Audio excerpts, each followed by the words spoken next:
forget. And, I mean, it's been pretty convoluted in my opinion. Um, so, oh, my, okay, sorry, I wanted to make sure that I was actually live and I wasn't on a different stream. It's been doing that to me, and I've had to restart them today. So, and I hope my mic sounds good and everything. Hey, Libra, good to see you. Hey, Witchy Mama, thank you for being here. And Canine Captain Jules as well. Good to see you. You guys did an awesome live earlier today too. Yeah, it is. It is exhausting, and I mean, it's frustrating too when we see all of like the hate groups out there. It gets a little frustrating. Um, Results is what we're really after, right? We want to find results. We want to find Sebastian. Um, but yeah, we have to keep it about him. We have to find him. He's definitely out there somewhere. At least we know that much. So, oh, thank you so much, Captain Jules. I switched it over beforehand. I didn't have any issues with it earlier. Um, there we go. I think that should fix it. Hey, Shadow, good to see you. Hey, Chuchi, good to see you.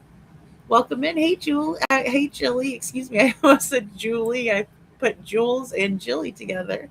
Hey, Valley Gal. Good to see you. Oh, thank you guys. I hope that's better now. I did try to switch it over, so I hope it got better there. Um, yeah, Jen's was awesome. And I played a little bit of that what do we call it?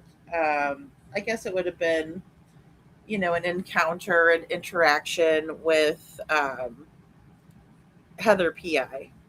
So turn it into C3PO. Oh, good. Turn it. That's funny. I know it does like that robotic thing, right? Or it crackles. Yes, yes. Thank you so much for letting me know.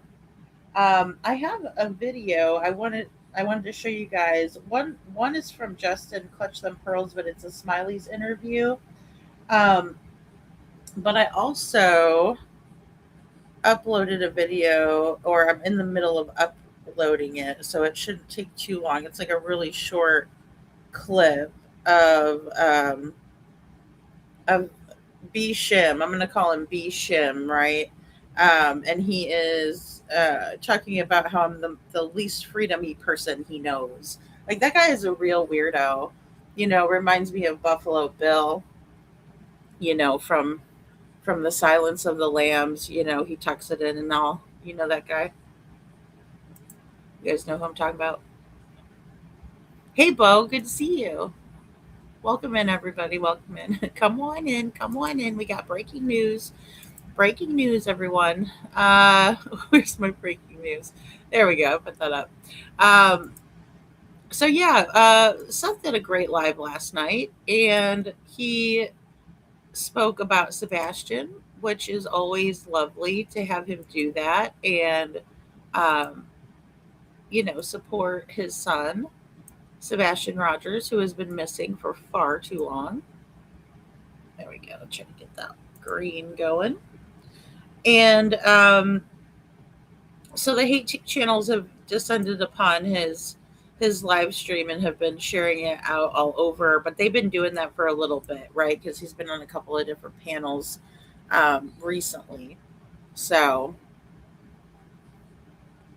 he does. It's so weird, Jen. It's like he called me a toothpaste head, which I was like, in comparison to who? Because everybody on that panel, well, none of them will show themselves on camera, right? Like none of them will put their selves up there. I mean, I think Granny's the only one that had a picture. Um, yeah, he's got like that. He's got a New York accent, but he talks like he might be from like he's like a woman. He's like a woman. He reminds me of a woman. He does panels with all women. He gets up there and talks his crap. I don't know. I don't know, but like Jules, I don't understand.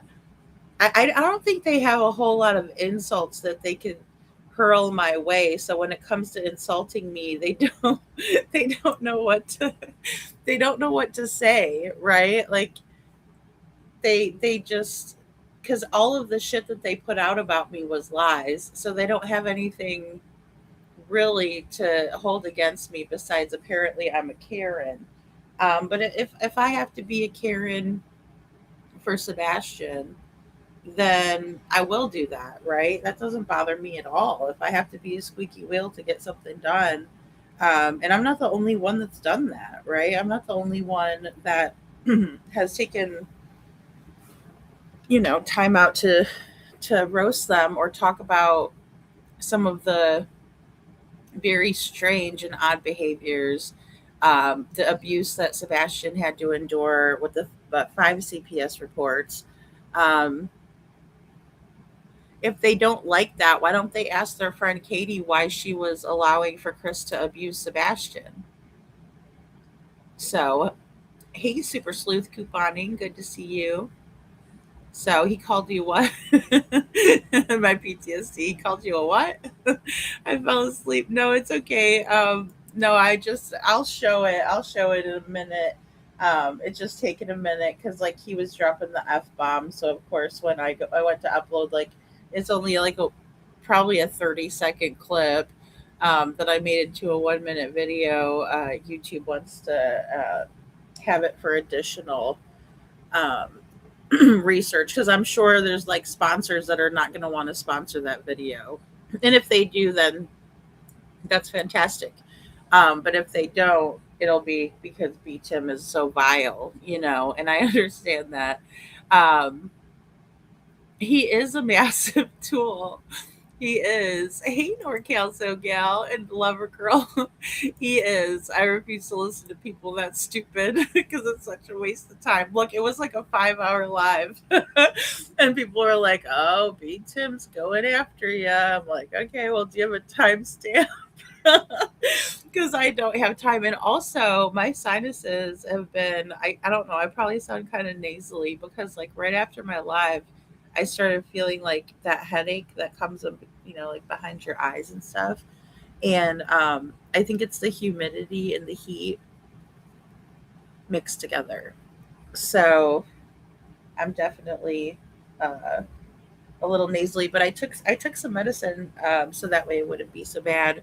At least with the headache part, like it doesn't bother me as much with the sniffling, but it's just like that sinus pressure that builds up behind your eyeballs. So, yeah, I know. He's very triggered by the fact that Seth is coming out and talking about his son. And, it's because Katie and Chris don't do that. So when Seth does it, it makes their friends look really, really bad. It makes them look like, they're not doing anything and they don't care. And that's what it comes down to, um, in my opinion. And it's like, well, yeah, you can get mad at him all day, but why don't Chris and Katie ever come out? Or even Katie, like that's her son. Why doesn't she come out and say, hey Sebastian, we love you, we miss you, call me? But then again, she can't say call me because she changed her phone number. So yeah, Jen, I am drinking water. I am drinking water.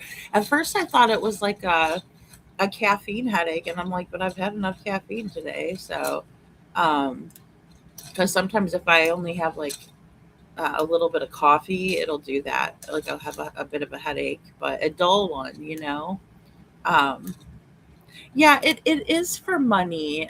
Well, and it is it's so that way they can get praised by the chat, because of course the chat is praising their behavior and really happy to bash Seth in his efforts, and you're never going to get Sebastian's law passed, it's stupid, well, okay, but he's trying to do something, right? He's doing something.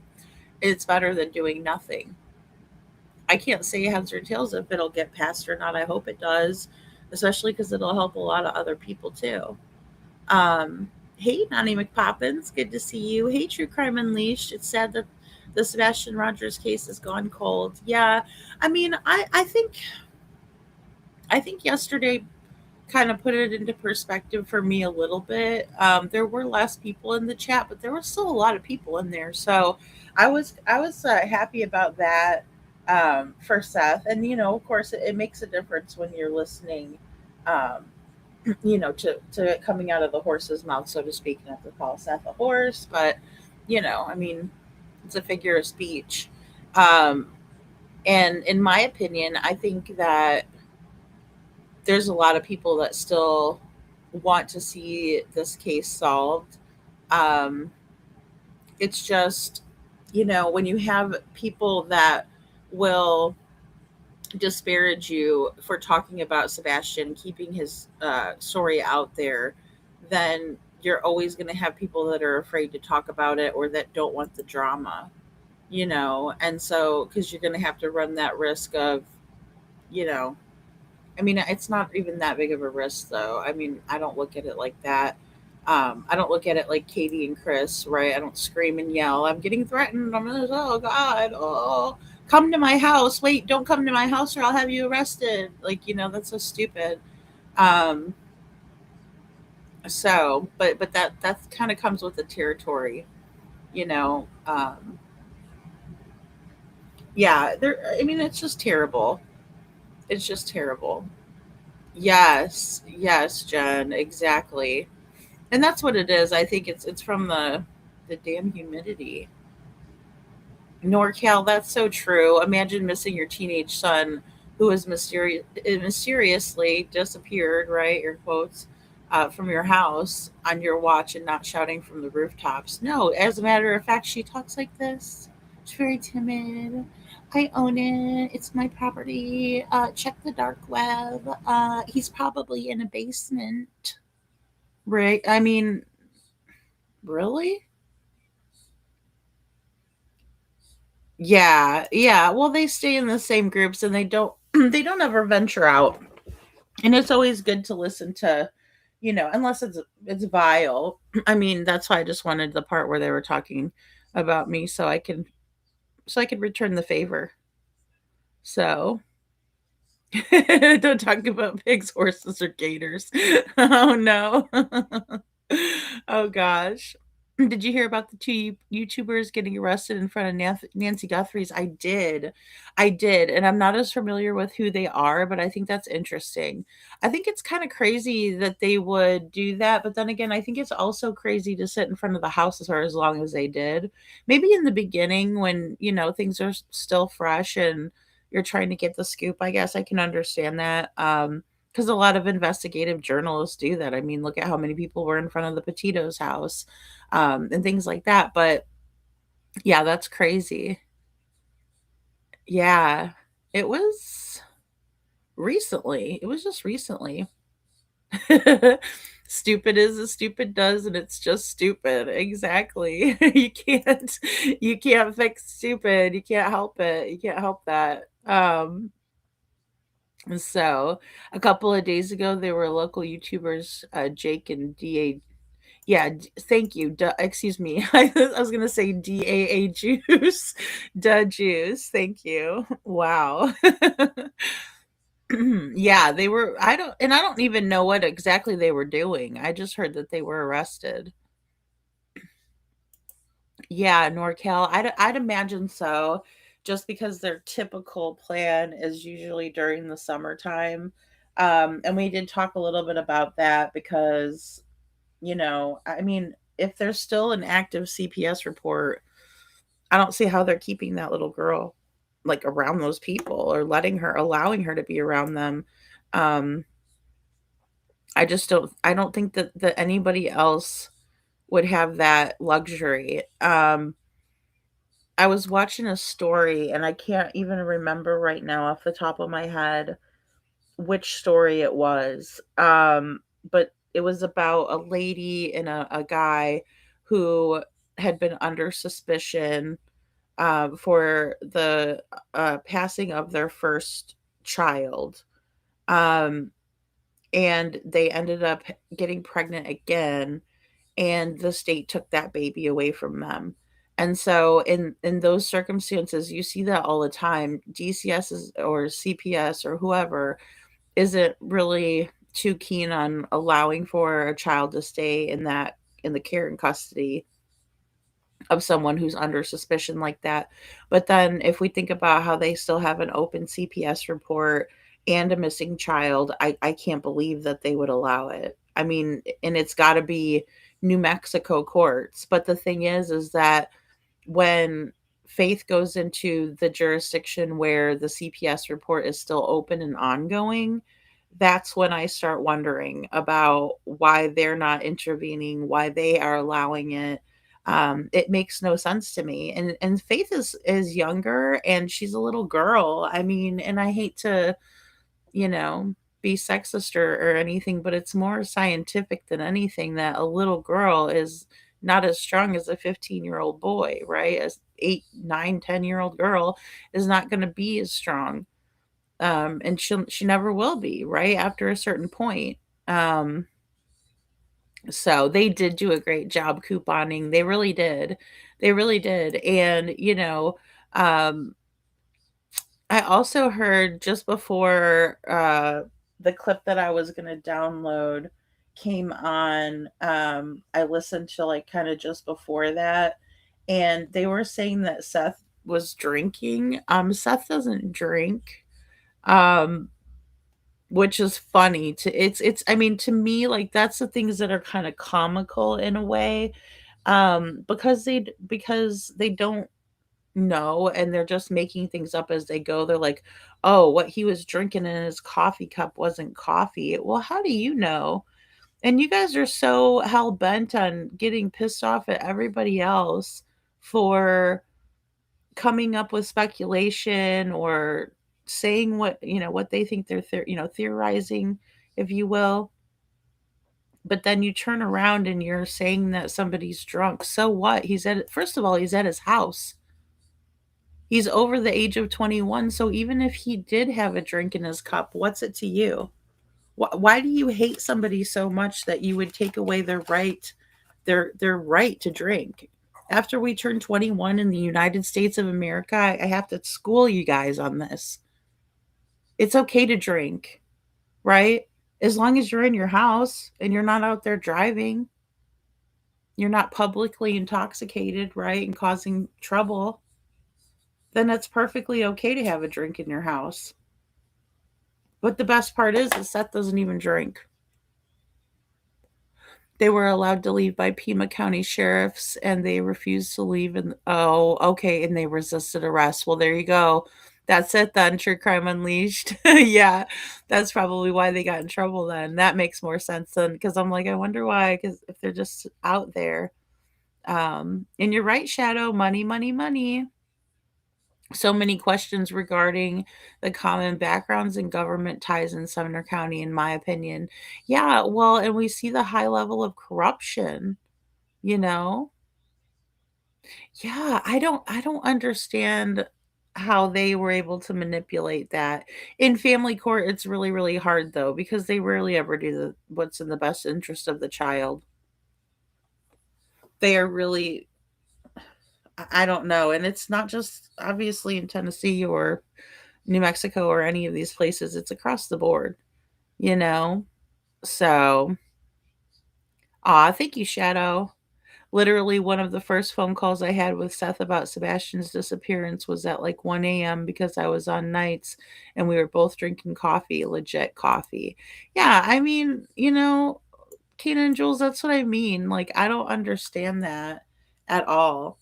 Like, even like I said, even if he had been drinking, but it's hard to do a live when you're drunk, first of all. Like, it's really, really hard. People are gonna notice. They're gonna hear you slurring your speech, or you're gonna be a little bit more boisterous or, loud when you're drinking, that sort of thing. Um, so mm, couponing, I know. That's disgusting. And that's the thing. Who puts a camera in a little girl's room? Like, what is that exactly? What is that? No, I couldn't be either, NorCal. I would be. way worse. Like whenever they were talking about Seth being difficult, and that's been something that, has been said just even recently. I'm like, oh God, I'd be a lot more difficult than that.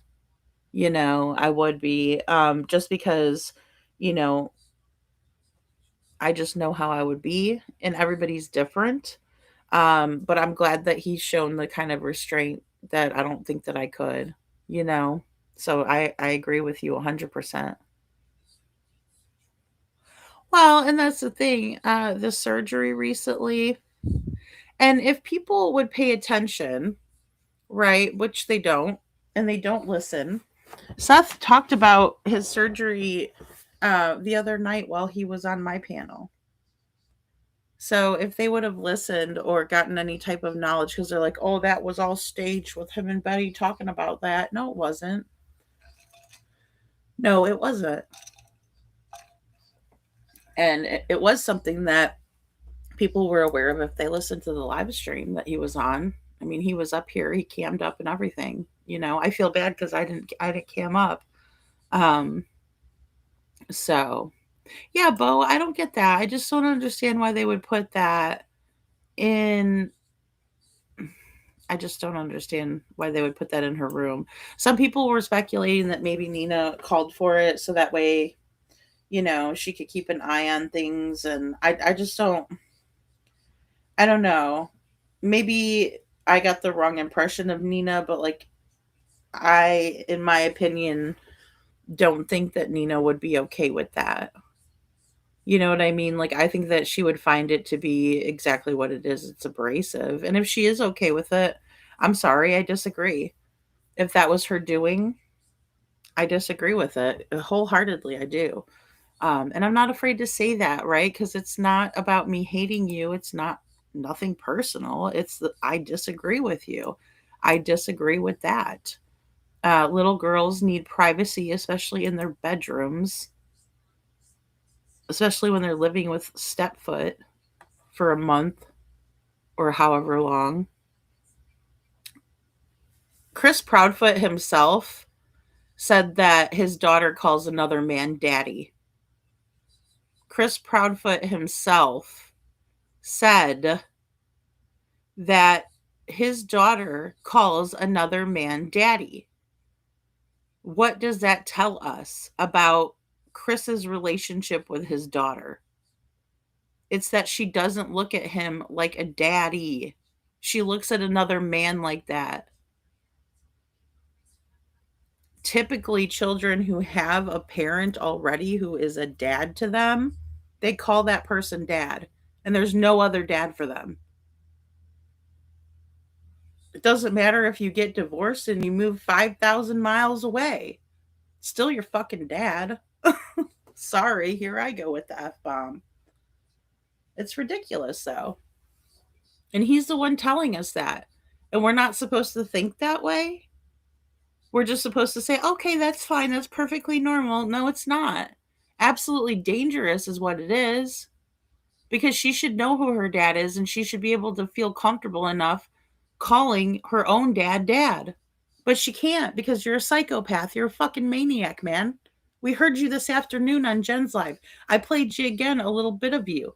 Right when we thought that you were going to, you're letting Katie talk to the private eye about her missing son that Seth brought on. And she's listening and saying, sure, I understand that Seth has hired me, but I will, where would you like me to look, Katie? And Katie starts talking, excuse me, and there's silence. There's silence from Chris Proudfoot for a second. And then all of a sudden, here he comes. He can't even talk.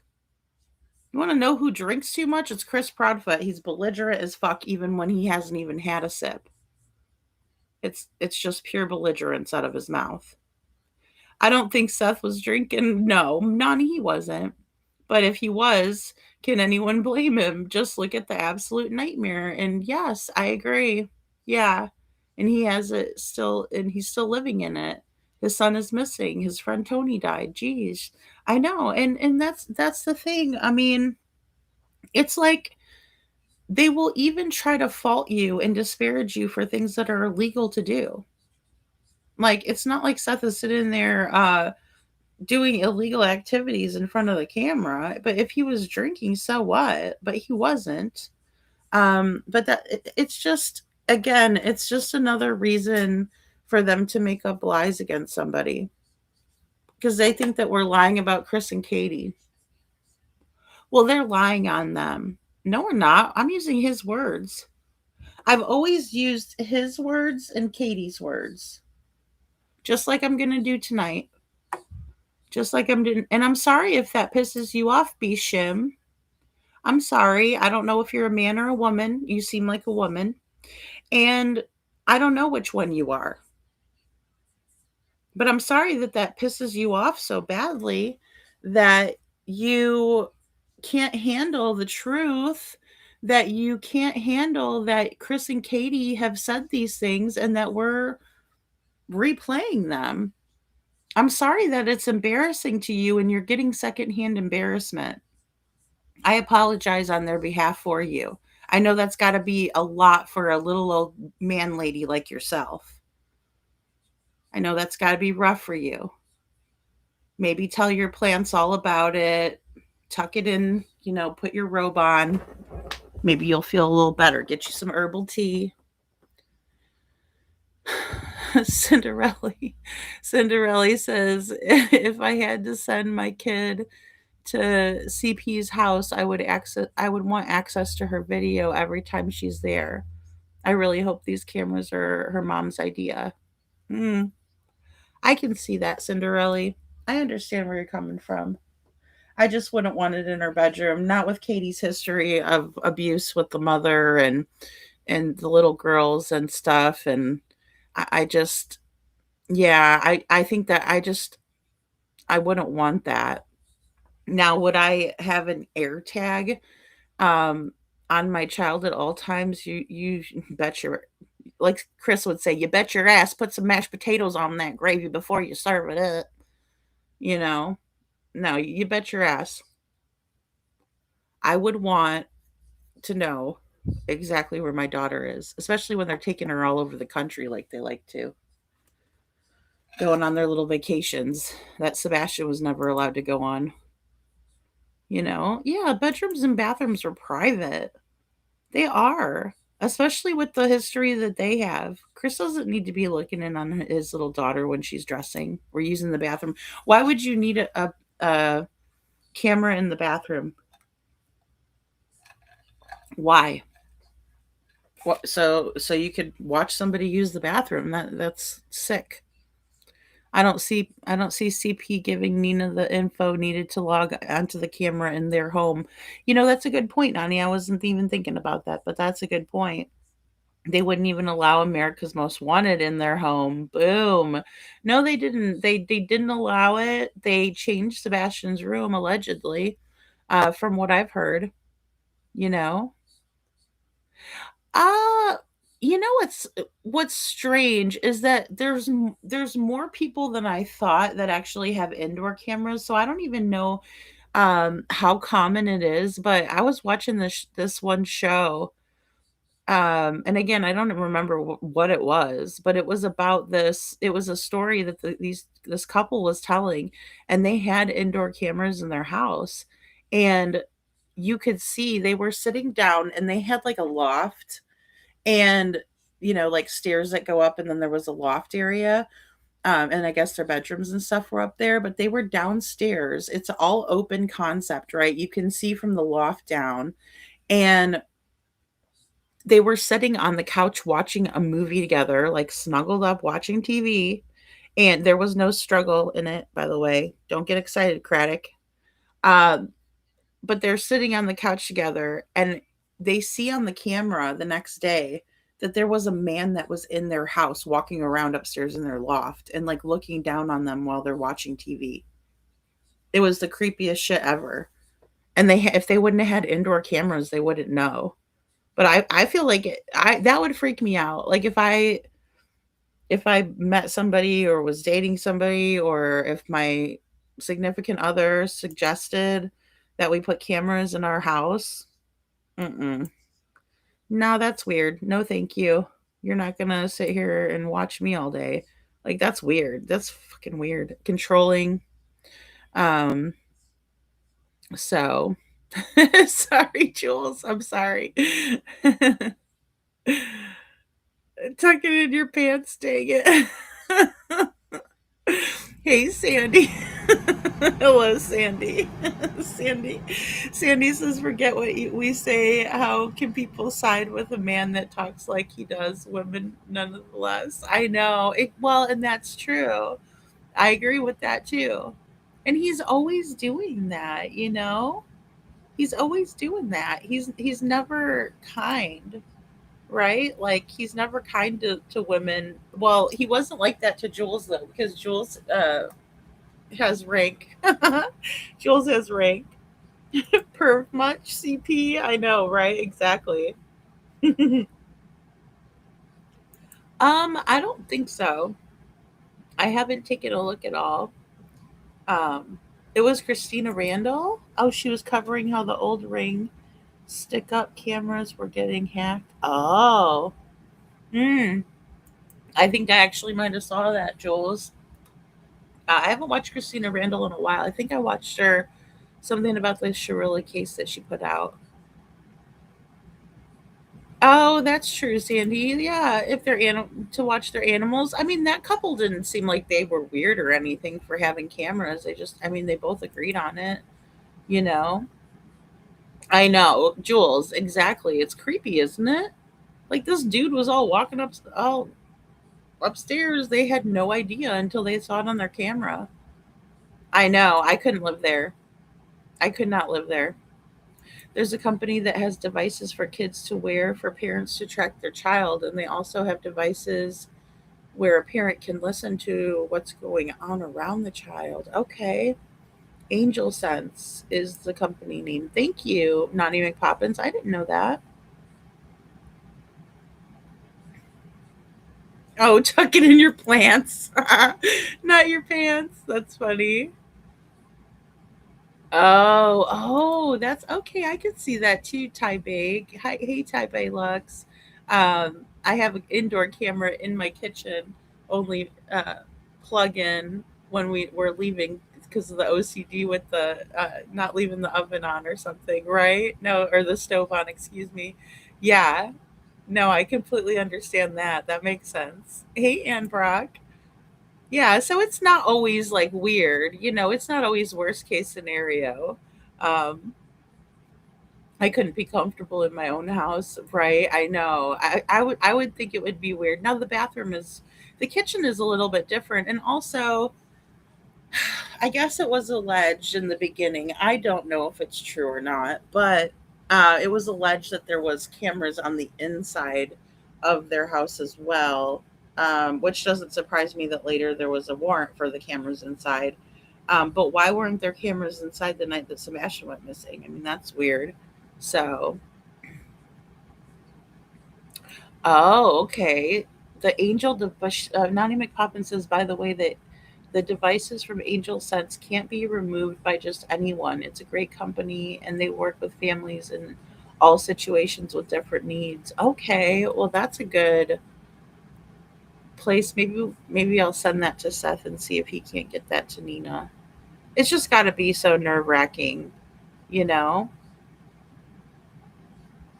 I don't know, Jules. He was like stalking them or planning to do something. I think he was either that or it was like a burglary. I can't remember exactly. I just remember like I can picture it even in my head, like how you could see it on the camera, and all of a sudden this dude just comes into the camera view, and these people are literally sitting on the couch just watching TV together.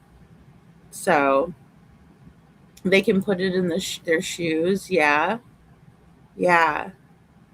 You did, Valley Gal. You looked at many homes that had them.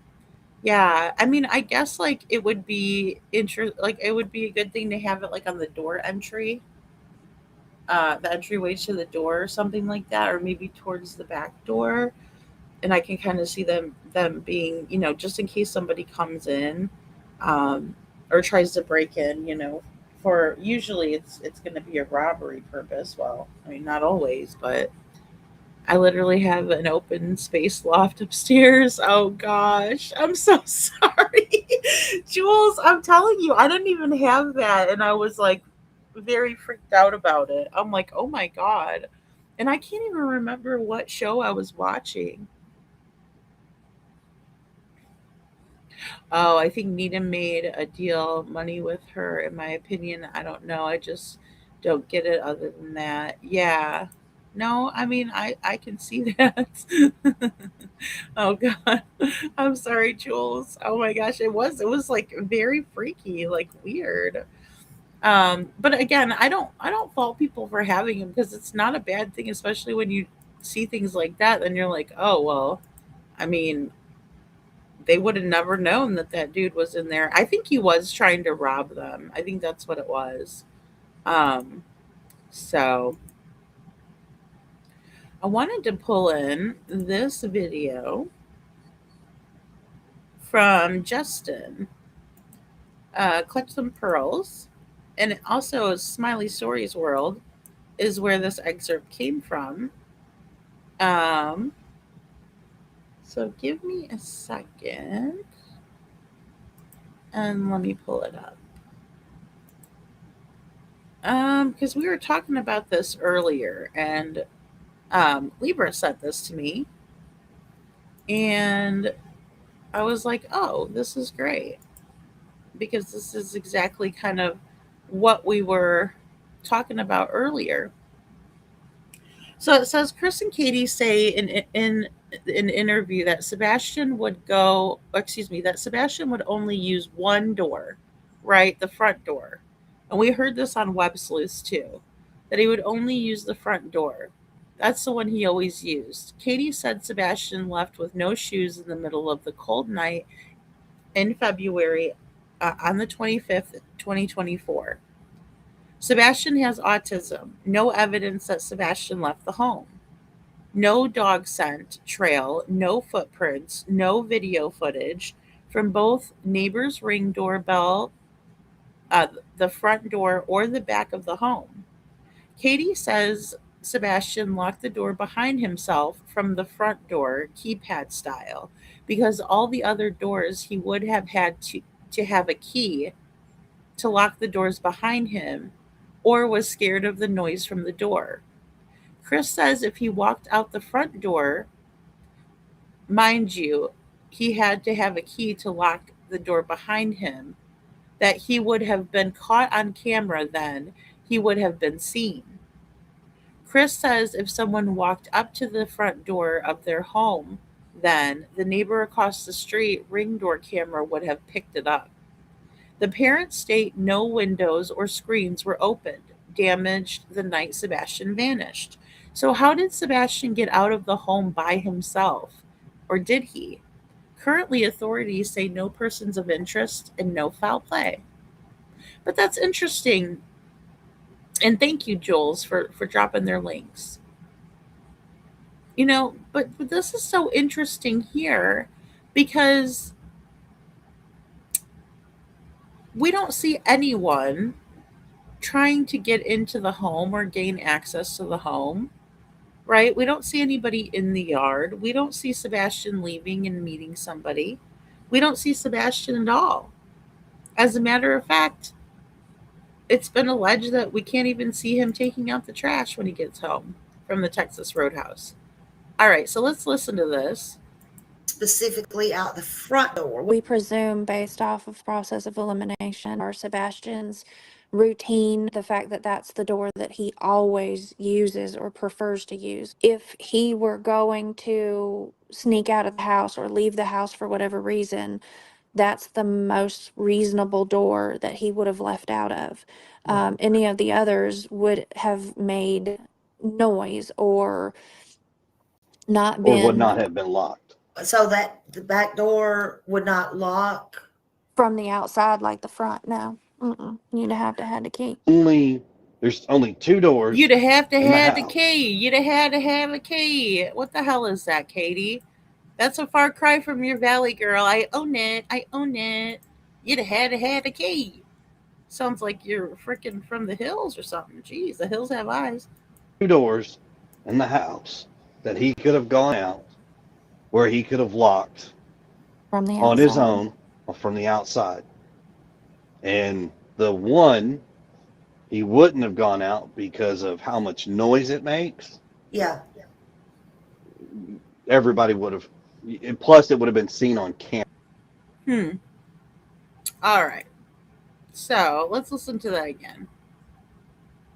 Specifically out the front door. We presume, based off of process of elimination or Sebastian's routine, the fact that that's the door that he always uses or prefers to use. If he were going to sneak out of the house or leave the house for whatever reason, that's the most reasonable door that he would have left out of.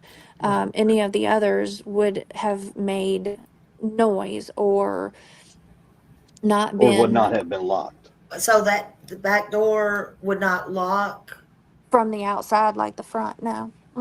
You'd have to had a key. There's only 2 doors in the house that he could have gone out, where he could have locked From the on his outside. own or from the outside. And the one, he wouldn't have gone out because of how much noise it makes. Yeah. Everybody would have, plus it would have been seen on camera. Right. Everybody would have. Everybody would have what? Heard him, Chris? Who's everybody? Who is everybody? That's their words. Sandy, it's their words. He'd have had a key. Okay? I'm secondhand embarrassed for you, B Tim. I am. I know those are your buddies, and I know they didn't sound very good right there. They sounded ridiculous. But again, I'm sorry, but they said it. There was nothing tampered with outside the house, right? Nothing at all. So that says a lot to me. It says a lot to me that you're saying that Sebastian would have went out that door. He would have had to have a key, right? Any of the other ones, he'd have had to had a key. So let's go to this other video. They finally let me drop it. Oops, give me 1 second here. I got some ads. They did let me drop it. All right. And well, and yeah. Jules, this is what I mean.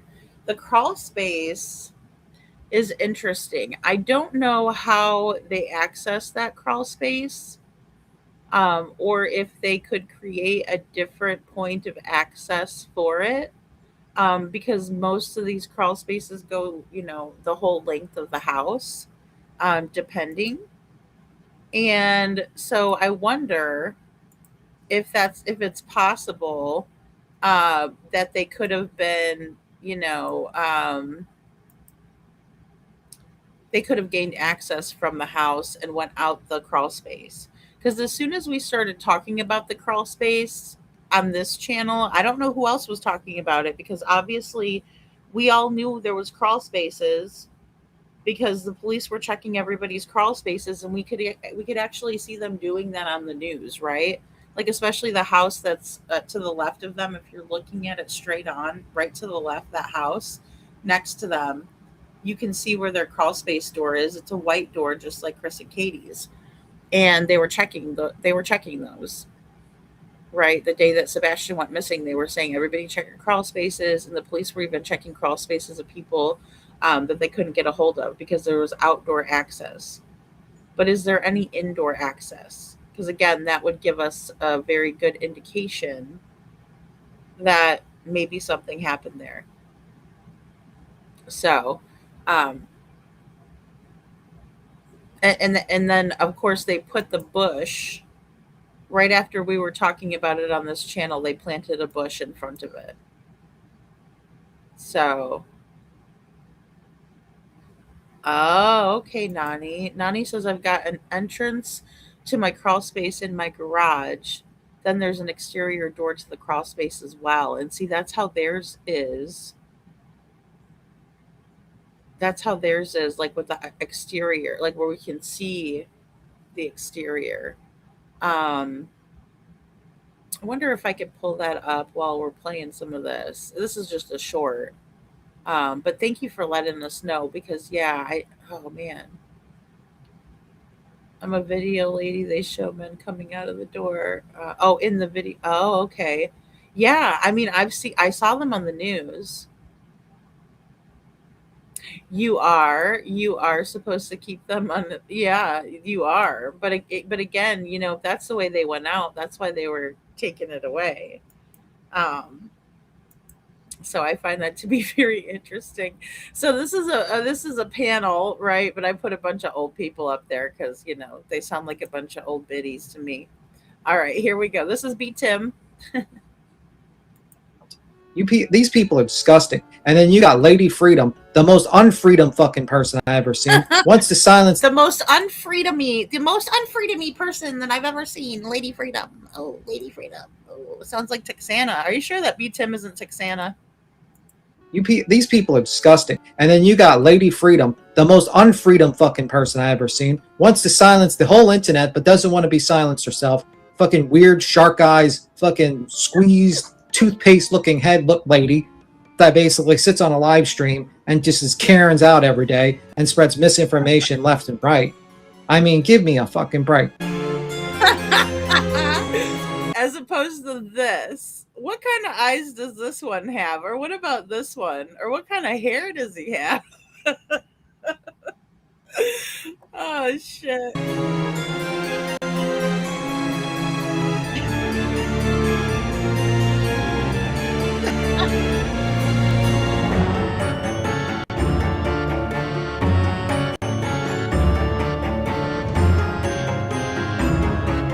And by the way, Tim, B Shim, stop Karening out. By the way, B Shim, hey B Shim, I hate to break it to you. I have a natural beauty mark on my face where your friend Queen Bee, she pierced herself with one, right? So like it's a great big it's a great big piercing right here. It looks like a mole, but it's a piercing. I'd rather be a toothpaste head than that.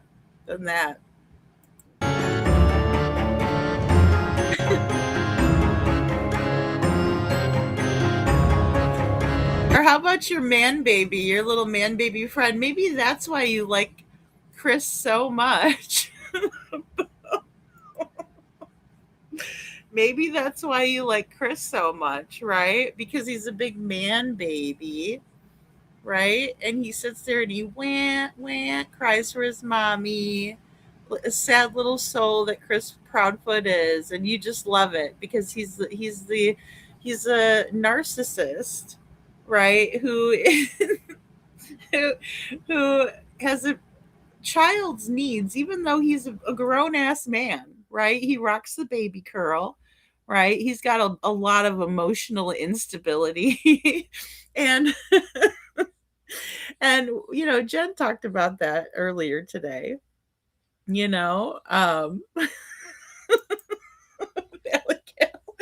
Valley Gale, thank you. They make me become a diva when they say these things. So like, I don't have a toothpaste on. What the fuck are you talking about?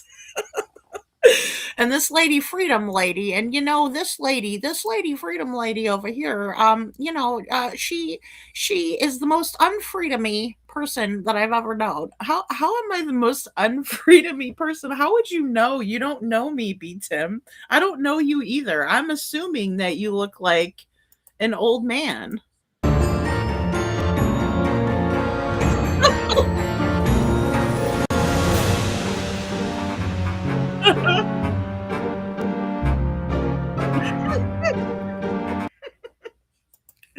All right, we got old man B Tim. Good morning, KJ. Good morning. Hey, Veronica. Hello, Veronica. Oh Lord, chunky butts. Oh man, it's not. It's a piercing. It is a piercing because I have like a little mole there too. I call it a beauty mark.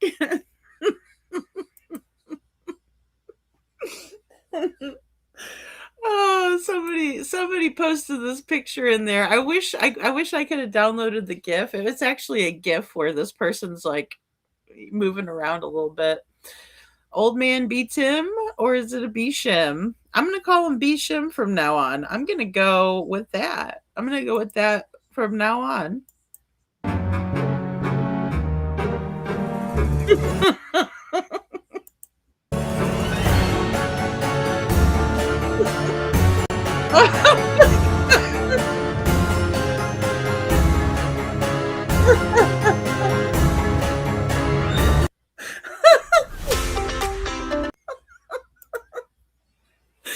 Okay. Okay, honey. Okay, so let's just when you want to talk bad about Lady Freedom and you have some shit to talk about me, why don't you look in the mirror? Because I'm pretty sure that when you were younger, you probably looked something like, this or this, right? But these days you probably look a little bit more like this, right? And if you want to talk about a Karen, because that's what he said. Oh, Lady Freedom isn't afraid of me. She's a Karen. Well, guess what? You sound like a fucking Karen, but you sound like an old hag Karen. That's what you sound like. Why don't you listen back to some of the shit that you say? And then maybe we can figure that one out for yourself and you won't have to be pointing fingers everywhere which else way. You could just point it right back at yourself.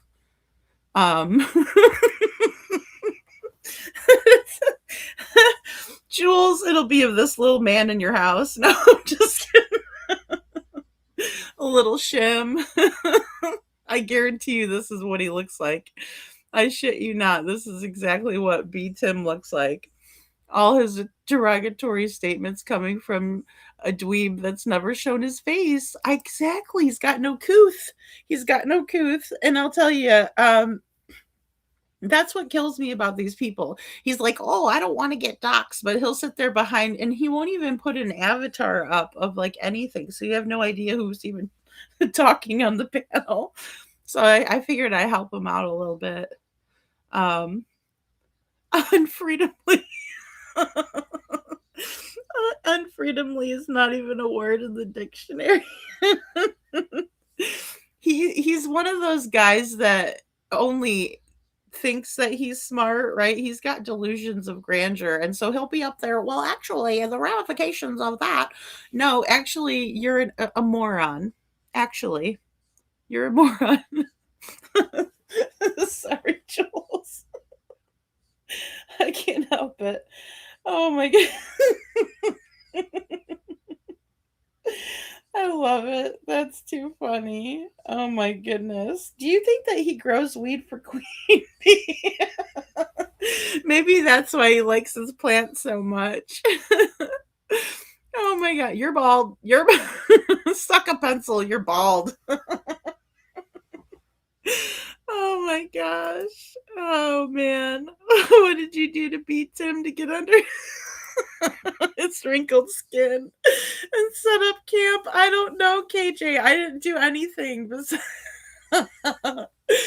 I didn't do anything. I'm just a Karen. I'm a Karen. He doesn't like it. Oh man. I don't have to do much. They just don't like me. At least he didn't say like, "Oh, I can't believe she made that picture up." I know she did. Because maybe he's not as stupid as I think he is. When BHB were on somewhere, wanted to know if Betty always made up lines or something, and she was like, "Hello, the dad is right here." Yeah, well, and I don't know. It's weird. I don't know if Duchess and the caffeinated Duchess are the same person. I didn't think they were. I thought they were two different people. But maybe she uses an alt. There's a lot of people that use like the alts and stuff on here, which I mean, whatever. But whenever I go into a chat, I'm just Lady Freedom. I'm the same person. I'd probably forget to change it over and then go in there, hey everybody, and then you guys would be like, oh, Lady Freedom, you have an alt, you know. So yeah, and I've only had this same channel for forever. I mean, it's the same channel I've had for years that I converted to, you know, having an actual YouTube channel. He's like, then you got this Lady Frida. I'm not even on Seth's panel, which he did send me the link. But I was unprepared and I didn't see it until like when we were already in the live, you know, so I was modding and stuff. But they did a great job. But yeah, I can't imagine what it would have been like if I actually went on panel. Oh God. Oh, help us all, you know, it's freaking ridiculous. I feel like we just stepped into the David Bowie Labyrinth movie. No, I love David Bowie and I love the Labyrinth. Oh my gosh, that is one of my favorites. Like when I was a kid, I'd watch that all the time. Hey, Ava. Hey, Holly. Aw, thank you for the gold coin. Aw, you guys are so sweet. Thank you for the jewels lately. I don't know what they do, but they won't let me put it on the screen, which I wish they would. So thank you so much for those, guys. That little man better not be in my damn house. Jules. He'll be like, Lady Freedom's very unfreedomy and she's a Karen. Oh my goodness. Oh, that is wild, right? These are the people, you know. I mean, I can't take it seriously when somebody is acting that way, you know. I mean, I can get mad. I can get mad, but it's more fun to poke fun at it, you know. Um, you remind me of the Babe. What Babe? Babe with the power. Sandy, oh my goodness, Sandy, you throw me off every time you change your avatar. You're so funny. Like Chrissy's not privy to our information. Oh my goodness.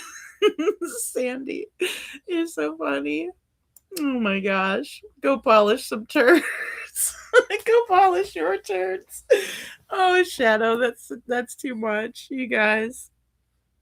Stop asking about the price of eggs in China. Oh man, I do want to find that clip where Chris Proudfoot is talking about that because he's getting pissed off at Trisha from Web Sleuths, and he's like, she's like, did Kate? She goes, and all the doors were locked up tight, and she's like asking Chris that, and he's like, because Katie wasn't up there. And he says, yeah, all of them were locked. And then she's like, well, did Katie do that? And he's like, did Katie do what? It's like, oh, hold on a second. She's asking you a follow-up question. Like, you get mad if we're just going to speculate. So she's asking you for clarity and you still get mad at her. Well, did Katie do what? Well, what do you think, numbnuts? Did she lock the door or not? It's that simple. It's crystal clear, Chris. It's simple. It's a straightforward question that we're just hoping to get a straightforward answer out of you for. You know?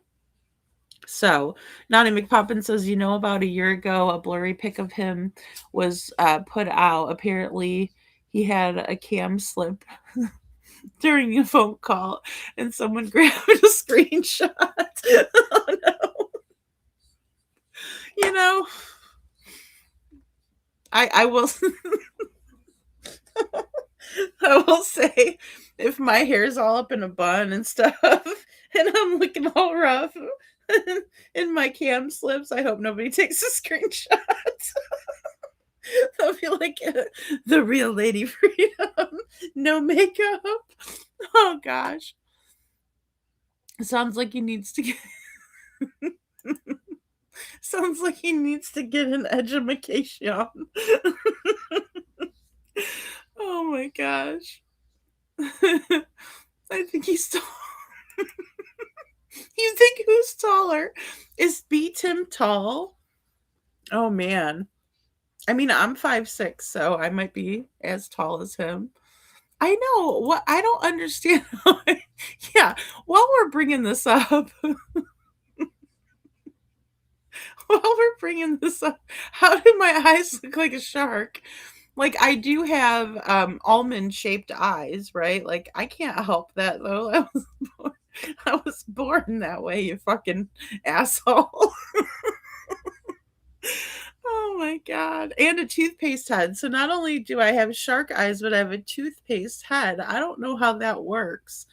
I don't know what exactly is so toothpastey about my head.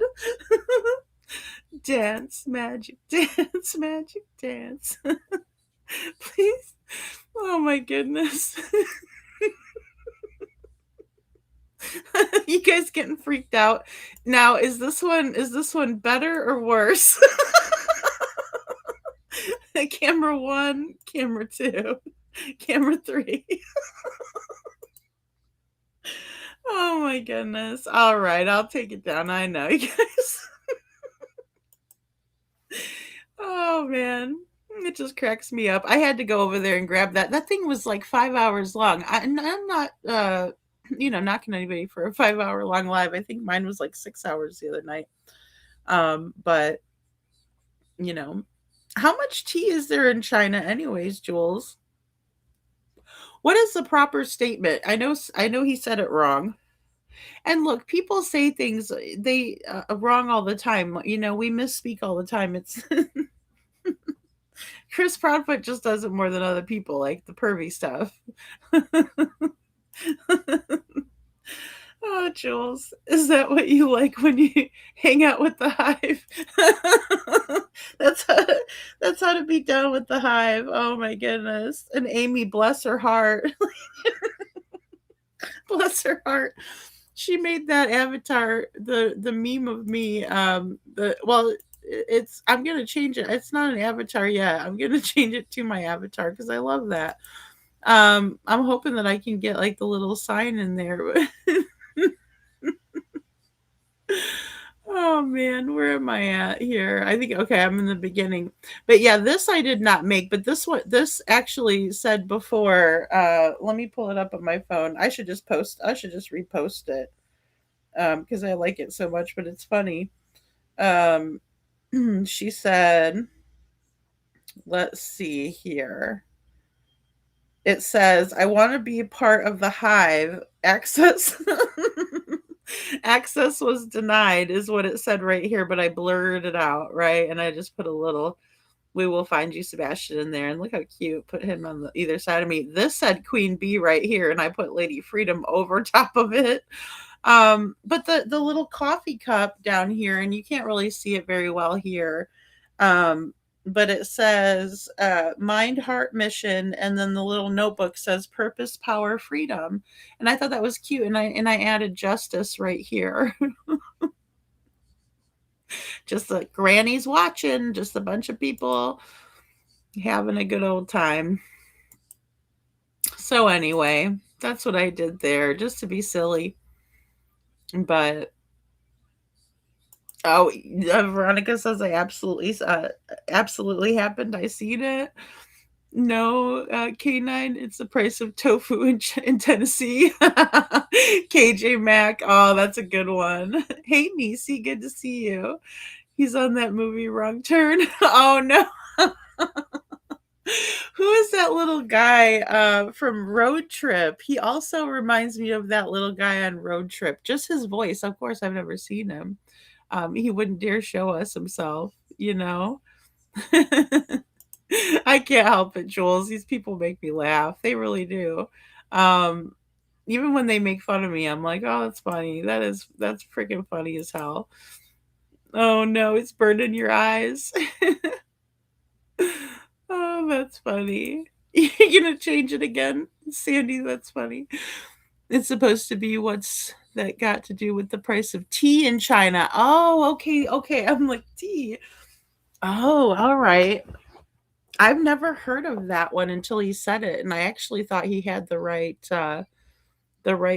figure of speech there, but that's crazy. Hey, Coffee Craving Cats. That is so crazy. Yeah, I wonder if I can find. I know I have it somewhere. when they were on Web Sleuths, way back in the day, right? Like in the beginning, they did an interview April. Oh gosh, I should know this off the top of my head, but it was sometime in April that they did the Web Sleuths interview. And when I say they, I mean um, Seth and Chris Proudfoot. Like Chris Proudfoot came up there, and that's the first time he's like, "Don't talk about my mom," you know? And everyone's like, "Okay, calm down." Um, let's see. Was it um it might have been the one before Terry Lynn. Um Hold on, let me see if I can't pull it up because I know I kind of mashed these up a little bit. But I did do one on Web Sleuths. Okay, no, I don't think it was part of the Polished Turds. It might not have been part of the Polished Turds. Let me see. And that's what, in my opinion, they were all doing in the beginning. And I get that people are like, well, I don't think Katie and Chris had anything to do with it. That's perfectly well and fine. I don't know what makes you believe that. I've not heard any good arguments that might make me think, okay, well, you know what, you actually have something there. But it's not about that because they're always just trying to hurl insults more than, trying to tell us why they believe what they believe. So that part doesn't surprise me. Oh, that's right. Okay, act a fool. Ooh, we're going back into Lady Freedom Archive. Oh, this kind of goes with what we were talking about earlier. I wanted to show this really quick. I wanted to show you guys this really quick because this is the interview that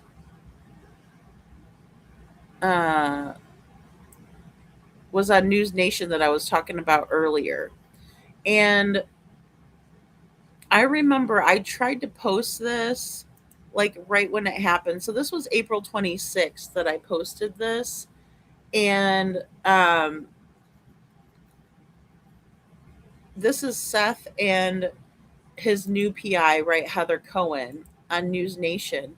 Now, it was day 50, that Chris Proudfoot and Katie Proudfoot talked to the PI, and they were acting like they didn't really know who she was or what.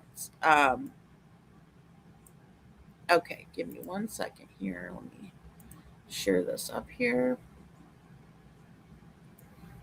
And they were acting like they didn't know who she was, which I thought was weird because obviously Seth went on News Nation with her. And again, this was around the 25th, 26th of April. Seth Rogers, Sebastian's father, and Heather Cohen, a private investigator who is now working with him on the case. Thank you both for joining us. Seth, I have to start with you. First of all, I can't imagine being in your shoes. I'm so sorry that you're experiencing this, and I'm grateful that you're joining us tonight. I think our viewers need to understand Sebastian was not physically in the home with you. You are no longer married to his mother. But I just want to check in with you, see how you're doing, and if you know anything tonight that you can share with us. Just know that he's still missing. I know that there's been really no leads that have been shared with me by law enforcement. When you say there's no leads, are you working with law enforcement? Are they communicating with you? Not communicating with me. If they're communicating with anybody, it would be my private investigator. Okay, Heather, I want to weave you into the conversation. You started working with Seth. Why are you working with Seth, and what can you tell us so far? Well, I had received several phone calls, people asking me to get involved in the case, but I I wouldn't do it until I was invited in by a family member or law enforcement. And I did end up getting that phone call. A friend of mine said they had talked to Seth and he was looking for somebody, a PI to hire, and he had referred me. So I called Seth and here we are. That was about 2 weeks ago.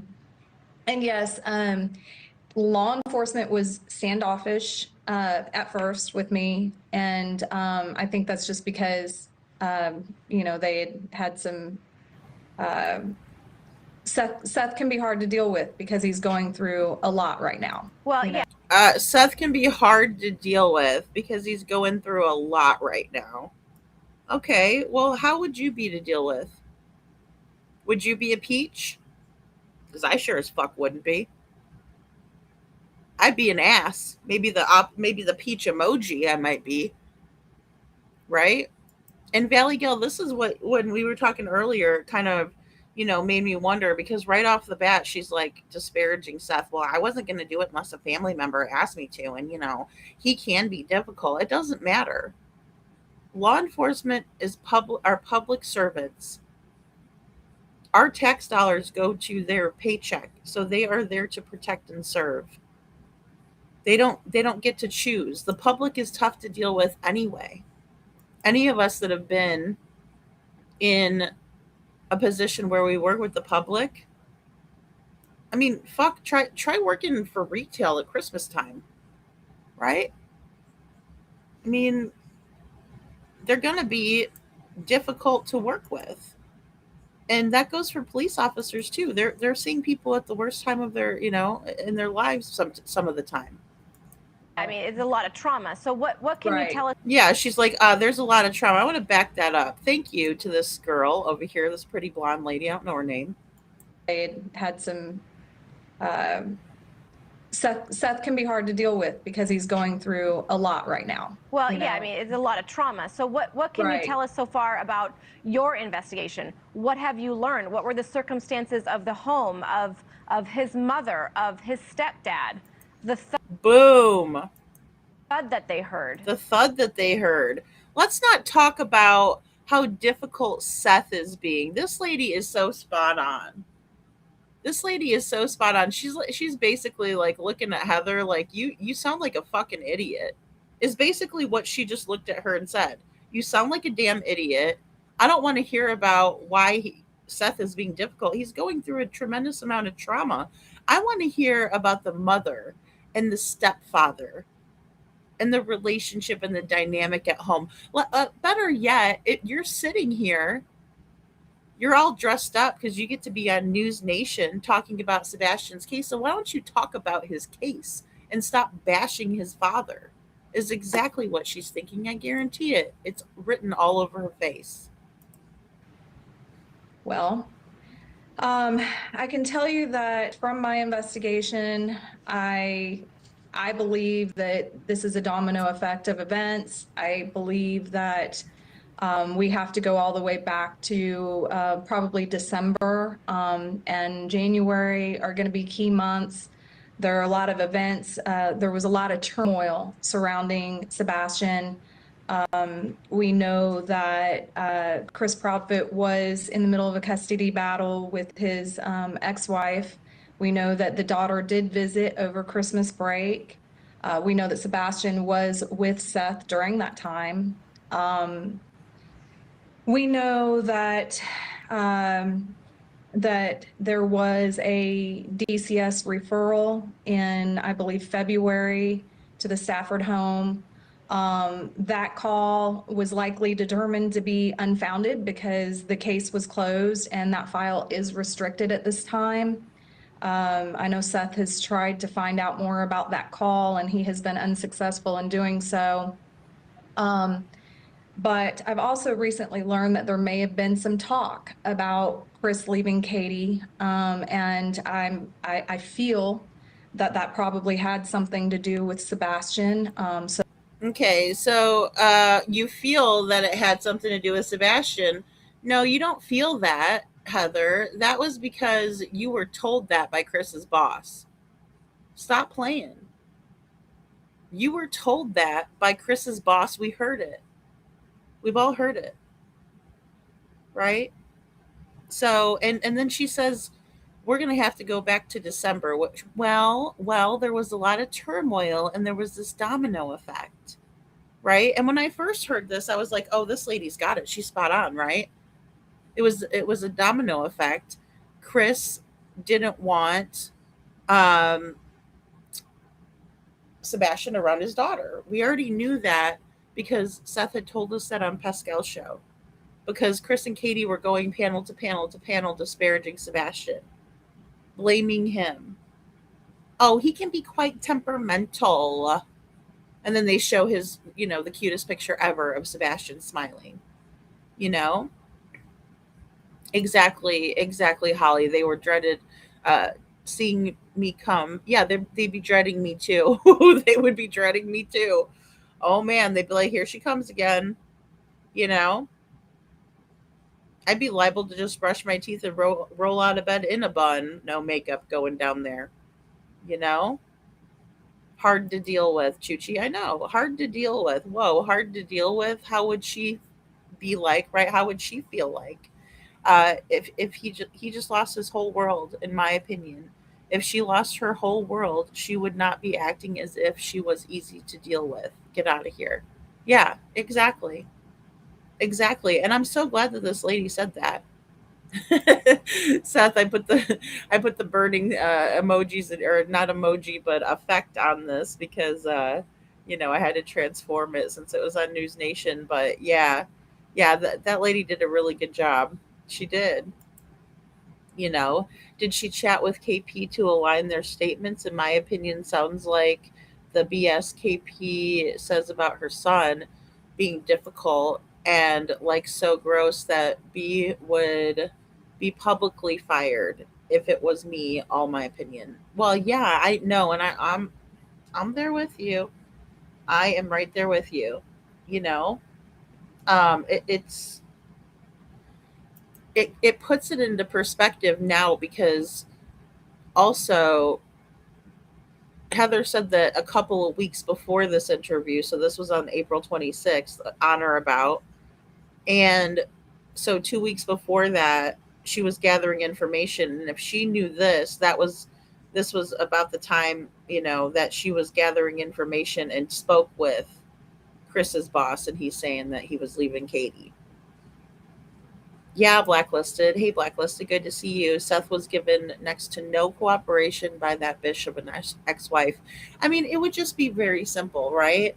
Like I am right there with you on that because it's that easy. What, you don't think that he made it home, Seth? Oh my gosh. I can't believe you think that. I didn't realize you thought that. Hold on. Let me get you some proof.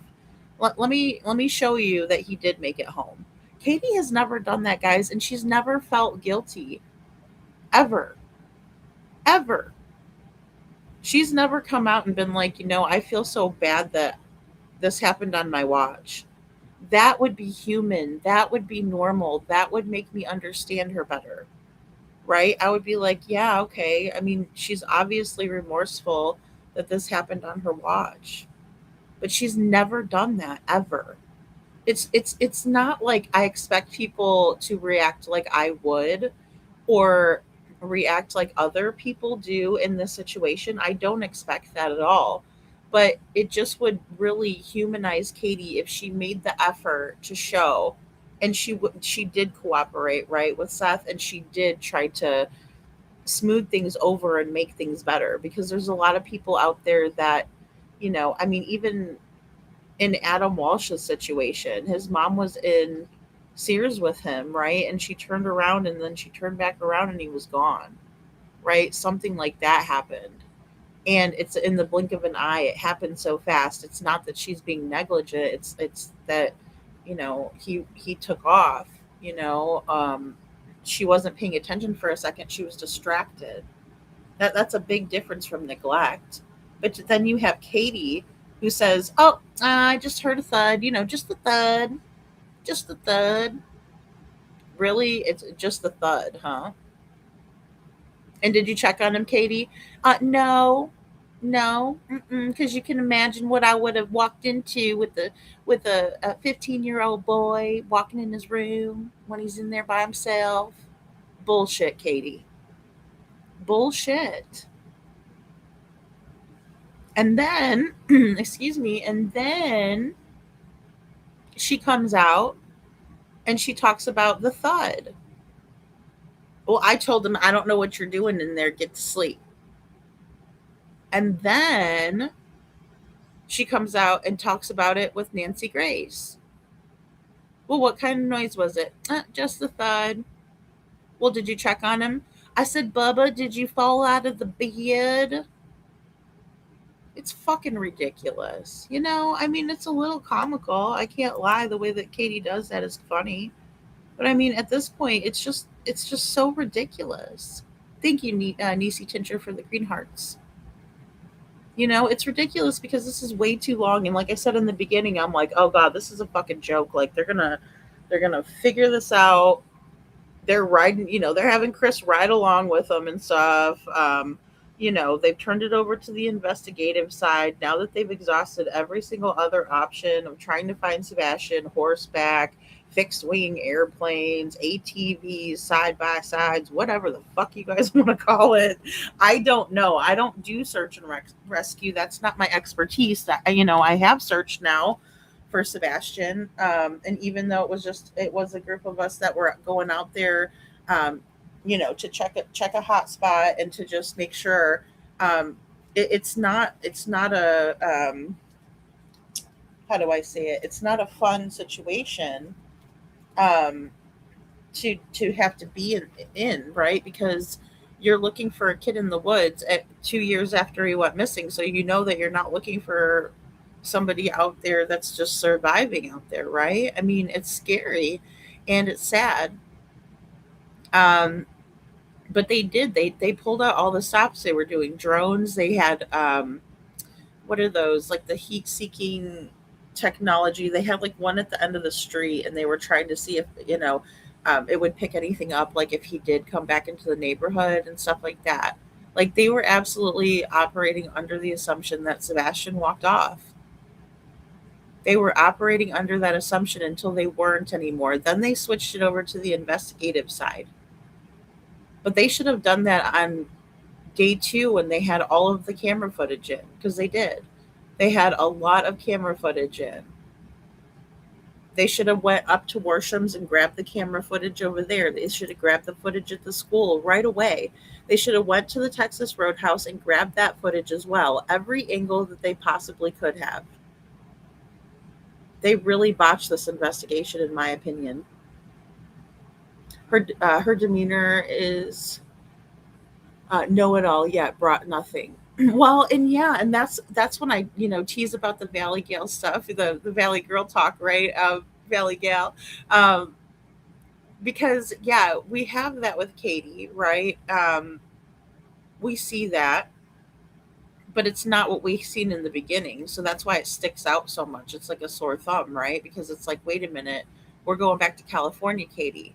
And I'm not saying Californication, but no, I'm saying I get it, because if you live in different places, sometimes the accent can wear off on you, right? And then maybe if you might go back there or talk to your friends and stuff from that place, you know, you might have a little bit of a, you know, you might remember that accent. I understand that more than I understand her just coming with it randomly.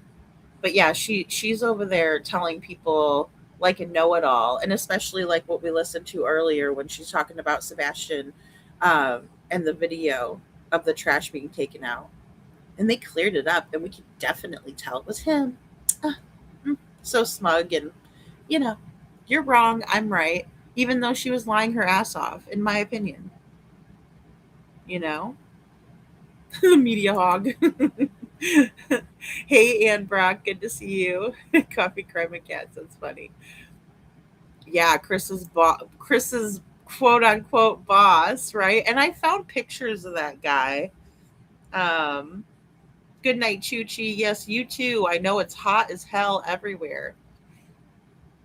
Whatever happened to this gal anyway? I don't know. I seen her or anything. I think I'm still friends with, um, what was her Warriors something, Search Warriors or something. I forget what her thing was. I think I'm still friends with her on Facebook.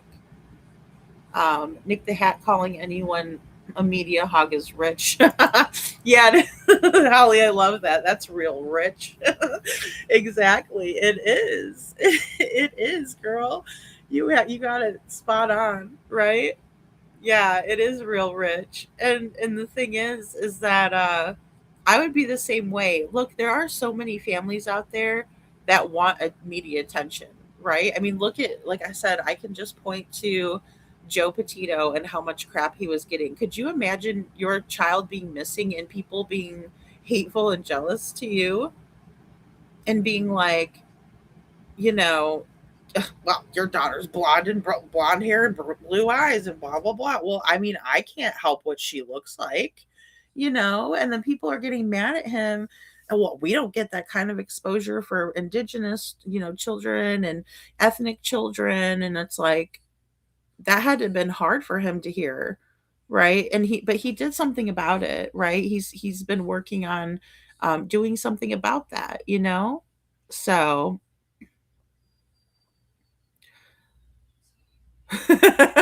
Seth. I love it. I love her photo. The photo change earlier threw me off. I did a double take. I'm like, that is so funny. I love it. Keeping me on my toes when Sandy changes her avatar. Uh Lover Girl says, I just don't care for anything Heather did on this case other than the private recorded call that got released where she went to the Proudfoot's house. Yeah. Well, there was a couple of them that were pretty good.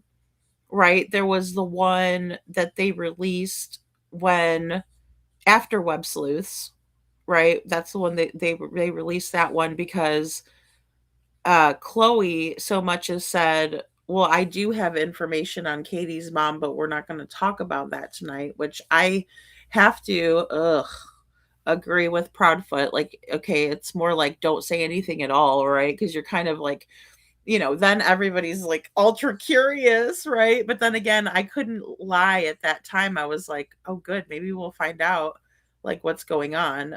Even though I did see the stuff on JLR, but I was more or less like, well, this is a private eye. Maybe we'll get some more information and get closer to, finding Sebastian. So I didn't look at it like maybe I would now, right? Like looking back on it because yeah, I mean, her saying that piques everybody's curiosity and makes you want to say, oh, okay, so what JLR is saying is true, and it's on their radar too, right? It's on the PI's radar, but they're not trying to share it with everybody.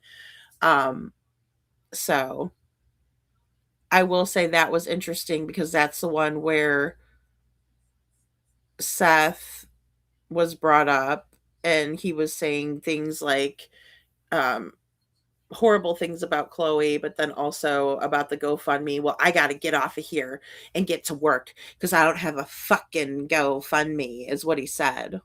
Right. And then Heather's like, okay, see you later. Bye. You know what I mean? So, and I could see she was probably put in a precarious situation, but then again, I don't know. Exactly. You can not blacklisted. Exactly. I'm sorry. I'm behind in the chat. Um, yeah, it's just, in my opinion, um, knowing what they knew, knowing what they found out, because they found out a lot, because in a short amount of time. Um, and now that I'm seeing that this happened in April, then it must have been in the beginning of May that Web Sleuth's interview happened. Um, because of course they were on the panel, and then up comes Chris Proudfoot. Well, it was first Chloe and then Trisha and her co-host. And then you had Chris come up, don't be talking about my mama, don't be talking about my truck, right? Um so and I hope you feel better from that frozen shoulder. Oh my goodness, that sounds like it's so painful. I'm so sorry that you're having to go through that. I hope B Team, my little memes of B Tim makes you laugh, and hopefully that'll help you take your mind off it a little. But again, guys, I do want to say, April, right, is when these PIs came on. So we're going to say the first week of April just to be safe, right? And this is a rough estimate of a time frame, timeline. Timelines matter, right? And then at this point in the 2 weeks, it seems like she's been able to gather information from and already had the phone call with Chris's quote unquote boss. So here we go. So there may have been some trouble in paradise. To me, these are all things that need to be considered. Could these things have led up to maybe Sebastian just feeling a certain kind of way, Right. and leaving? You know, if he overheard a conversation between Chris and Katie where Chris is saying he can't deal with it anymore, he's out, whatever, you know, that Right. could have been motivation for Sebastian to just leave. Seth, I want to bring you back into the conversation. Was Sebastian safe at his mother's home? No, Seth, I meant that he brought you up in the conversation and said that you would never talk again if you shared whatever was said to you. If he opens his mouth, he won't ever open it again. I promise I didn't do that, but if I do, you could yell at me because I don't ever mean to do it. Seth said Seth said you said I was brought up. You just called Chris my name again, Lady Freedom. No, not this time though. I know I have done that in the past on accident, which I hate to do that. And I do think Ava that she catered to Chris too much. But I think a lot of people catered to Chris too much. Like Web Sleuths was very difficult to watch because you had gray pubes up there and he's, oh, Chris, it's okay. I used to get beat with anything handy. And it's like, okay, but that's still not okay. Like, I get it. You're not mad at your mom now and, you know, and everything like that. You love your parents and stuff like that. I feel the same way, but was it better that she didn't get beaten? Sure, it is. It is anytime. That's not a good avenue to take. Right? And it's not good to hit kids, especially if they're autistic. I mean, hello. It's a crime in Tennessee, by the way. It's a crime. Hey YouTubers here. Good to see ya. So, I mean, we have to consider that too. It's not okay because it's a crime. Just like for all of you haters out there to know that beating a child with a belt in Tennessee is a crime. One that's on the spectrum, one that has a rare chromosome deletion syndrome. Another factor would be because there's a pocket of fluid on his head and he could hurt himself. He could fall and hurt himself. Or that big galoot that calls himself his stepfoot, could take it too far. He's not allowed to put hands on him. It's illegal and they should be in jail. They should have been charged with that. And to just leave. Seth, I want to bring you back into the conversation. Was Sebastian safe at his mother's home? I've heard some things. I have mixed feelings about that. Were you addressing it with your former wife? Information that has been brought to my attention has been information received since Sebastian has left. And the morning after he left, what happened in the home? Can you answer that? I know that I received a phone call on my cell phone that I didn't get until I got off of work. Everything else would be law enforcement or speaking to Chris Proudfoot to figure out what happened. Hey guys, Lady Freedom here with another. Oh geez, there's Old Lady Freedom. All right, we'll just skip over Old Lady Freedom because this is when I first started making videos. All right, here we go. Tracy and I. Oh, okay, this is where. Okay, I'll just read this part. Tracy and I have been working Sebastian Rogers' case for a couple weeks now, and I must say we hit the ground running. We had a lot of catching up to do. again, I want to say that we appreciate every lead. So thank you to everyone who has sent information. As we say in every case we work, please don't hesitate to call or message us with information. You may think it's nothing, but we won't know until we've had the opportunity to check it out. Obviously, I cannot share information that we haven't eliminated yet, but I can tell you some of the things that we have personally, quote unquote, ruled out, not to be confused with LE's investigation. So right here, again, when I saw this, I thought, wow, this lady is a professional. When I first read this, right? Because she's talking about how her and Tracy are working this case, and they've been working it for a couple weeks. And I think it's important to remember and remind the public when you're asking them for help to not hesitate to call or text or let us know, because like some little minute detail that doesn't seem like it's a big deal could be a very big deal and could help break the case open. We've seen that many times in true crime. Hey, little Miss Sharon. Hey, Blue Love, good to see you. It's illegal, but CPS don't investigate. From experience, they won't even ask to see photos if you have evidence. Oh my gosh. Sad to say, but it is in fact true. Yeah, I believe you, Blue Love. And that's what's horrible is that I've heard so many horror stories and dealt with so much in the family courts. I know. And it's crazy because it's not isolated to one area either. I always used to just think like Missouri was so horrible, which I still will never go back there. But it's not just there, right? It really opened my eyes in Sebastian's case. I mean, my eyes are wide open. My little shark eyes are open, because it's crazy how similar the stories are, as if they're being trained to do the wrong thing across the board, and that's why I'm very interested in Sebastian's law and the way that it's creating the federal oversight that is much needed and crossing over into state to state, because people can get in trouble in one state and then the other state they move to has no idea about it, and that happened to Sebastian as well.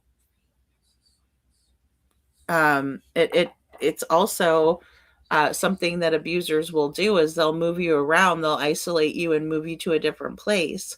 And so what was happening in one place doesn't transfer over to the next place, unless you press charges and things like that. So, baby shark, don't start with it. I know. Oh my gosh, I'll get it in my head. Thank you, little Miss Sharon. So, thank you, witchy mama. Okay, so it obviously took me a while to read this through. I'm sorry, guys. Let's switch over and see. Okay. Oh, here we go. All right. And what they have or haven't ruled out. So what she's saying here is that they have information, but they cannot rule it out, in or out, right? And well, in terms of law enforcement, right? They don't know what law enforcement has or hasn't ruled out, but this is some of their findings. The S offender that lives within a mile of Stafford is no longer a POI, a person of interest, in my investigation. I interviewed him, got his alibi, and validated his alibi thoroughly. Now, with that being said, again, this is right around that time in April 20, about April 25th, 6th, 7th, right? Where they're coming on to News Nation. So this is kind of prior to that, or in the same time frame where they were doing all of this. So she checked out the sex offender, and you remember that Katie was told by Heather that they hadn't checked out the sex offender, that they asked if law enforcement did, and they hadn't checked him out. And so she went ahead and did her due diligence and checked him out. So Also, I can tell you that I know for a fact that Chris Proudfoot was accounted for in Memphis on Sunday evening and was on the job site at 5:15 a.m.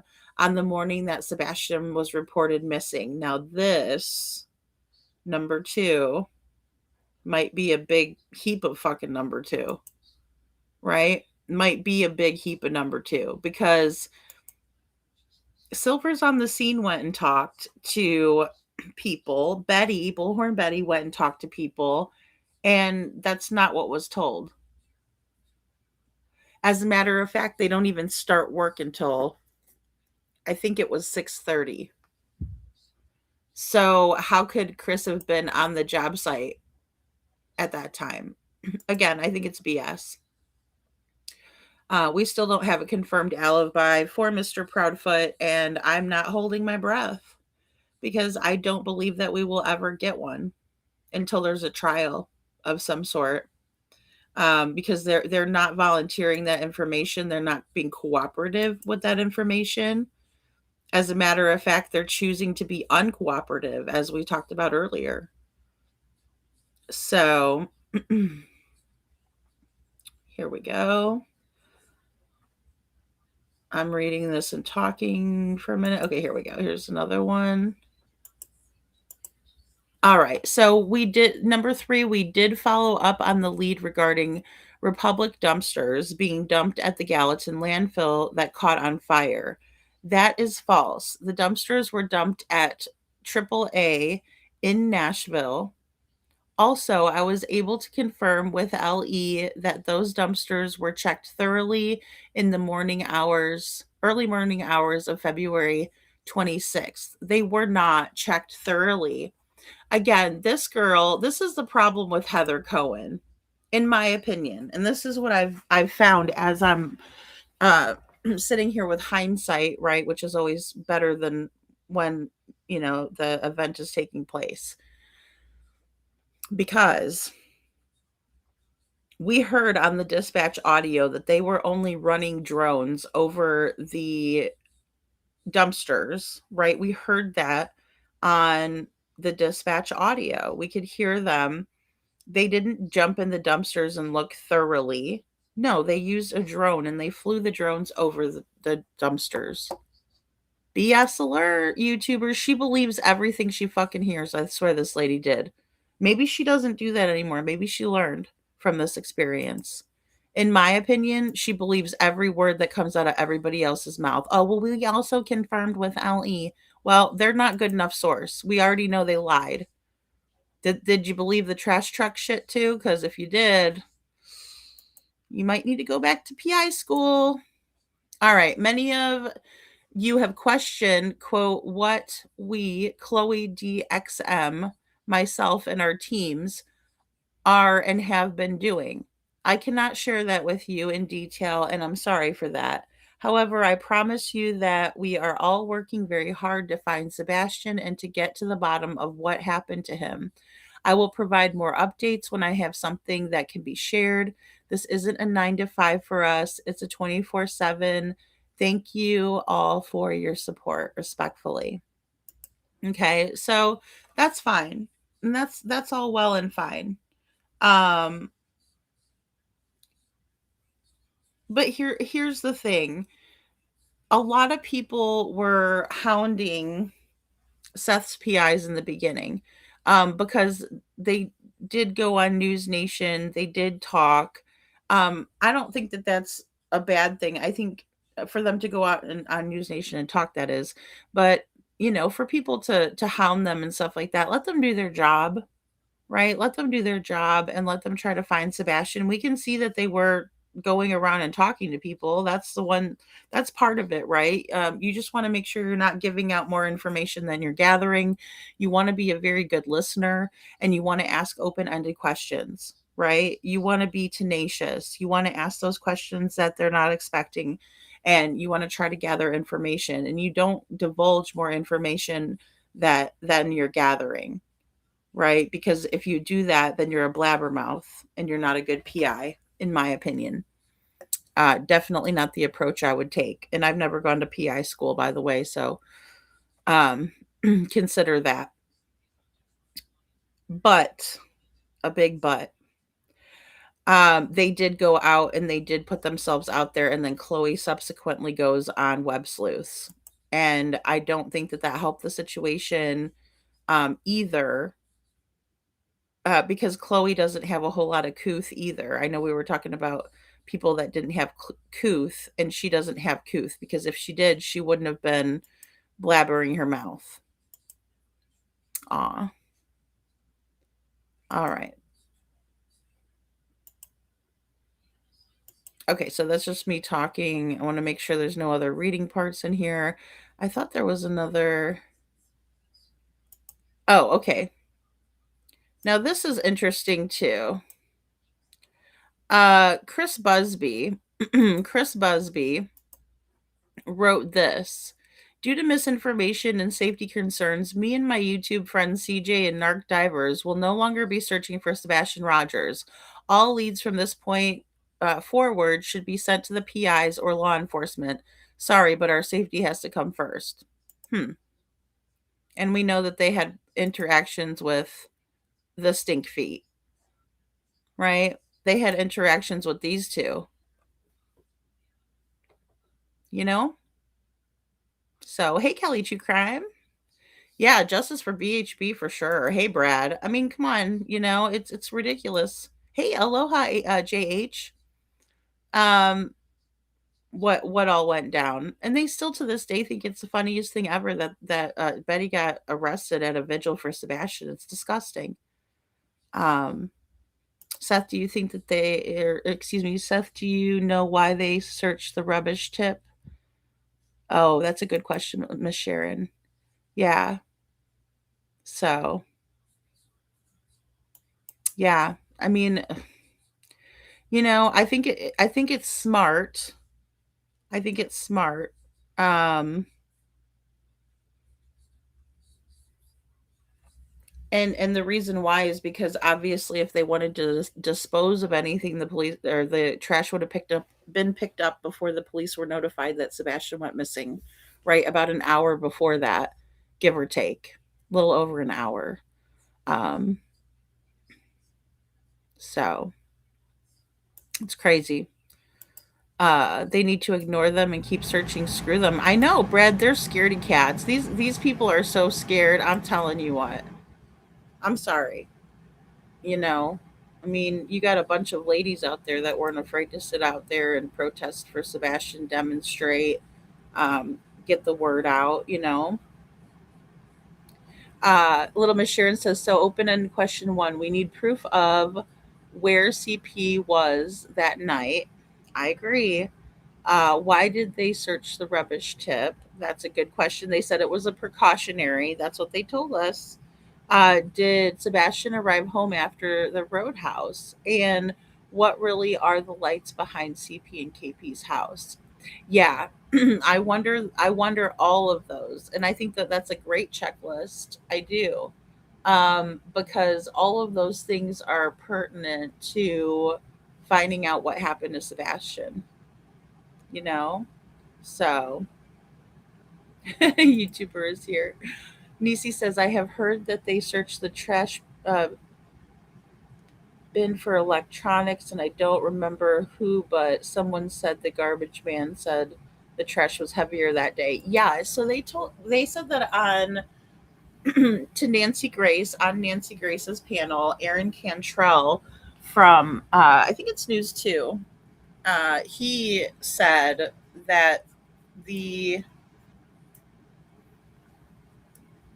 trash guys said that to him, or said that. But here's the thing about it is they have the arms that collect the trash, so nobody would have picked the trash can up to find that out. So that was a rumor, and that was a rumor spread by the news, by the mainstream media. Crazy, crazy, crazy, crazy. Okay, so let me go ahead and take this down, and I want to pull in where they were talking about Sebastian on Web Sleuths, because again, this is right around that time. So bear with me because I got to go back into the archives and grab it. Let's see.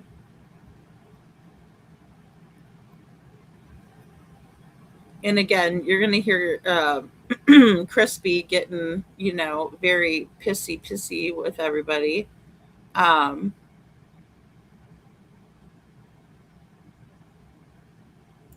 Actually, while I'm looking for this, let me go ahead and play this. This is going to be Chris's quote unquote boss. Let's just throw back. Let's just throw it back because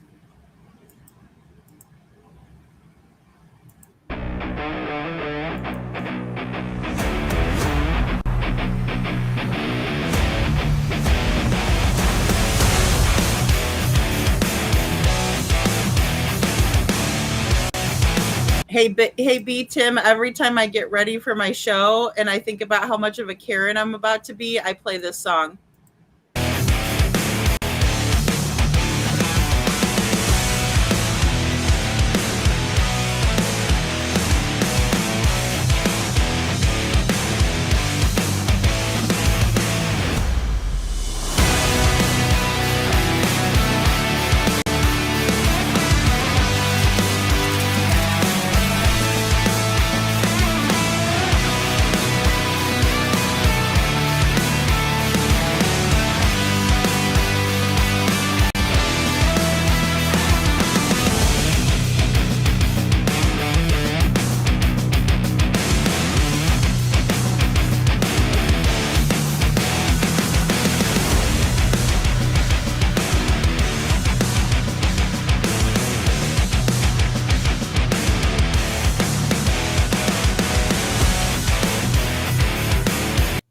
From one of the guys on the job site said I needed to call you. Sorry? What? I'm getting to that. Give me a second. I am trying to, I just want to get the logs of when Chris Proudfoot checked in and checked out of the job site on February 26th. Listen, I'm going to tell you something. On Sunday, right? That Sunday, I'm going to put his fucking skirts on a shelf. I left on my holiday at 8 o'clock at night. I got back at 11:30 from the fucking bar. He was still there. And then he was on the fucking job site at 5:15 in the morning. There's no way he drove to Nashville, murdered a kid, fucking buried the motherfucker, came back and was off the site by 5:15. Wow. Whoa. Trigger warning. Trigger warning. Gosh, this guy, Heather's calling. What? What do you want? About what? I went to the effing bar. Oh, wait. I saw him put the skirting on his camper. And then I went to the effing bar, got back at 11:30. He's still there. And he was at the job at 5:15. This is a guy who is building Chris Proudfoot's alibi, but at the same time crushing credibility. Didn't Sonny say that they found something and wanted to go back, but he suddenly died? Yeah, JH, that's a good question. And,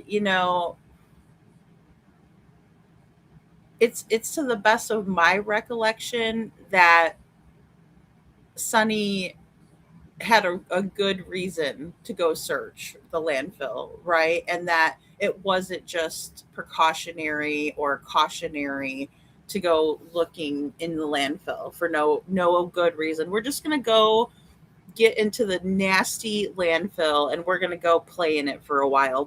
No reason. We're just going to go over there and, mess around, have a day, make a day of it. Yeah, I'm with you on that. He's a Karen. Beat him is the biggest Karen. Lil Mashir, did you like that meme, that picture? Oh my goodness, that made me laugh so hard. I was like, oh, that's so funny. Oh, these clowns, they really make me laugh. They're funny to me. They're real funny. No bullshit. What I was gonna say, I'm just covering my base. Can you believe he said something like that? Holy hell. I'm trying to clear and just doing my job. The internet is on some fuck shit, man. Yeah. That man didn't leave the fucking message that we gave down. Yeah. I didn't think he did. I just had to do my job to make sure that You can't get it. It's very hard for me to have it on the internet because they're all on the appendix. Yeah. And my other operators' inboxes are flooded. I have phone calls from private investigators.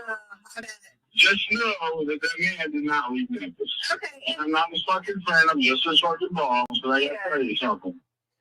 Now, this is supposedly his boss.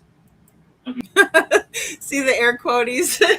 And you can tell Justin doesn't really quite buy it either. He's like, this is supposedly his boss, right?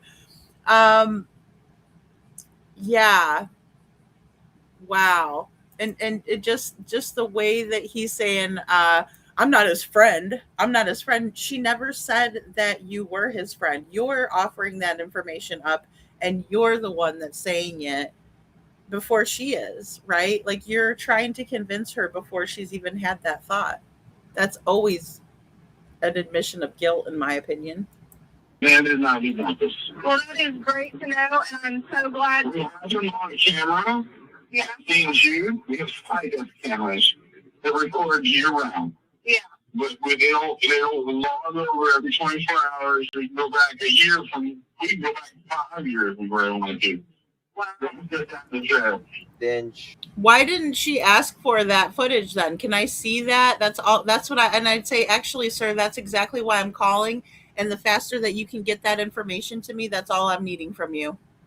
Boom, stay professional. Instead, she's over there, I'm going to flirt with him a while and laugh at him and play cutesy and see if I can get some information. No. Professional. Professional. The goal is a missing child. The goal is not to be cute and try to get more information. The information that you needed to get was that camera footage of the comings and goings of Mr. Foote. Period. Why didn't you get it? Joe, yes, stamp. They have amazing cameras to change you. We can zoom in and everything else. They have them time record. The FBI. I don't know of a supervisor or a boss that talks like that. Has been here twice. Okay. The FBI came here and followed our time log and checked our cameras. Yeah. You could put Chris's whereabouts. So that's why Chris was never fucking whatever polygraph. Yeah. Because they knew that Chris was here. Yeah. You need cameras at where we live. Yeah. And then cameras at St. Jude. Yeah. But beyond that, he has taken a polygraph for the police last week. Yeah. Wow. Yeah, I know. Okay, So just so you know, I know you guys are just everybody's just shit out of me with all the shit they're talking about Christmas family running through the mud. yeah, I get it. But I'm just look at every angle, and that was something I needed to do in order to, eliminate. I'm a terrible witness and his boss, and I'm telling you right now, the man did not leave Memphis. He's my train operator. We have him on camera on site. We have RFID tags. He's attached to in and out of the job. Yeah. I mean. So my question is did law enforcement talk to this douchebag, and are they taking his word for it? Like, what is happening? Right? Because it seems like law enforcement can't produce any receipts either. They haven't. Seth produced his time card sheets. How come we can't see the video footage of Mr. Proudfoot? Why wouldn't the better question is why wouldn't he want it out there? If I was being wrongfully accused of something, you bet your ass I would be showing my proof. That's why he was never bothered. That's why the FBI cleared him in the police theory. Yeah. He was not. He said that's why he's never taken a polygraph. Yeah. Now, I can't claim for anybody else. I know it's fucking why, so I know the rest of the other people. Yeah. And I can tell you one thing that Chris did do it. Yeah. I'm sure, no doubt in my mind, because if he did, he wouldn't have been back out here. We sent him He threw KK under the bus. home because of all this shit. Yeah. For just 4 or 5 weeks. How fucking long he was home? Well, for one, because Tim was missing. 2, we didn't need all extra drama and media attention on St. T.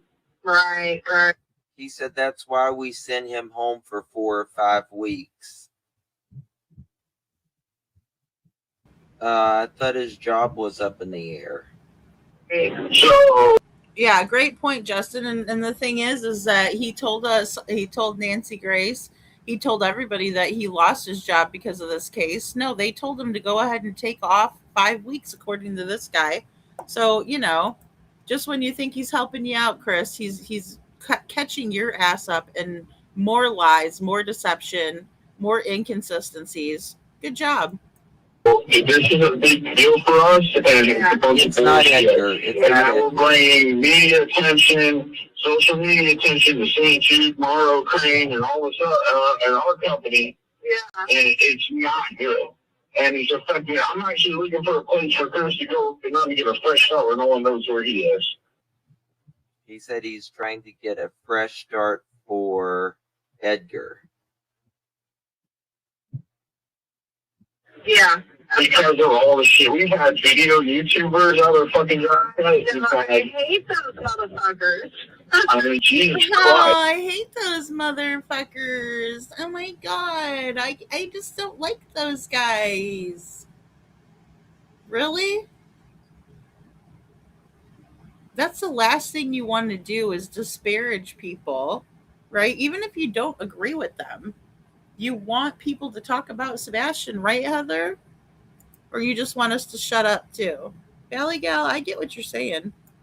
Yeah. So, I get a rain of phone calls. Don't feel bad. Like, as the PI on the case, I'm getting ripped to fucking shreds too. So, we're all having fun with this, getting fucking attacked from every angle. It is so ridiculous. Yeah. Beyond ridiculous. Yeah.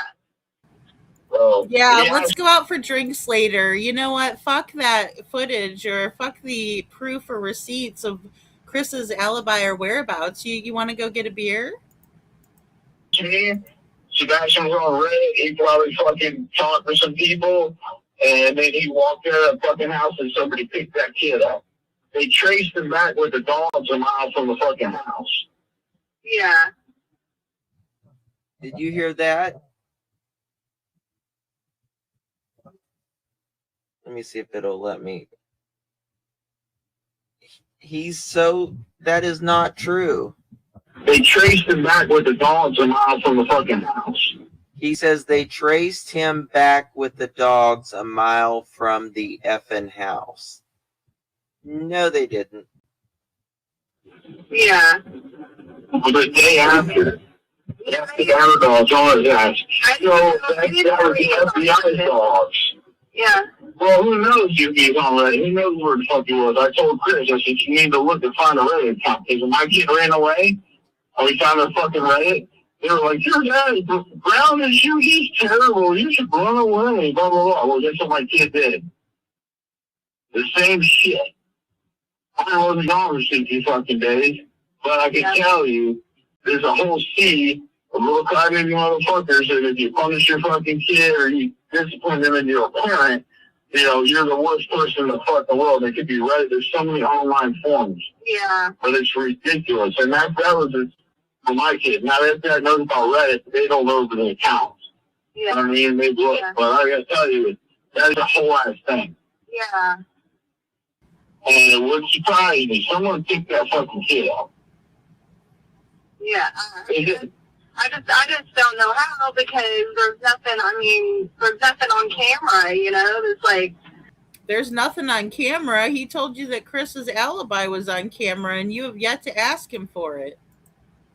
No ring cam footage of any cars picking him up or anything. It's just, You walked out of the house and went to a predetermined. There is cars of picking him up. Yeah. I mean, Doing something. The dogs, I mean, he walked a mile from the house barefooted, and the dogs picked his scent up a mile from the house, and then they all shot. No, they didn't. Yeah. Kids don't just disappear a mile from the house. Yeah. He seems very much invested, in my opinion. Very much invested. That, like a boss would say, would be more professional, number one. And number two would say, yes, he was here. Thank you for calling. Bye.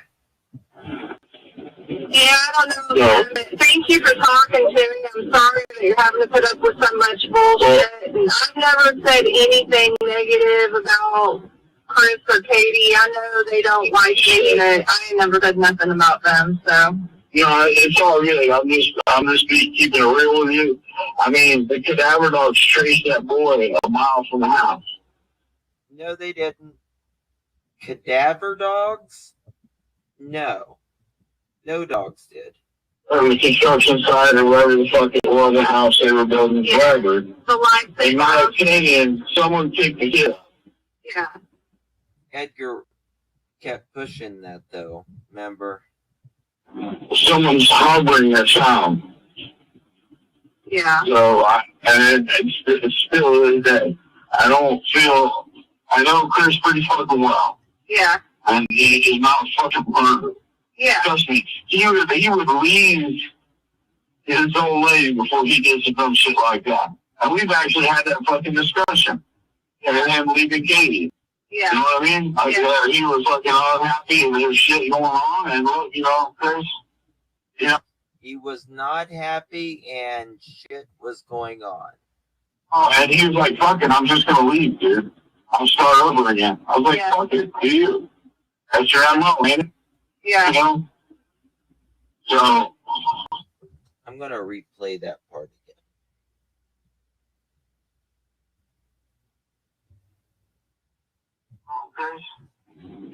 And he was like, fuck it, I'm just going to leave, dude. I'll start. Let me rewind that more.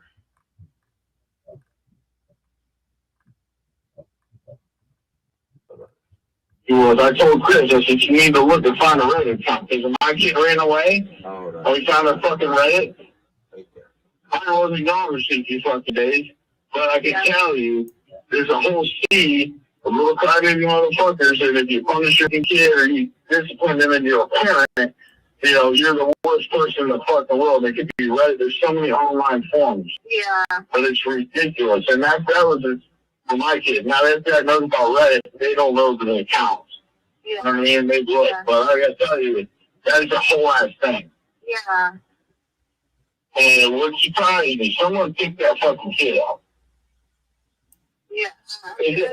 I just don't know how they can. Just shameful to talk about a child like that. There's nothing, there's nothing on camera, there's like no ring cam footage of any cars picking him up or anything. It's just, Then you walked out of the house and went to a predetermined, when they tracked him with the dogs, he walked a mile from the house barefooted, and the dogs picked his shit up a mile from the house, and they were all shot. Yeah. Kids don't just disappear a mile from the house. Yeah.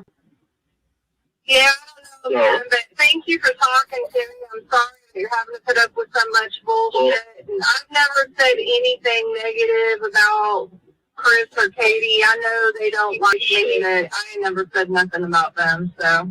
It's all good. I'm just keeping it real with you. The cadaver dogs chased that boy a mile from the house. Wherever the construction site or wherever the fuck it was, the house they were building forever. In my opinion, someone kicked the kid up. Yeah. Someone's harboring that child. Yeah. So, it still is that. I know Chris pretty fucking well. Yeah. And he is not fucking murdered. Yeah. Trust me, he would leave his old lady before he did some dumb shit like that. And we've actually had that fucking discussion. And him leaving Katie. Yeah. You know what I mean? Like, he was fucking unhappy and there's shit going on. And look, you know, Chris, you know, and he was like, fuck it, I'm just going to leave, dude. I'll start over again. I was like, fuck it, do you? That's your MO, ain't it? Yeah. You know? So, you know, but I can vouch for his whereabouts. Yeah. Curious how you got my phone number. You know what? If I could tell you a name, I would, but he didn't tell me his name, and I didn't ask him.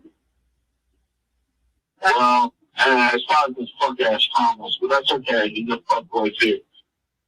Okay, probably just punk ass Thomas, and he's an F boy too. Wow, what a nasty mouth on this guy. I really don't. Yeah, have a good day. All right, thank you. Yeah, I know. I know. Wow, that's how you talk to a lady. He's real cute. All right, so I was pulling this in. Sorry, guys, I got quiet for a second there because I was back here pulling this up. We're gonna go back into the Web Sleuth interview where we have Chloe, the other PI, right? And then this again was right around the time that this had all transpired, right? There was like a 2-week period where they're gathering information. Tracy, Chloe PI, and this Heather that was just on the phone with Chris Proudfoot's supposed boss. Okay, let's watch this real quick. The private investigator for Sebastian Rogers. Chloe and Heather, you've probably seen Heather on the news, and Chloe. Heather is taking the night off. She has well-deserved rest time coming. And poor Chloe, we are not letting her take the night off. We hogtied her and forced her to be here. So No. Now, Sebastian Rogers went missing toward the end of February. He went missing, it was a Sunday night, Monday morning. Right. So And- between midnight and 6. Right. Oh, there's that midnight and 6 thing again. There's that midnight and 6 thing again. Right? Because that's the information that they're pulling in, like Seth was saying earlier, from Chris and Katie. She goes, oh, well, between midnight and 6, they need to stop catering to them, as we talked about earlier, and also believing everything that came out of their mouth. Because we know that a computer told us that the one interview, when they plugged it into the computer, that Chris and Katie were only being 52% honest with what they were telling us in the Pollyanna Thompson interview. But let me just go back just a little bit again so we can hear that again. Rogers. Chloe and Heather, you've probably seen Heather on the news, and Chloe. Heather is taking the night off. She has well-deserved rest time coming. And poor Chloe, we are not letting her take the night off. We hogtied her and forced her to be here. So No. Now, Sebastian Rogers went missing toward the end of February. He went missing, it was a Sunday night, Monday morning. Right. So And- between midnight and 6. Right. Of the 26th. There's lots of cameras in the neighborhood. Yeah. But they haven't, that we know of, nobody caught Sebastian leaving the house, right? Correct. Yes. We had a meeting with Sumner County a couple weeks ago, and they're baffled. I guess. He's seen. All right, guys, they're referring to the meeting with Sonny Weatherford, I do believe. Getting home, and then he's never They seen it. didn't take out the garbage And they're baffled. or do something. Yeah, trash out. So they saw him doing that. They're baffled at the end of April. Still, they're baffled. Well, if you're baffled by something, wouldn't you want to get to the bottom of that shit, especially if you call yourself a detective? Yeah, but they didn't see him leave. Ever again. No. When was the last time that Sebastian was seen by people other than family members? It's my understanding it would have been the people at Texas Roadhouse. Which was Sunday. Saturday, he was at Costco. Costco. And we confirmed that with that receipt. And then Sunday was a day full of activities. Right. Yeah, so the last place he went before he went home was Texas Roadhouse. That's the last confirmed sighting, the people that weren't related. Right. He's on camera apparently taking some garbage out, and there's cameras all over that neighborhood. Yes. But nobody has seen him leave. No. Now, Katie is Sebastian's mom, Mm-hmm. and Seth is Sebastian's father. Chris Proudfoot is his stepfather. Right. What can you tell us about his, I guess, alibi, you would call it? When was Chris seen last? He was out of town. Can you run that down for us, please? I don't know when Chris was seen last, besides the source that tells us he was at Yes. the job site at 5:15 a.m. on the 26th, which was about a little less than an hour before Sebastian was reported missing. He was where? A little less than an hour before he was reported missing? He was at his job site at St. Jude's in Memphis. He's February 26th, okay. He's a crane operator. Right. When he was last seen, though, before that was 8 p.m. His vehicle was seen after that at his RV, but him physically being seen was 8 p.m. the night before. But the police have never indicated in any way, shape, or form that they thought Chris had driven home or there was anything nefarious, correct? They haven't indicated much of anything, honestly. Okay. They've said that the family's been cooperative, and that's it. They dodge questions about timelines and alibis and things like that. You mean the police do? Yes. What Chloe is going on is a vetted source that said that he was at his job and then his truck was seen at the RV on, was it Monday morning, did you say? Yes. Okay. Well, And he was seen. he was seen, okay. At his job site at On 5:15 in the morning. Okay. Nobody's clear. Right, but you guys failed to get the footage that confirms that, though. Right? Jessica, you're absolutely right. How do you confirm someone being seen that is a child by the store seen? I think you meant to say how do you confirm someone being seen, right? You have to show the receipts on that. You have to show the receipts. And they had an opportunity to get those and they missed the opportunity, in my opinion. Right? Because he says, we have camera footage. We can go back 5 years. Okay, all right, big guy, then let's get it. My email is this. How may I access that? That should have shut down all of that extra nonsense and theorizing and what Chris told him to say and all of this. Talking crap about YouTubers. That is all irrelevant. That means nothing. When he said I have footage that we can go back and get, they should have got it right then and there. And you guys failed to do so. And how many of yous were working on this? The police have been very clear about that absolutely nobody has been cleared, basically. But they haven't said that anybody is a suspect either. You must get frustrated when the police won't. Extremely frustrated. Yeah, when the police won't release anything. It was very contentious there in the press with Seth Rogers, Sebastian's bio dad, and Chris Proudfoot, Sebastian's stepfather. Well, recently, Seth and Chris talked together. Right. And they have decided to work together. Right. However, Seth came out and said that if people basically didn't like it, they could F off. Right. And Actually, Chris came to the vigil before it started. Mm-hmm. And I think he approached Seth. Oh, he did? Okay. Not the most recent one that we did last night, but the one last weekend. You think he did? I have proof that he did. It was on video. They did still shots and everything. You think? You think, huh? Okay. My discussions with him and just from knowing what kind of verbiage he uses anyways, my impression is that it was, I know that everybody has not everybody, but a lot of people have a bad opinion of the Proudfoots because of social media. Mm-hmm. And I'm going to get some backlash about this, but this is about my son. So F anybody that's going to get in my way. Right. But I mean, he's never told me to F off. He's never told his other private investigator to F off. He's never told his volunteers. He was not speaking to people that were helping him. I know a lot of people thought he was. That wasn't the case. And the people that would give him grief for wanting to work with Chris Proudfoot. Right. He got a lot of grief for it. Yeah. It is so hard to absorb and to deal with all the while you're trying to look for a missing loved one. It is a horrific situation. And the fact that Seth has held up as well as he has is amazing. Was the camper ever checked? I take it you're talking about Chris Proudfoot's camper or RV? I do not have confirmation of that. We have to assume that on things like that the police have checked everywhere. You know, no, we can't assume that though, Trisha. We can't assume that in a case like this. We just can't. Otherwise, we would be selling ourselves short. We can't always give them the benefit of the doubt. If they didn't do an audit on the front door lock at the very least, do you think that they're going to do anything extra? They told Seth that it was too much work for them to go back and check the license plate readers and all of that.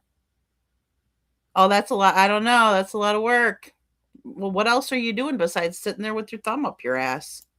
Would assume that they have looked all through the camper. You would assume that they would have looked at Chris's parents' RV or camper. But again, I have no you have confirmation. no idea. You have no idea. We just have to assume. We have to assume the police have done their job in that sense. Seth has petition up to get the FBI to take over Sebastian's case. How come? Well, the FBI has been involved, but he wants them to take over. I think he's just frustrated, which I understand. Right. Because we haven't had any results, Right. So I understand his frustration. And I think that's really it, is he wants another jurisdiction to take over. I mean, above TBI and Sumner County. But yeah, they've been involved. I mean, Secret Service has been involved. And Right. yeah, I mean, a lot of other jurisdictions have been involved with the boots on the ground searching as well. So, but his goal is to have them take over. And again, Sebastian, according to Katie, disappeared sometime in the middle of the night. But supposedly there is no Ring camera showing Sebastian leaving, although there is Ring camera because the neighbors all have Ring cameras. Yeah, I've mapped it. Ring I cameras. mapped, the first 11 minutes of the dispatch. Once dispatch started at 6:39 a.m. for Sebastian, there's 11 minutes that were released, and then had a great volunteer transcribe them for me, which took her a very long time because it was chaos. But through that transcription, you can see where they're saying this address has a camera. I spoke to them. They looked at it, all this. And so I made a map just from that dispatch. Okay. And we've never gotten to see this map, but we can kind of come up with one on our own. I'm not saying it wasn't a daunting thing to do. Hey, Detroit. I'm not saying that it wasn't a lot of work and, put into it. Don't get me wrong, please. But here's the thing. It's not that chaotic. It's like, oh my God, it was so horrible. Like a lay person like me, yeah, you're listening and you have to really listen, but it's not that bad. Again, it's just kind of weird how unprofessional Chloe was. There's probably more cameras than that. It was only the first 11 minutes, and there's a lot of cameras.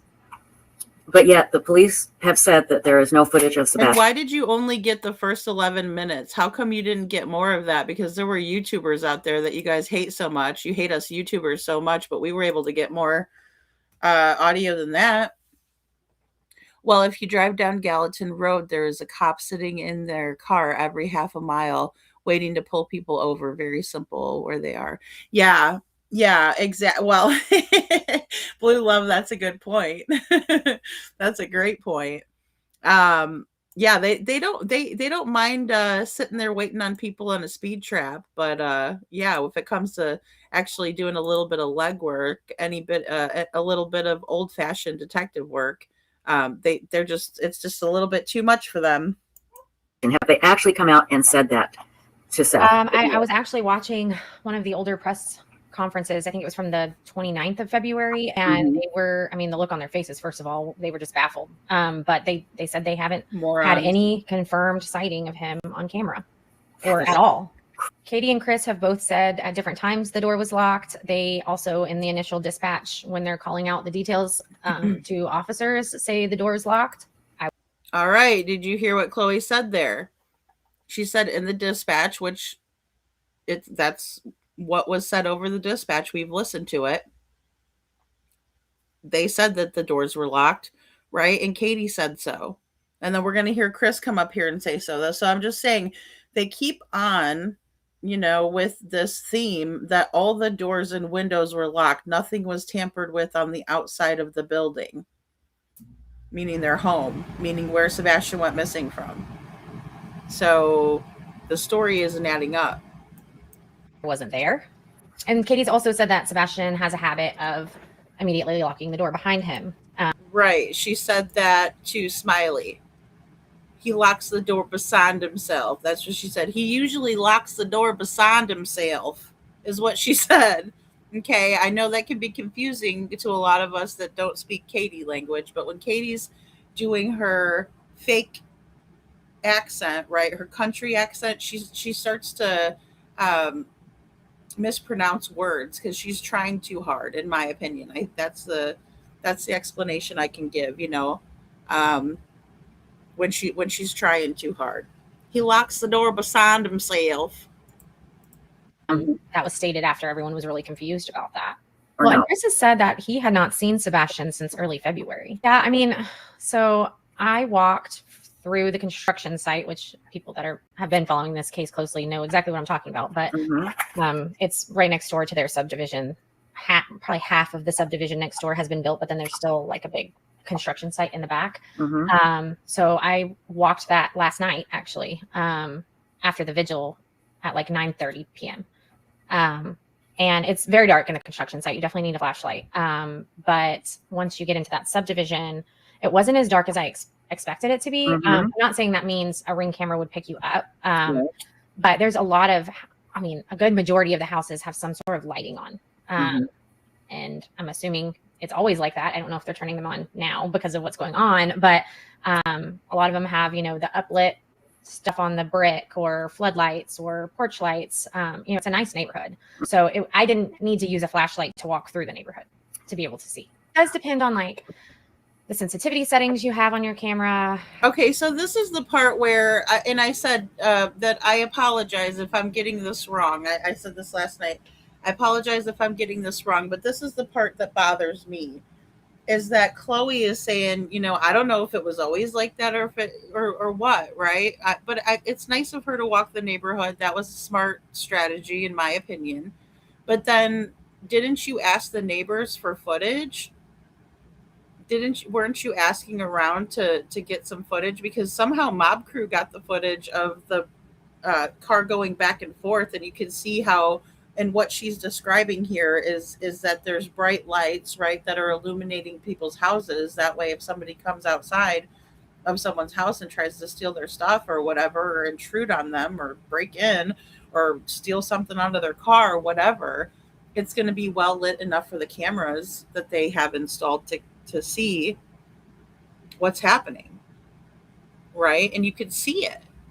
You could see that in the Mob Crew video where the silver car is driving down the road and then comes back. You can see it from that vantage point when there's the little kid outside with the flashlight looking for the cat. We can see it. So again, why wasn't she making these major connections? And if she's as good as she's saying she is, why didn't she just go ahead and ask the neighbors for their camera footage? Why didn't she have that on day one? Or were they not wanting to share it with Seth? I mean, they shared it with Chris and Katie. So somewhere along the line, there's a major disconnect with what these neighbors are willing to share and with whom. And it shouldn't be like that. You know, at this juncture, I would be I'd be putting my shit on blast. I would have done it a long time ago, though, because it's about finding Sebastian. It's not about anything else. Sumner County could sniff out a license plate light that's missing. Blue love. That's awesome. Yeah. Yep. So odd how they can't find Sebastian. Yeah. Yeah, I would have to agree, you know, and it's funny, you know, anything that brings revenue, they're willing to, you know, write that ticket. Anything that costs. I mean, trials are expensive. Hearings are expensive to have. Very interesting. Yeah, the PI people need new jobs. Hey, Jilly, good to see ya. Deborah says, didn't she just contradict herself? Probably so. Probably so. You know, it's very tough with Chloe because I'm not 100% that she wasn't working both sides. And she's like, yeah, everything's good. We confirm that. No, you didn't confirm. That was all hearsay. You took that guy's word for it. You took some bumbling fool who was disrespecting your fellow PI, your partner, one of your partners in your group. You took his word for it. And he was being a total dick to you guys. Or to her. That wasn't cute. She thought it was cute, and she was talking crap on YouTubers. That wasn't cute. Far from it. His mom was probably ashamed if she ever heard that. I thought Chloe also claimed it was so dark that she thought Sebastian could have walked away without being seen. She does say that. She does, Lover Girl, in this interview. Now she's saying in this clip, it's kind of lit up in the neighborhood. Well, everybody else's houses were lit up, you know, because we could see them on Kellen, all of those houses were really well lit because like some of them are backed up far off the off the street and stuff like that, and you could tell like up their driveways and stuff. Yeah, great catch. I ran away one time 25 years ago in Sumner County, and they found me in like 3 hours. Something ain't adding up. Blue love, I hear ya. I hear ya. It's excuse me. It's as if they're not trying hard enough. I'm the only one that has showed receipts through this whole case. I mean, Seth, and that's the thing. I mean, it's easy for you though, isn't it? I mean, it's not easy to have people prying into your life. I didn't mean it like that. I'm just saying it's kind of easy when you know that you were at work and you know you didn't have anything to do with it. It's easy to produce receipts on stuff when you have, a proper alibi. I think that's why they're having so much trouble themselves. That's why they're telling people things and hoping that they'll take it at face value instead of doing their own research. And thank God Betty went to go look, and thank God Silvers went to go talk to people, because we would have never known. We would have had to take them at face value. We would have had to take the PIs at face value, and at least we know all of this now, right? This is how she got the information, and she's sitting up on this panel like she's some kind of grand poobah up here that we should all believe and trust and listen to. And she got it from that fucking douchebag. Unbelievable, And I'm so sorry. That's just, it ticks me off. I get a bad attitude with it. It puts me in a bad mood because I'm like, what happened here? I mean, looking back on this, it's frustrating as hell. So, oh yeah, not to change the subject, but he's still missing yet. When was KP's last statement or interview? At 2 years. At 2 years, they haven't came out and said anything. They haven't came out and said anything. So, but yeah, back in February, yeah, Seth, maybe starting shit or maybe sharing shit they don't want you to share. Maybe sheriff calls you blue love. We can only hope. And I mean, I hate that because it's like it shouldn't have to be that. It shouldn't.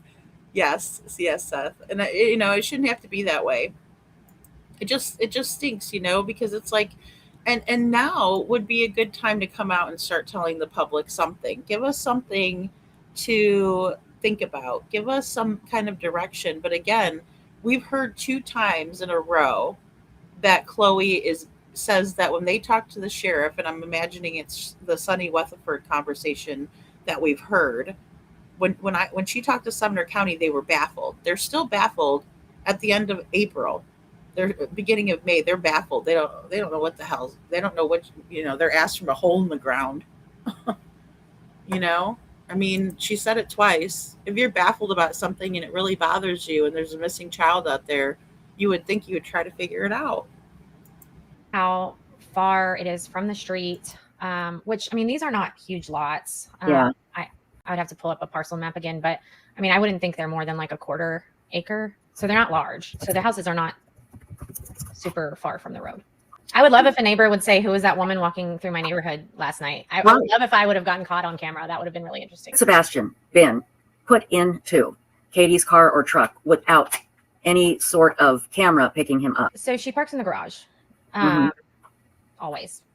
But I mean, she'd probably have to drive down the street with her headlights off, I would think. We know she drove through the high school, like she said. Somebody in there and take off somewhere at some point. Sure. I mean, I would think a camera would catch that. Maybe not if the headlights were off. But she drove at some point. She drove by the high school or whatever. Right. It was daylight at that point. Daylight. Yeah. Well, yeah. So she could have, put something in her trunk or put something in a car. And at that point, I mean, within minutes, if not already, police were called when she was driving through that parking lot. Where are the clothes Sebastian wore? Texas Roadhouse video. Do we know if he was wearing those clothes when he supposedly disappeared? I don't think he was wearing those clothes. No. Okay. But we don't know if the police have collected them or anything, right?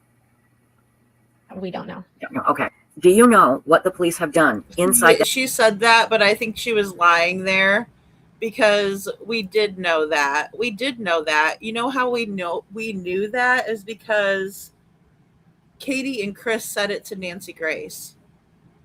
They said, what did they take of Sebastian's, right? They went over that, and they said that they took the clothes from the Texas Roadhouse as a scent item. But Chloe, again, she didn't watch all of that, wasn't aware of it, or didn't know it at the time. So she thinks she's got a piece of information that she doesn't want to share with the public. And so she's saying, oh, yeah, we don't know. Yeah, you did. We all knew, actually. If you're paying attention, you knew. That house to search for Sebastian. To my knowledge, their house has been searched over a dozen times by officers. They've used heat-seeking devices, and this comes from the sheriff, to make sure he... Yeah, so, yeah, she said she always parks in the garage. Yeah, that's what she says. Yeah, I think you caught that right, Valley Gal. I can rewind it, too. She said, I think... Sebastian's clothing not good enough for me. Right. Well, and that is very true. That is true, because we don't know what exactly was given. I mean, look, Katie said that they have the, clear version. They cleaned up the version from the trash can being taken out. And, excuse me. And we find out that is a lie. So, I mean, that's what's really tough about it, because we can't take their word for it. There wasn't any walls.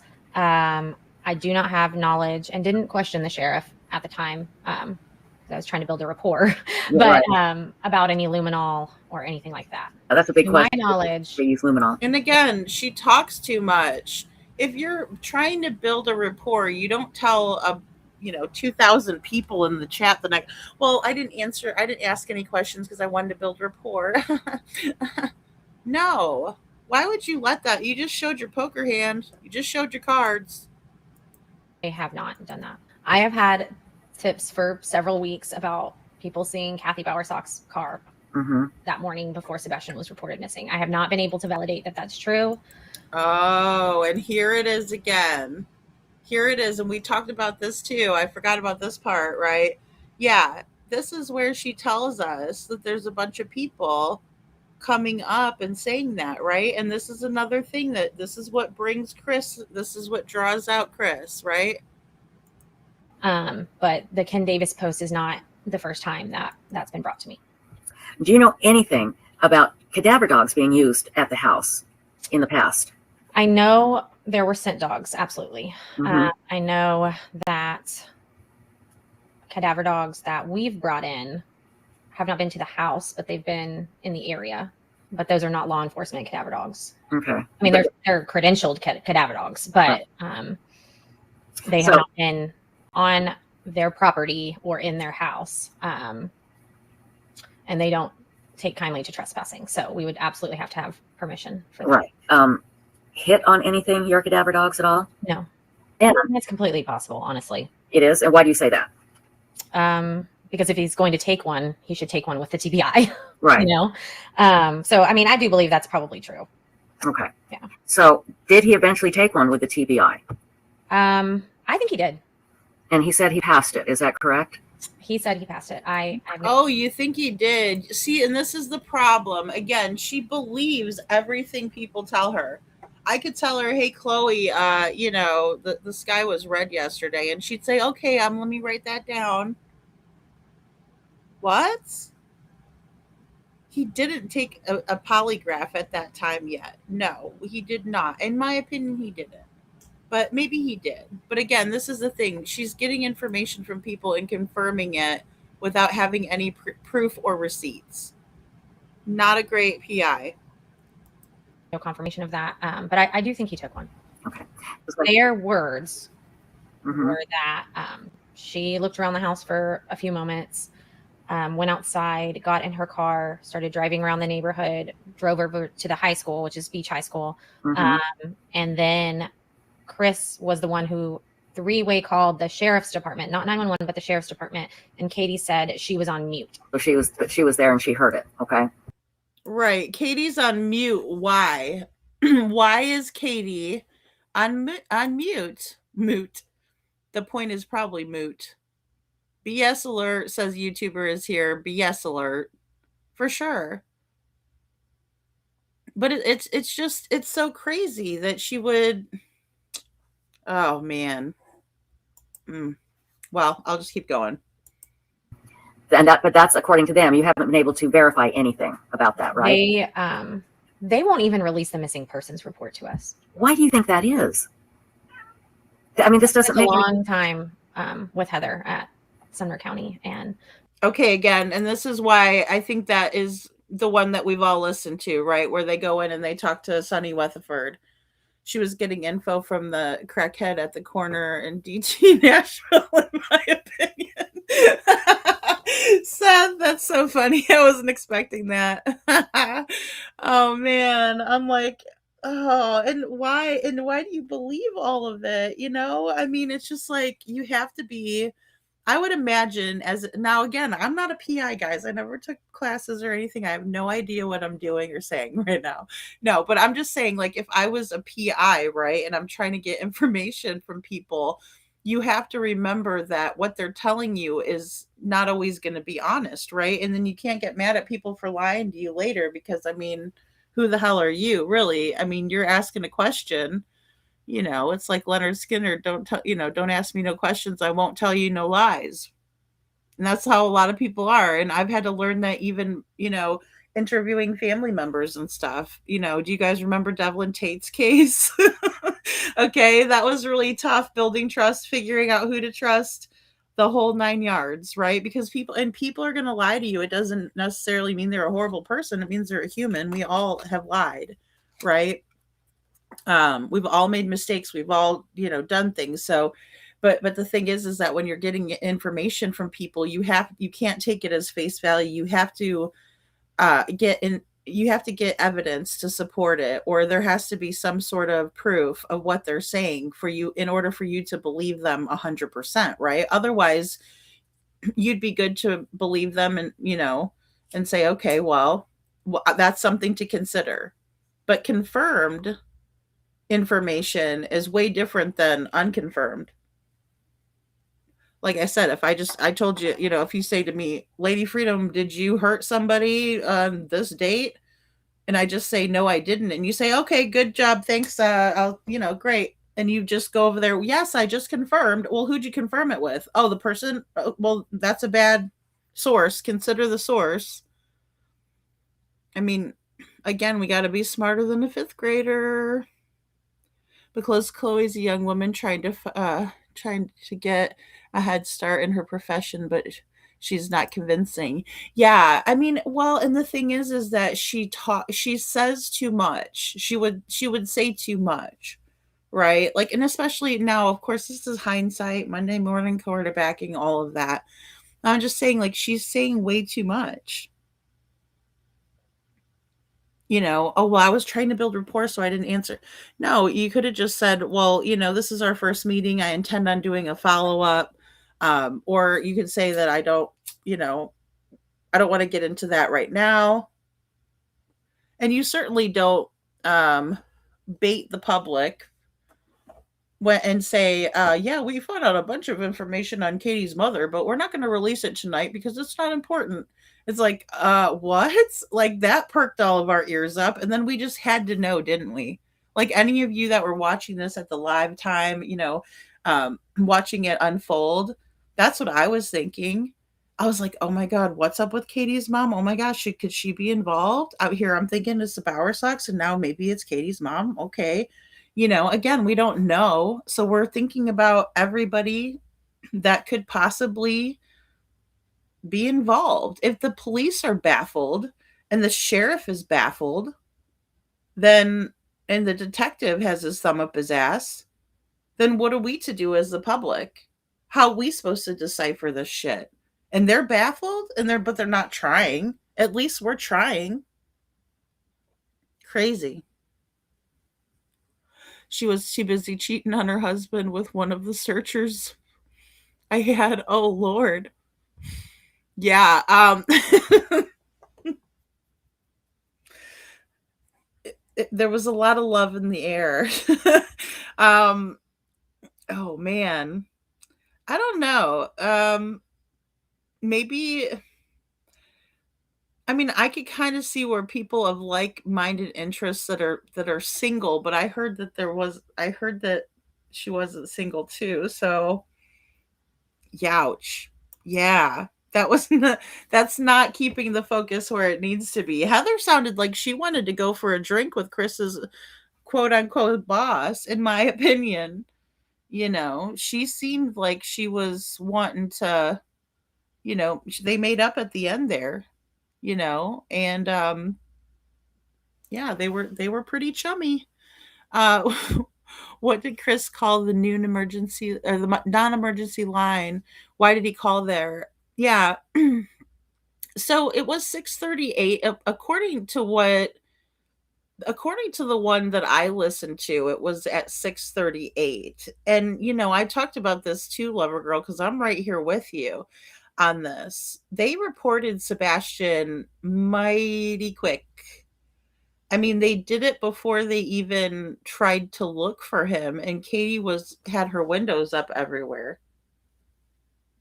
Everywhere she quote unquote looked, she didn't even have her windows rolled down. She really fucking screwed up with that one too. That was a bad, bad, bad deal what she did with that one. That was bad. Because not only do we see her in the neighborhood doing that, but we see her at the school doing that. So at no point did it ever occur to Katie in her little pea brain that she might roll the windows down if she's trying to get away with some slick shit. I mean, to me, that's slick shit. And I don't care. You could be mad, be shim, you could be whatever you want to be about that statement. But that is a real dumb criminal, in my opinion. And people could say, well, Katie doesn't have a record. She's never gotten in trouble. Well, that's her problem. She's trying to impress those in-laws and impress her evil husband. Well, yeah, well, you're not as good as they are, Katie, because maybe one of them, it would have occurred to them to put one of their windows down. Seth says, well, Lady Freedom, I have to stay skeptical of everyone. Yeah. Yeah, who is here to help. I know, because so many have other agendas. I know, Seth, believe me, I know. I don't know on the level that you do, but I've encountered people like that too. And it's like very disappointing. It's like,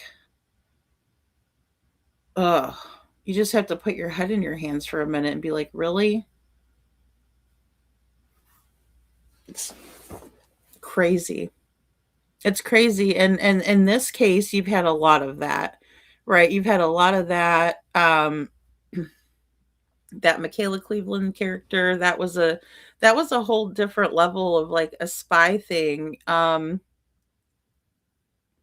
my opinion, I don't know exactly what went down. I'm just speculating, but that you wouldn't expect to get information, to get close to. I mean, that is their own agenda completely.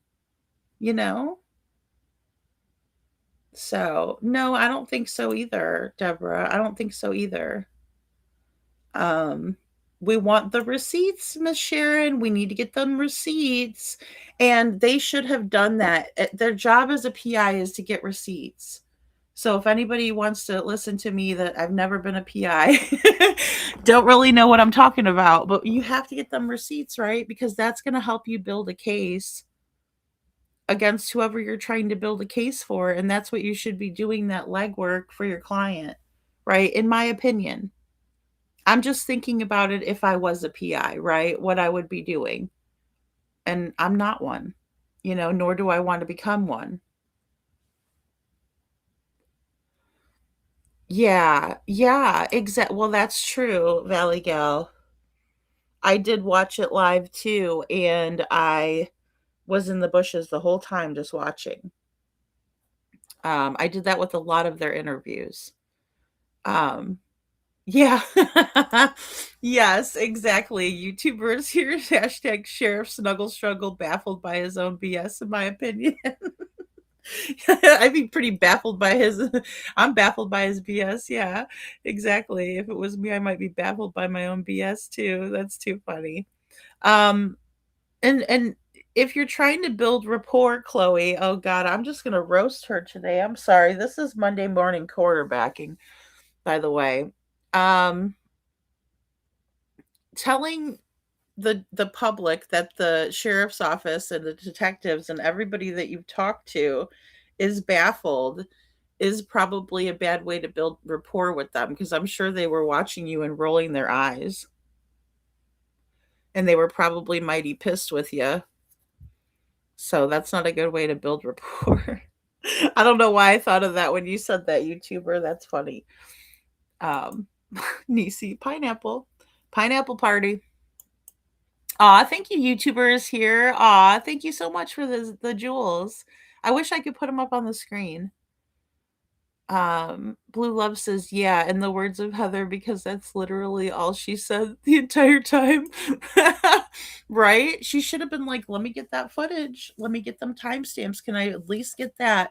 And especially when that guy started like complaining, well, he's getting all these threats and everything. She should have leveraged that. And she should have been like, okay, well, I can clear him through the public out if that's what we're trying to do, right? We're trying to get the parents to work together. We're trying to find Sebastian, right? They're working independently. At that time, well, at this time, Seth comes on the panel and talks about, how come you're not answering emails back? Like, let's get the ball rolling. I thought we were supposed to be working together, right? And so at this point, they were still. So would you'd want to facilitate that too, and kind of be like a go-between, right? That would be the smart strategy, in my opinion. You know, I don't think it was in the air, Lady Freedom. I think it was buried. Right? I feel sorry for her husband at the time, because this is a betrayal of the heart, body, and soul. Cheating is never acceptable. Aw, Seth. Yeah, I agree with that. Yeah, I agree with that completely. And you're right. And I mean, I'm sure it was not a happy situation for him to have to find that out. And then, especially because it's such a public, um, it was so public too. Yeah. Oh my goodness. Mm. No. Lover Girl says, I agree, Lady Freedom, not rolling the window down or even looking, right? Yeah, left or right when she drove into the school is crazy. Well, especially like you don't slow down or anything like that. That was another thing people were saying, her speed was really much faster than. Hmm. What about going outside the front door and screaming, Sebastian? Yeah, well, and exactly. I would, first of all, I think I've looked on their house again, the interior of it, on like Zillow or something like that, just again today, just so I was looking back at it. Because I was looking for crawl space entry. I know, but I think it probably is in the garage, because again, it usually goes the whole length of the house. Um, because when it's listed, it says basement, and it says crawl space in the basement area where that's listed. So with that being said, I was trying to look into that, because like they have the bonus room above the garage. I don't know if there's still a gate there, but there is a gate located there. They have a laundry room, they have bathrooms to check, they have all kinds of areas to check, right? Garage, car, like, you if you didn't know and you're like shocked, right? It's 6 o'clock in the morning and you go to pick up, or you go to wake up your child for school, um, and they're not there and you're not used to them ever running away, you'd be like, where are they? Right? Where'd they go? And so then you'd be like, okay, let me look here. Sebastian. You look all through the house, and then, like you said, you go out the door. Sebastian, you out here? I know Katie supposedly was asking neighbors. That was corroborated by one of the neighbors, that Katie was out there asking around. And I think she got caught on camera doing that as well. But then she goes back in and then she gets in her vehicle that's parked in the garage, right? So nobody knows if she put anything in her car or anything like that.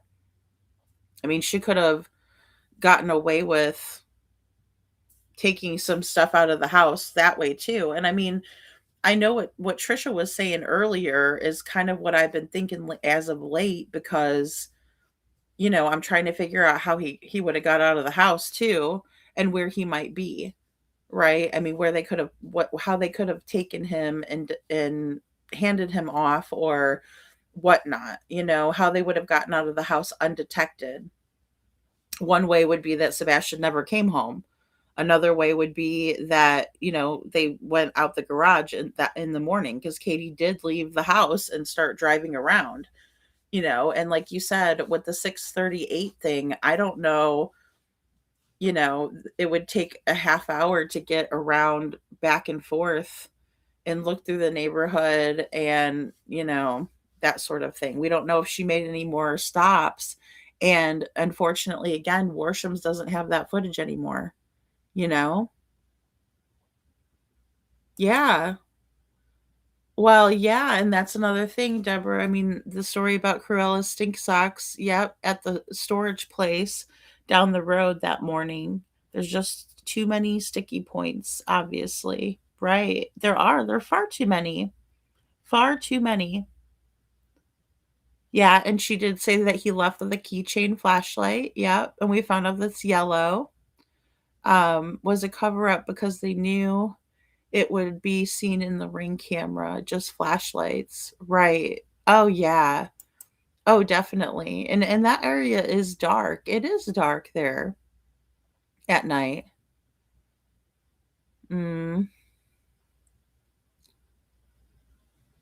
It does. Yeah. The betrayal is, in my opinion, nothing compared to the betrayal Sebastian is feeling.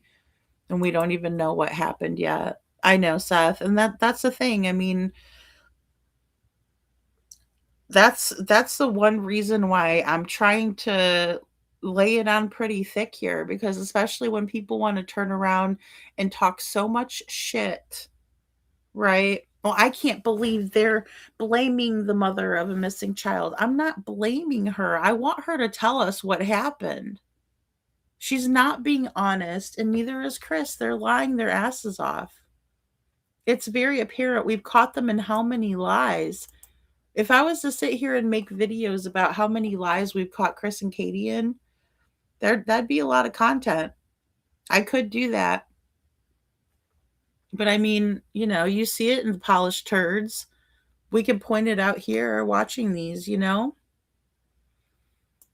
is cruel. It is. And it's like, I'm livid, especially because you have on top of it these morons. Like they're the icing on the cake, and the cherry on top is the corruption, because it's horrible. Put in records requests, talk to the sheriff, talk to several other officers and detectives, and they will not give it to us. I mean, it's bizarre. I've never encountered that before, because I often request those things because I don't work cases unless I have a missing persons report, especially adults. But sweet. Okay, so you don't work a case unless you have a missing person report, yet you still moved forward in Sebastian's case. Were you persistent? Were you tenacious? Did you follow up and say, I really need to get that report? May I please have it? And what exactly is on a missing persons report? Right? What kind of report? I mean, maybe they didn't make one. I don't know. That's a good question too, I think. Sheriff Weatherford said he was getting a lot of emails. I bet. By a lot of people that weren't necessarily like pertinent to Sebastian's case, you know. So he's getting bombarded. Seth took a poly with Nancy Grace, or with whoever Nancy Grace set him up with. Right. And do we have any results on that, or? I don't. Polygraphs are voluntary. Yeah. I mean, they're not admissible in court. So, I mean, I know they're helpful tools for an investigation, but they're not the end all be all. No, did Seth fall asleep during Nancy Grace lie detector? I saw a comment that had his name next to it that said he did. It hasn't been something I've focused on. Hendersonville is like very densely wooded. Mhm. And it gets pretty densely wooded almost immediately in any direction when you leave his subdivision. It sure does. And I'm glad that she said this. This was another thing that was smart on Chloe's part. So I'm going to give her some props on some things, right? Because Sebastian's neighborhood is like this little neighborhood, right? But then you had the new construction, but there was only a few houses there, right? But that area is like wooded, and then there's stuff, and then there's woods, and then there's stuff, right? Like, I mean, in terms of, you have the gas station, the storage, but then if you're going down, you have other houses that are like way backed off, and they have big, pieces of land, right? As you're driving down the road, the houses are kind of far off of the road, right? But then there's also, these spots that are very heavily wooded. So that in itself is a key point, that, or an indication that Sebastian couldn't have just walked out without any shoes on and gotten that far, right? Because he would, unless he was walking down the main road, it would have been easier for people to see him. At least there would have been a sighting of him from midnight to 6 at some point, in my opinion. But yeah, Seth, I probably will do that. I think it's a good thing. I think people need to see it, need to see all the lies in order. I did do that a lot with the polished turds thing, because it was easy. It was like, wait a minute, but they said this in that interview. They said this in that interview. They wouldn't give you guys the report at all. See that? Why though? Like, wouldn't a missing persons report just be like their name, like all of their stats, right? Their information, hair color, eye color, height, da da da. And then wouldn't it have like a narrative that's written like any other police report that would, I mean, I don't know about giving details. Couldn't they just write one up for you guys? Like, that's what I don't understand. They could have just put a narrative in, that his mother called at this time, and this is the person that she spoke with. Is there not anything like that? Because I will tell you what, Ionia County Sheriff's Office in Michigan, I spoke with them myself, right, on Devlin's case. And everything in that case was documented and followed up on, and then documented and followed up on. And the reason that I know that is because I know someone who did a FOIA, and they gave me the rundown. And even the call that I made about Devlin's Facebook post being deleted was in that FOIA. It was heavily redacted, but the key information and the way that they followed up on things was just like that, right? Like, he was reported missing at this time. We know that because we've heard the dispatch audio, and we also heard they released a couple of other audios of Sabrina calling him in. They didn't release Tamara calling in. She called him in too. They both did.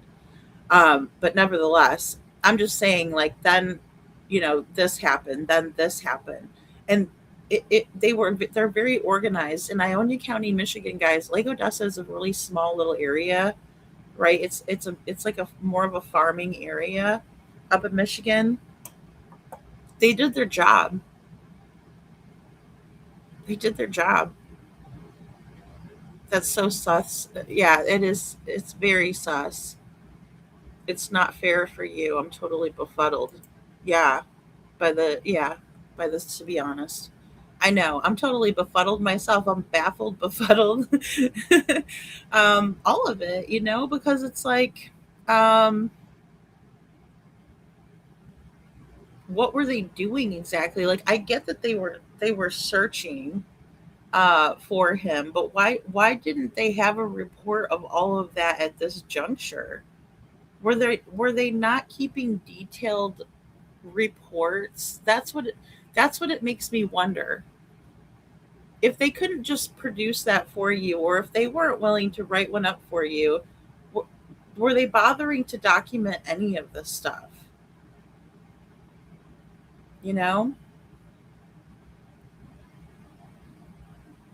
Yeah, I think that the unhelpfulness is deliberate. I do love her girl. I think that's a good point. Hey Claudia. I had organizations that were willing to help with searches and equipment, but because they were all nonprofit organizations, they need the missing persons report to submit with the request. That is true, Seth. And another thing too, the family members have to reach out, and I did deal again. I learned a lot of that stuff with Devlin's case. Um, yeah, I mean, it's an official report that helps set the stage for what's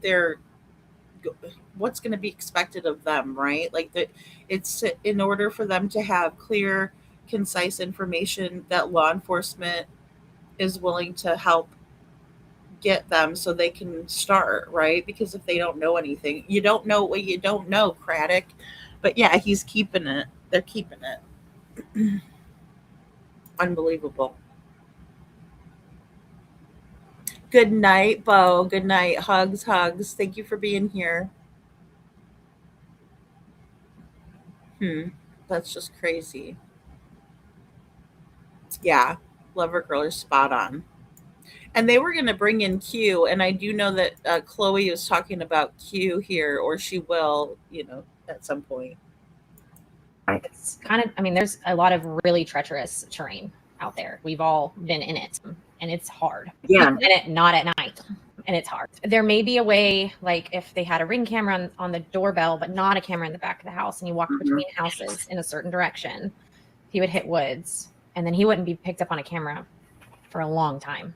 Once he leaves that subdivision, there's no cameras for a long time. Yeah, so we have a vetted source close to the Proudfoots that has claimed on recording that he had conversations with Chris about him leaving Katie. Not since Sebastian's been missing, but previously. Before. Yes. As we've been brainstorming this domino effect of like, okay, he went missing February 26th, but there was a lot going on. Right. The 3 months prior to that, a lot. And we're trying to just timeline all of that out to see what the catalyst was. Heard Chris talk about it, and we've heard Seth talk about it, about Chris didn't want Sebastian around his younger daughter. Right. And that was a big problem. Right. So can you comment on any of the situation going on at home before Sebastian went missing? Yeah, I mean, obviously Chris admitted to there being CPS calls. And I really think the way he described it was that it was plural.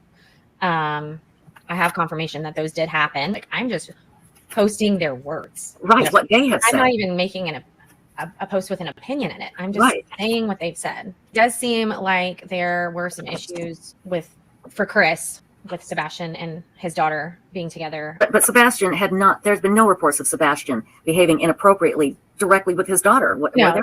Of course not. Wrong. Chris didn't want Sebastian around his daughter, just flat out. Can you comment on the scent to the retention pond? Did that turn out to be false? I mean, the dog dove in the pond. The initial maps at the beginning are a bit confusing. I think it was such a mass influx of EMA and officers and everything that some of it got kind of convoluted. Some of it was IT issues. So, you can chase the dog tracks on the map, but some of them tracked on the app incorrectly, not necessarily the dog. But I mean, you hear on dispatch that the scent dog, he says she jumped straight in the pond. We have gone through that pond. The divers we brought in, the searchers we brought in, we have gone through those ponds. Not only did law enforcement do that, but we have, and there's no water in at least one of the ponds that's on the construction site. It's not like a big, huge pond. It's just like a mud pit at this point. It's like quicksand. We have cleared. They apparently drained the pond, so that's why it would have been more of a mud pit, because it's a retention pond, so it's going to fill itself back up. Damn, Seth. I don't know, a dozen ponds in Henderson. I had no idea until this. And they have cameras because you see Katie drive through the high school parking lot. Right. So have you been able to get any of those? Any other than, do you have the copy of Katie driving through the parking lot, or was that already released? According to Seth, the police have said, hey, you don't need to take a lie detector because we know where you were. Yeah, I mean, he works in the Davidson County Jail. He's on surveillance constantly. I mean, he's not even allowed to bring his phone in. Yeah, don't know how in the hell he got out of the house, because he's nowhere on camera, but yet he's on camera earlier taking out the garbage. So Right. he's on a camera somewhere. So why isn't he on a camera when he left? I think the sun went down on the 25th at like 5:40 something. Yeah, it was already dark because we saw that at the Texas Roadhouse. I do want to ask anybody out there that wants to talk crap, right? What they say about that when they're like, oh, because I know B Tim tonight. He's like, well, I don't think that Seth had anything to do with it. Well, I mean, duh. He was at work all night, and he has an alibi established. It's been established. He showed us where he was. So it doesn't take a rocket scientist. But where be Tim or whoever else, right, out there that would like to answer me this? What about Chris and Katie? You guys have never seen an alibi for them, but you just blindly agree with them and follow them and hate with them? That's really stupid. It was before the time change, so it was getting dark. What I've been told by the sheriff's department was it was around 6:30 when they saw it. I think the prophets say 7. That's kind of semantics to me, but so it was getting dark for sure. I don't know that it was like pitch black at that point. I don't know if it was like midnight dark, you know. But shouldn't these cameras? I mean, I have a little cheapo one here. It has infrared. I can see everybody at night. You know, you would think. Correct me if I'm wrong, Chloe, but you would think that there would be a spotting of Sebastian on one of these 11 cameras that you have mapped out, and there are probably more.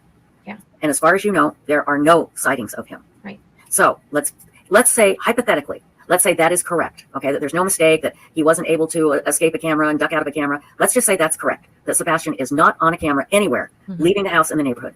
That means he is either still in the house somewhere. I think he still could have left the house. I do. How come? It's just a feeling, honestly. I mean, and being in that area and knowing my cameras, and I just there are places where he could have avoided them, and I don't even know that he would have done it on purpose. Just not it could have just pulling happened. it out. I mean, I think that's strange. We now know how many pairs of shoes he did have. I know that was being like very protected by Katie for some reason, but he didn't have very many pairs of shoes. His feet were growing, and he had done a couple new pairs. You know, Katie would throw out the old pairs pretty quickly. So it wasn't like, I mean, he just had a few pairs of shoes. So I think it was pretty easy to account for all of them. Account for Chris's shoes too, because I know people have wondered if maybe he put his shoes on. So, I mean, I do think that's strange. It makes me think it wasn't a planned runaway. Right. And that maybe something triggered him, or there was an altercation where he fight or flight just left. You know, And that's what I'm thinking. I really don't think it was like, wait for mom to go to bed and then I'll sneak out. That he could have left through the back door. Now, if he left through the back door, would he escape all the cameras that way, or would he get the cameras of the neighbors that were in the He would backyard? escape a lot more cameras that way. Their backyard is fenced. That doesn't mean he didn't go that way. No, have the Proudfoots been willing to work with you? Some. You know what's odd to me too, and looking back on this, is that Chloe didn't know anything about Chris Carr's footage at that time, like at all. You can tell she didn't, because his cameras are pointing towards the back of the house. So Sebastian probably would have been caught on camera if he would have, you know, came out that way on that side of the house, right? But then there's other cameras in the neighborhood that would have picked him up. I mean, we've seen a lot of them off of Kellen even. Care to elaborate? They've had conversations with us, and I think slowly they are having more. Yeah. But that whole email thing was strange. Several people had requested. Oh, that's right. That's right. Not just us. And I also want to say too that if he would have gotten out of the house, someone would have seen him get, you know, coming out of the house. They would have caught him on camera coming out of the house, in my opinion. They got similar emails that said criminal investigation. So they couldn't release it because it was an ongoing criminal investigation. It's always been a criminal investigation. This is at that time when everyone was fighting back and forth. It's not a criminal investigation. Yes, it is. It's not a criminal investigation. Yes, it is. They just didn't want to believe it. You know? Ew. Seth. Oh, God. Oh, no. Oh, gosh, Seth.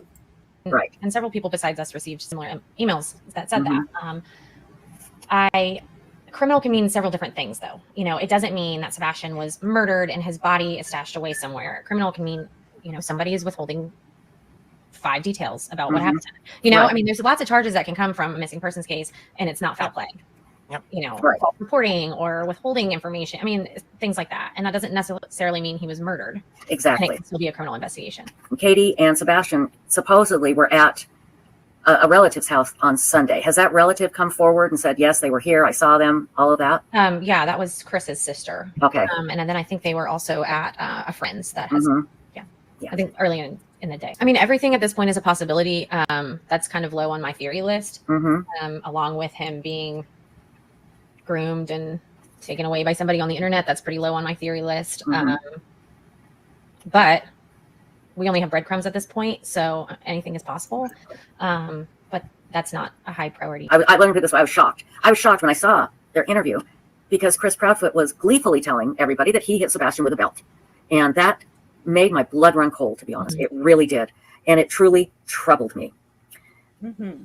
Now that Chris and Seth are working together, and maybe you can't answer this, is Seth able to just put that aside and talk and work with Chris in trying to find Sebastian? I think they are doing their best. I mean, there's water under the bridge. I mean, obviously, like I think they're doing their best. I'm not saying it's easy. Right. There's a lot of feelings. About bringing in Q, C-U-E. What is Q? A missing persons like SAR organization that's kind of up there with EquiSearch. They can provide massive resources with ATVs, drones, dogs, foot search, boats, divers, which, we've brought in some of that, but not on the mass scale that we would like to. So we are in the works of bringing them in because we have an incredible group of volunteers that, over probably a dozen of them have been with us for over a month. And they're there constantly. What do we need to do? Where are we going? And they're doing their best, but that's not very many people in the grand scheme of like the acreage that needs to be covered, especially because the terrain is really hard. I believe we are finishing reports and giving them private property permissions that we've gained. I don't have a timeline on when they'll come. Obviously, they don't just say, okay, we're coming. They plan before they get here. So, as soon as I have an update about that, I'll share it. Okay. Jessica London wants to know, was it for sure Sebastian on the camera taking the trash out? The sheriff's department says it is. I know Seth has said that he can't 100% tell. So I guess I can't answer that. Okay. Lorna Burrell wants to know, why does it say last seen on Monday, February 26th? Didn't KP say she last saw him Sunday at 9 p.m.? I don't know where it says last seen Monday, the 26th. I don't know where that would be. I've seen two different versions of the flyer that's been released by law enforcement. I think they're assuming he was in the home at midnight because that's when Katie went to bed. Got it. Okay. Yeah. I want to clear this up. 865 Picker said, why would Seth work with Chris and Katie if he feels they had something to do with it? Well, I don't think he is claiming that at the moment. He's putting all of that aside, correct? Yeah. And you need to work with the person that last saw your child. Right. He went on Peter Hyatt and it was great. I don't know if anybody watched it. Peter Hyatt is wonderful. Yes, yeah. Katie holds the key out of everybody. She does. She does. So you have to. You have to try to work with them. And that's the truth. It's still the truth. It's always going to be the truth. Katie, you hold the key. She holds all the information. It's not going to do Katie, you hold all the information. Seth any good to get out there. Not all the information, but he holds the most information. Yeah, she holds all the information. And if Seth got out there and started saying horrible things about him, it's not going to help find Sebastian. And he's right. And it's great that he's stepping back, that they're both stepping back to work toward finding Sebastian. Need some Z's wants to know, and I don't know if you know the answer to this, have the Proudfoots agreed to have the K9 search their house again? I can't confirm that. Okay. We don't know. And again, the police, why they're not saying anything is beyond me. Yes, Bonnie's Journeys. Chris and Kate and Seth are now communicating, correct? They're still communicating. So a lot of people are asking, you're saying that's low on your list. The theory is low on your list. What's high on your list of theories?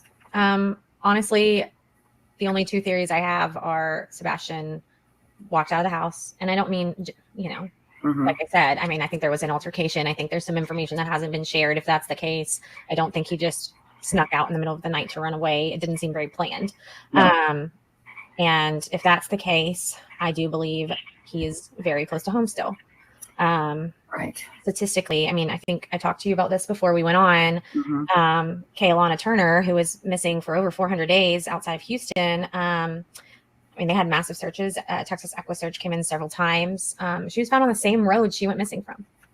Isn't that amazing? And that road had been searched and searched, right? Oh, yeah. And I mean, it's assumed that she was deceased pretty much that whole time. And there's no foul play involved. So, I mean, I understand, and I've gotten these comments, why are you still searching here? Why are you still in Hendersonville? He's not in Hendersonville. You do not know that. Nobody knows that. Nobody knows where he is, or he wouldn't be missing. No. And, I mean, I agree with that. And again, Chris and Katie said, don't put the flyers up over here. We got it. And they never did put flyers up. Law enforcement has, obviously had massive searches, but things get missed. Yeah.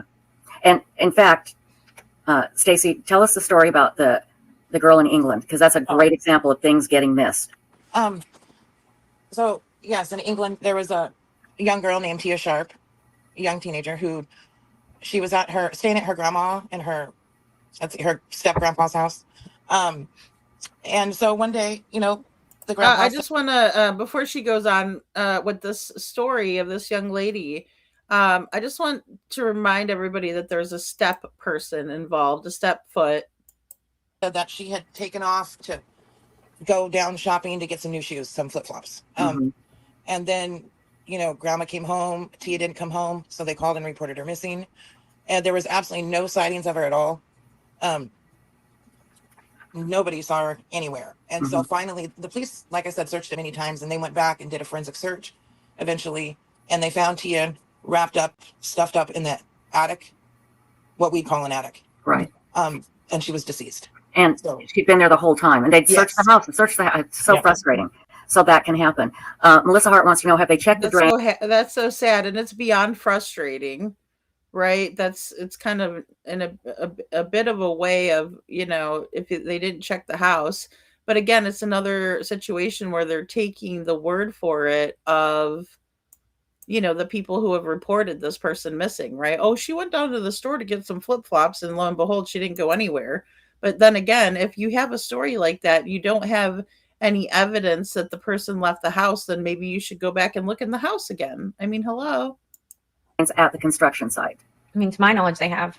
Okay. Yeah. And Cheryl Reed wants to know, is it true that living room lights flickered and a neighbor saw a silhouette around 3 a.m.? Have you heard that? I do not know. I know that he's seen turning the lights on in his bedroom after he takes the trash out, and maybe once again, but I don't think it was 3 a.m. It was earlier in the night. I'm getting a lot of questions in chat. What's your second theory? I was going to say, I think, and you guys could correct it in the chat if you know differently, but that's the best of my knowledge that his bedroom light was on, and then I think it came on around midnight and not around 3. I don't remember it being around 3 at least. Yes, no. Foul play. I mean, of some sort. Yeah. Of some sort. Okay, we've kept you here an hour. We're not going to keep you much longer than 4 or 5 hours. So just we can talk for a long time, but I'd probably end up getting in trouble. So no, we understand. And again, we really appreciate you. And Heather, thank you, Heather, for coming to chat. We appreciate it. There are a lot of people commenting about what I'm thinking. And that is Chris Proudfoot seems to, in my opinion, control Katie. And don't you agree with this? Yeah, I mean, that's what we've been trying to do. That's what, she's been doing. But it takes time because, law enforcement releases this massive search and they don't have to ask permission to go anywhere. Right. Exactly. I, as a private investigator, can still get trespassed. I have to have consent to be on people's properties. Also, there's a lot of guns in Tennessee. Do you think Ellie is protecting somebody? Well, and we talked about it earlier, and there's even stricter laws about, coming onto people's property now as well. That's why they're not telling you information. I'm trying to figure out why they're not. They are not silent. Right. They are telling us things. But there's a lot they're not telling you that you would think they normally would. Yeah, there's a lot they are telling us, though. I don't think they're protecting. Okay. There were some threats. There's some crazy stuff happening. Did they ever find out who was behind them? I don't know if that's actually true. Okay. Honestly. I've never been threatened. I heard about threats. I never got any proof of the threats. Sumner County even came out and said they had no Really? Now that's interesting. police reports from certain organizations. Really? Okay. Now that They is. came back and said it was Davidson County that they reported to, which doesn't make really any sense to me, but because I feel like the threats were probably in Sumner County. So I have not received any threats. I have not been followed. Many of my searchers have not been threatened or followed. So that could just be I don't think Heather's been threatened or followed. I mean, people are nasty on the internet, but I don't consider that like a safety issue. I can't say with 100% certainty that people haven't been threatened. I have not found any evidence of it, and haven't had time to focus on that. If you don't feel comfortable searching, don't. Yeah. Now, has Seth ever said he's been followed before? Do you know? He has. Okay. Chris's parents, Chris Proudfoot's parents. A lot of people are very kind of upset that they went to Alaska. It's bizarre. Do you know if the police have looked into why they all of a sudden went to Alaska? I don't know that police have looked into that. I know that tips have been passed on to Sumner County and TBI. Not necessarily about them leaving, right? But hopefully that is all being vetted in some way. Prescriptions I for don't know if Sebastian. he's checked to make sure prescriptions haven't been filled in other states. I would assume since Sebastian is an Amber Alert, that pharmacies would be flagged. In my That's good experience. to know. Yeah. Do you know if any dogs have been inside Chris's RV? I don't know. Okay. Have the Bowersox spoken with you at all? No. Okay. Have you tried to contact them? Yes. Okay. Let's see here. Do you know if the cemetery was searched? If they're referring to the one That does Chris house and the construction site, yes. Does Chris's family own a funeral home? Not to my knowledge. Okay. Let's see. Kim Rice says, regarding items for scent dogs, do Ellie go in and select items, or do they ask missing kids' parents to choose and hand them the items? What scent items do they have for Sebastian's? I think typically they try to use something they were most recently wearing. Yeah. But, the grandparents went to Alaska and Puerto Rico. I just think that's weird. They did. They went to Alaska, I believe 4 days after Sebastian went missing. They were gone about a month. And then I can't remember when they came back, and JLR chased them around, and then they went to Puerto Rico at some point. Secretly.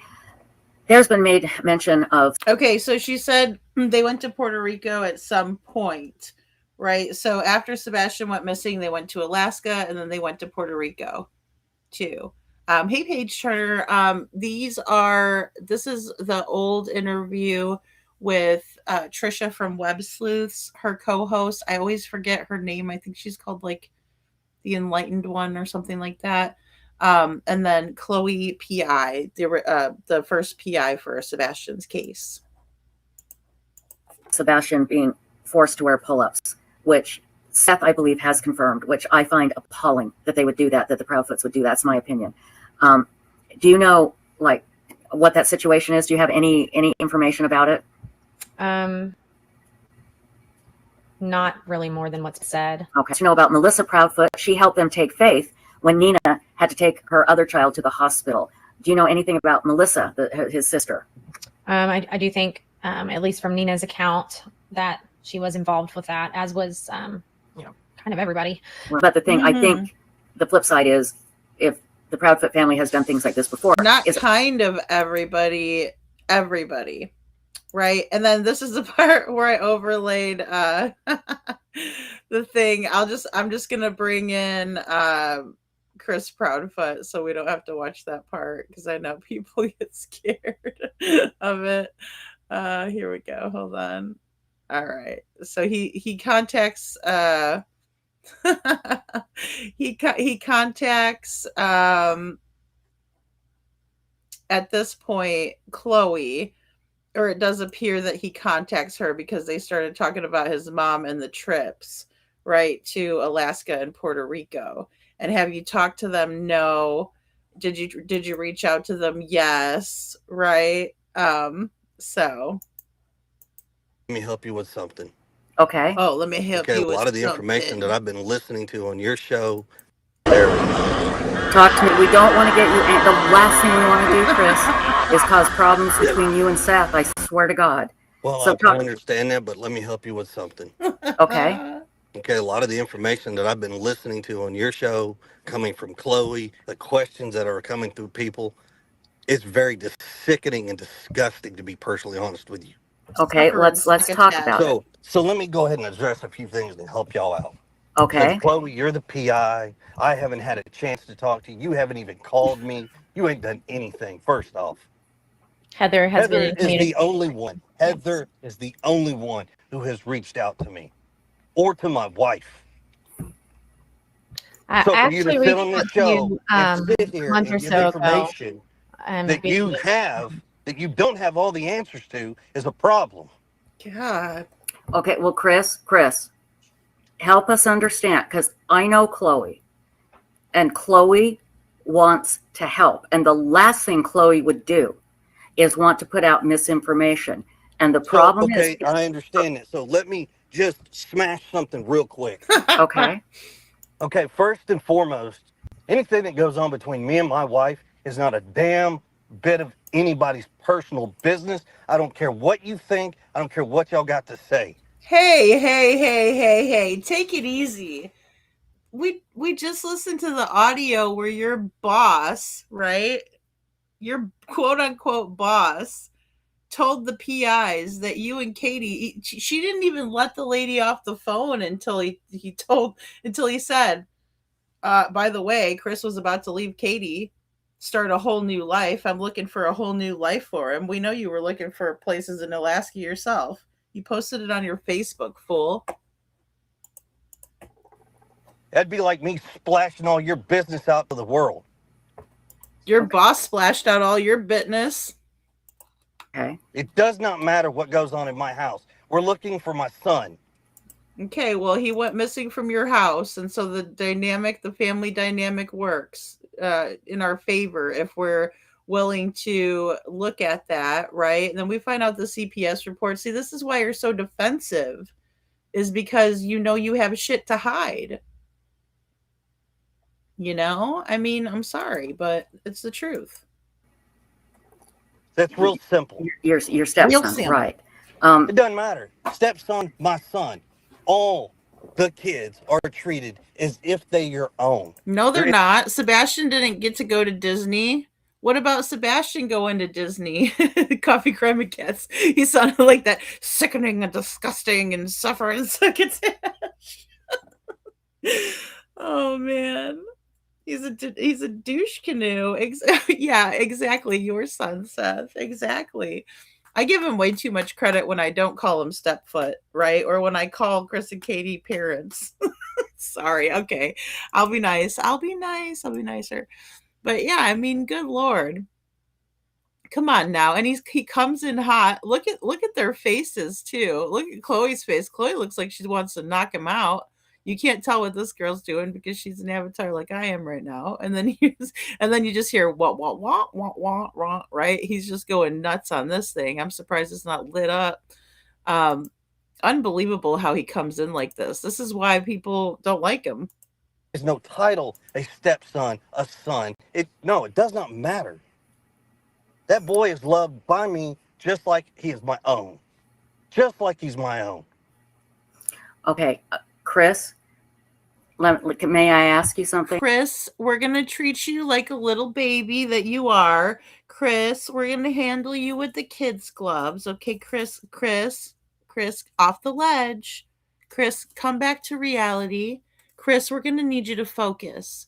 Chris, you're up here and we need you down here, okay? Come on, buddy. It's going to be okay, sweetie. Honey, sugar pie. Yes, ma'am. Okay. I've been doing this for a long time, and let me tell you why people are asking personal questions about you and your wife. Okay, it's because of the situation in which Sebastian has gone missing, and they're wondering if whatever happened between you and your wife, does it have something to do with Sebastian going missing? I swear to you, it's not to be nosy. It's not to be rude. It's just trying to figure out what happened to Sebastian. And okay, so let me make this even crystal clear for you. Okay. And everybody out there that's got all these negativity, disgusting comments and questions that y'all think you know anything about, when honestly, you don't know a damn thing. Oh man, is that helping us out, Chris? Because you're not helping us out. You're not helping yourself out, and you're certainly not helping us out. But you get up there, let me help you out with something. Let me help you out. No, I don't think so. You know? Crazy. I'm sorry, love, mama, love. Welcome in, everyone. Welcome in. We got breaking news. Chris Proudfoot. No, I'm just kidding. This is old, but you know, he's a real asshole. You know? Yeah, where they have been, I cannot divulge. Slurring and stuttering fool. He goes up there and then he gets upset. You know, he gets upset about it. In my opinion, I think she got her PI license in a cornflakes box. The way she talks. Oh man, she's PO'd at him right now, though. I don't know. It's hard to believe that this is an act right now because she doesn't look happy. Whatever was said to her when there was a break, and she left, and that's when I put in the silly, right? But yeah, she took out for a minute there, and when she come back, she was quiet, and she's about to turn herself into an avatar as well. And that's the problem. You assume, you speculate, all this crap. You have no idea what me, my family, my wife, everybody involved is going through, to include Seth, his mom, and everybody else. Okay. Because it's the vile, disgusting crap that comes out of people's mouth. Yes, I'm a very pissed off stepfather. Ooh, okay. Hide your kids, hide your wife, hide your husbands too, because Mr. Chris is having another fit up in here, right? He loves it. He loves having that fit, right? He loves going up there, being the center of attention. Oh, Katie. Hey, Katie, watch this. I'm about to break the internet. Katie's like, oh, honey, I know you can do it. Golly. To this whole situation. Okay. And I understand, and I hear what you're saying. But again. So let me help y'all with something. Okay. Y'all said some shit that's really, it's really none of your damn business, but since you brought it up, I'm clearing. Okay. My parents didn't go to Alaska 2 days after he went missing. I don't think Okay, so when did he go then? Okay, we're going to need you to calm down. Nothing else is relevant. Tell us what happened. He gets so bent when really he could just tell us. You guys are incorrect about when my parents went out of town. This is when they went. The hell? Why are you so bent, dude? My parents went to Alaska because my stepfather went for work. Okay, nobody said they went 2 days after he went missing. Oh no, it's out there. Trust me, because I have. Okay, terabytes. I did not say that. Nobody said you. I got terabytes. I got terabytes. Right? I got Let me help you out. He didn't help us out with the first thing he said he was going to help us out with. He's not going to help us out, guys. Don't believe him. Don't believe him. I know, Seth. I mean, seriously. Why was he up there yelling and screaming at them? And then also, he's always trying to piggyback on, and they did that in the beginning. He talked about you guys having a pact, and oh, we're going to do interviews, we're going to do them together, and all this crap. Trying to lump you in with him. Like, who would want to be lumped in with this piece of crap? Nobody. Seth says, I went on this panel because I did not like the way that he was talking to these females. I mean, and they're like appalled. The one lady's not even saying a word. I don't even know if she's still there. She just muted her mic because she's scared. It's, exactly, Deborah, eye roll. Why is CP's truck and mother so sensitive? Little Miss Sharon, that's a great, great question. Yeah, exactly, Seth. But I mean, you shouldn't have to put up with this nonsense either. He's acting a damn fool. Hey, Astro Train, good to see you. He's completely out of control, Blue Love. I mean, wow. Which shows he can't control himself around children. Exactly. I mean, he doesn't treat anybody with any type of respect at all. You know, she said 4 days, not 2. Good catch, lover girl. You're right. She did say 4. She did say 4 days and not 2. Yeah, he's highly defensive for no reason. And Rosebud was in the chat, and we were talking about another instance. I mean, but they're always hyper defensive, and like Miss Sharon saying, super sensitive.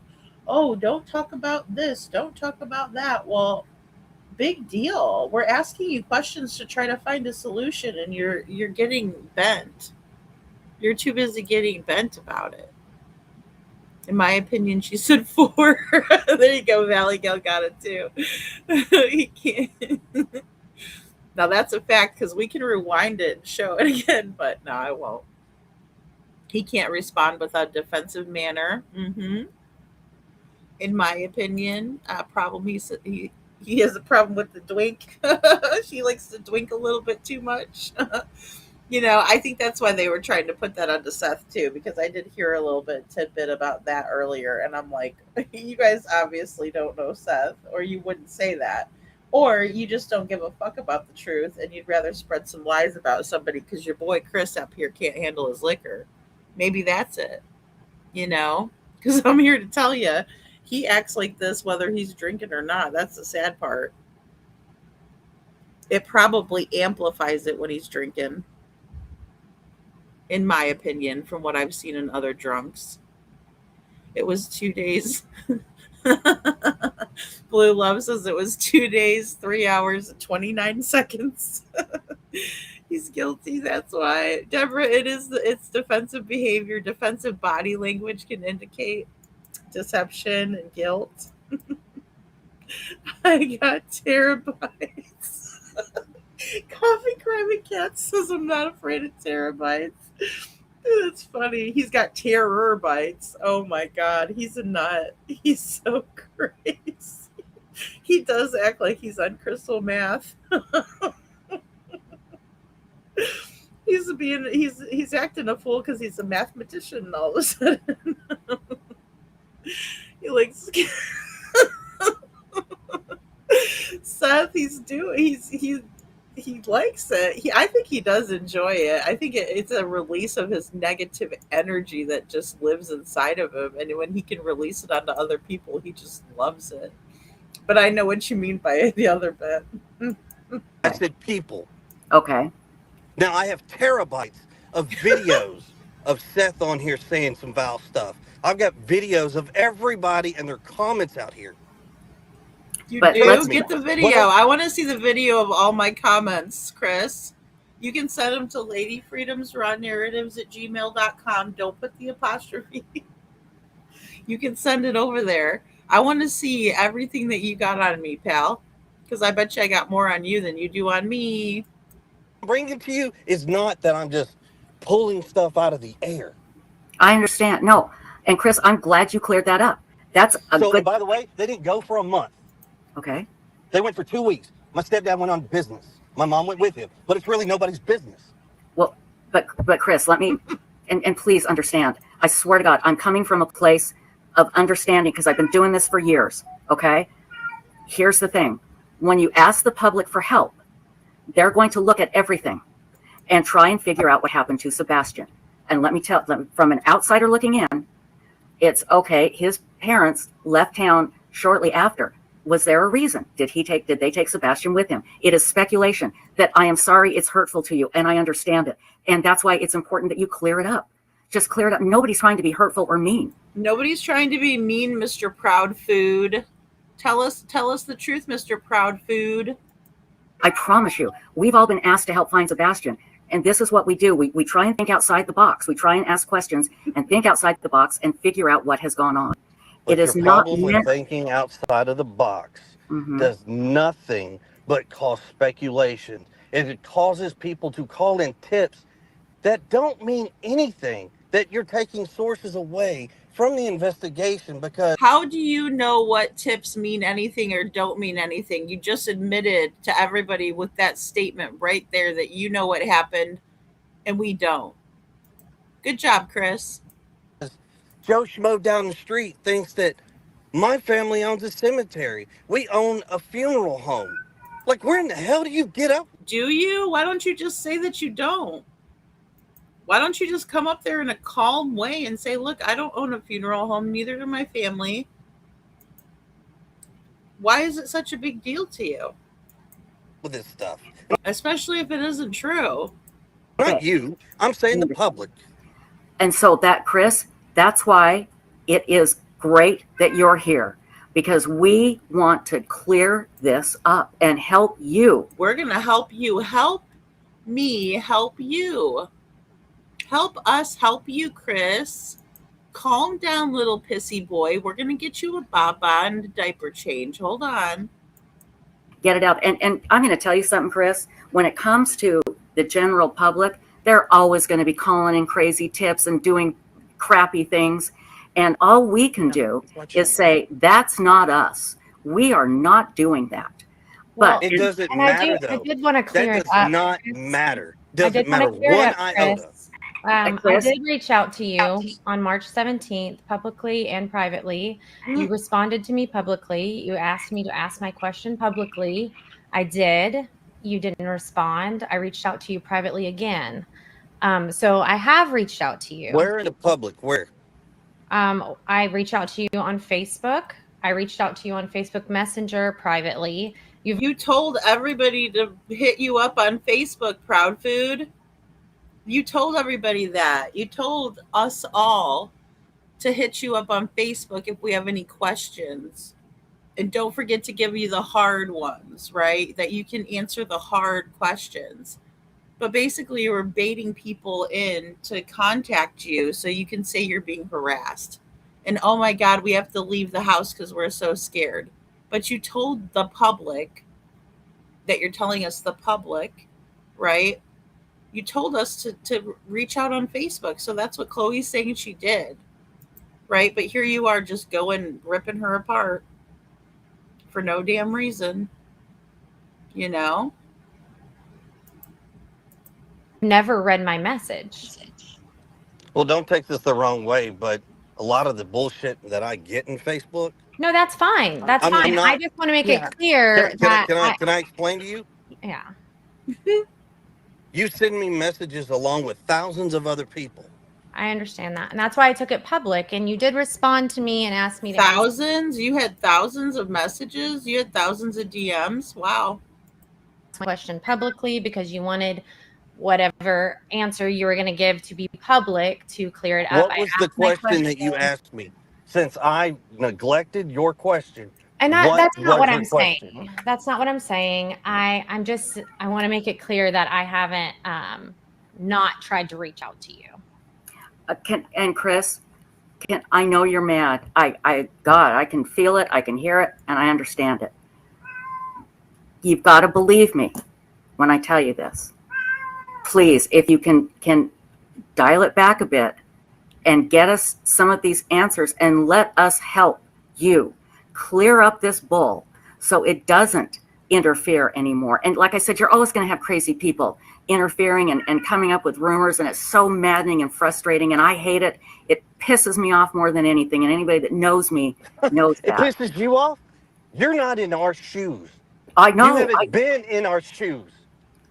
Okay, well, you don't know that, but I haven't been in your shoes and missing a child, no. But believe God, he's so rude. They're being so nice, and excuse me, at no point is he diffusing the situation, right?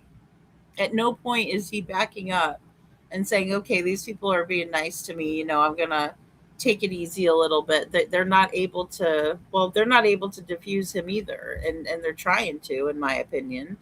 They're trying really hard to.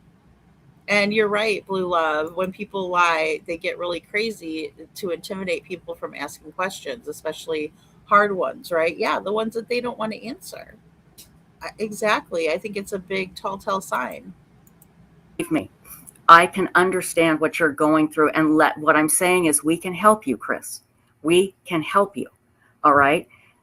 Anybody here in this chat that asked about a cemetery, it's because somebody else brought it up. Just tell us. Exactly. And my question comes back to, where do these people come up with this crazy crap? That's a $1 million question. I don't know. Yeah, online. How is she supposed to answer that? What is she supposed to answer for 2,000 people in the chat? Come on, you're being ridiculous. Clear it up. Let's clear it up for you. Let us help you. You're saying, I believe, Chloe, you're saying online. Is that what you're saying?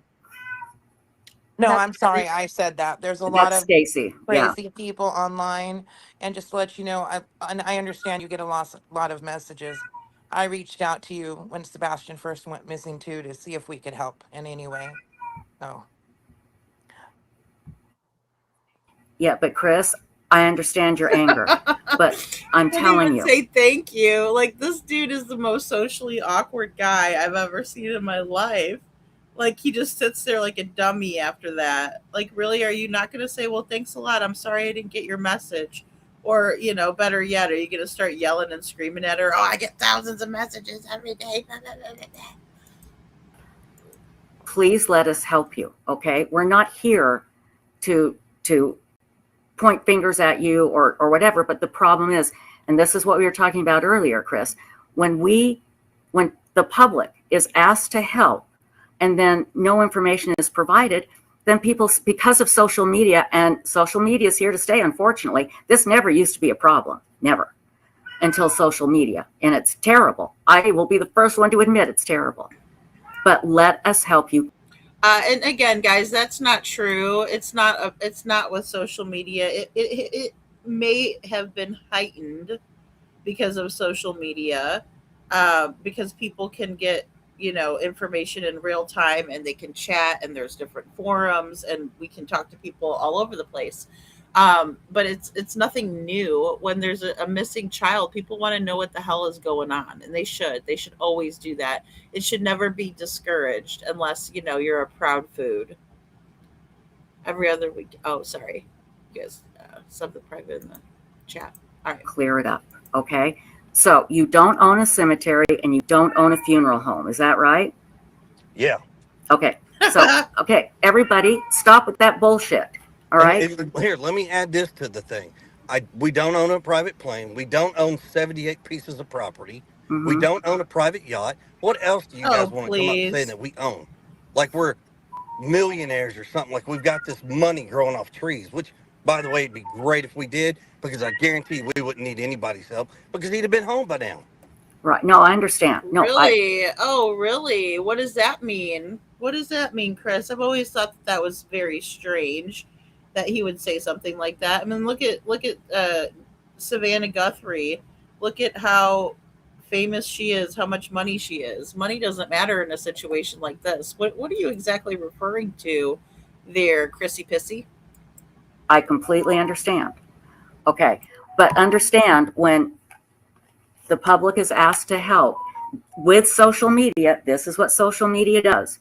And it can be your worst nightmare or your best friend. Yes. And let us help it. And I can give you examples. I can have you talk to people that have said, yes, the people at Web Sleuths, they've helped us. They've been great. Okay. Yes. But hey guys, I understand why Chris is angry, because it's coming 24 hours a day, 7 days a week. Horrible crap about him. Okay. And his family. I get the anger. So we're going to help you. The first thing I'm going to do is I'm going to let my cat out before she drives everybody crazy. So I apologize. So hang on. Damn, that poor cat. That cat really wants out of there. She doesn't want to deal with Chris. Okay, hold on 1 second, little Miss Sharon. Let me get us back. Or your best friend. Yes. And let us help it. And I can give you examples. I can have you talk to people that have said, yes, the people at Web Sleuths, they've helped us. They've been great. Okay. Yes. But hey guys. Oh wait, maybe I have to go back a little bit more. Hold on. I'm sorry, Miss Sharon. Hold on. I don't want to go back to that far. Hold on. Understand. Okay. But understand, when the public is asked to help with social media, this is what social media does. And it can be your worst nightmare or your best friend. Yes. And let us help it. And I can give you examples. I can have you talk to people that have said, yes, the people at Web Sleuths, they've helped us. They've been great. Okay. Yes. But hey, guys, I understand why Chris is angry, because it's coming 24 hours a day, 7 days a week. Horrible crap about him, okay, and his family. I get the anger. So we're going to help you. The first thing I'm going to do is I'm going to let my cat out before she drives everybody crazy. So I apologize. So hang on. Chloe, is there anything you'd like to say while I let my cat out before she drives me nuts?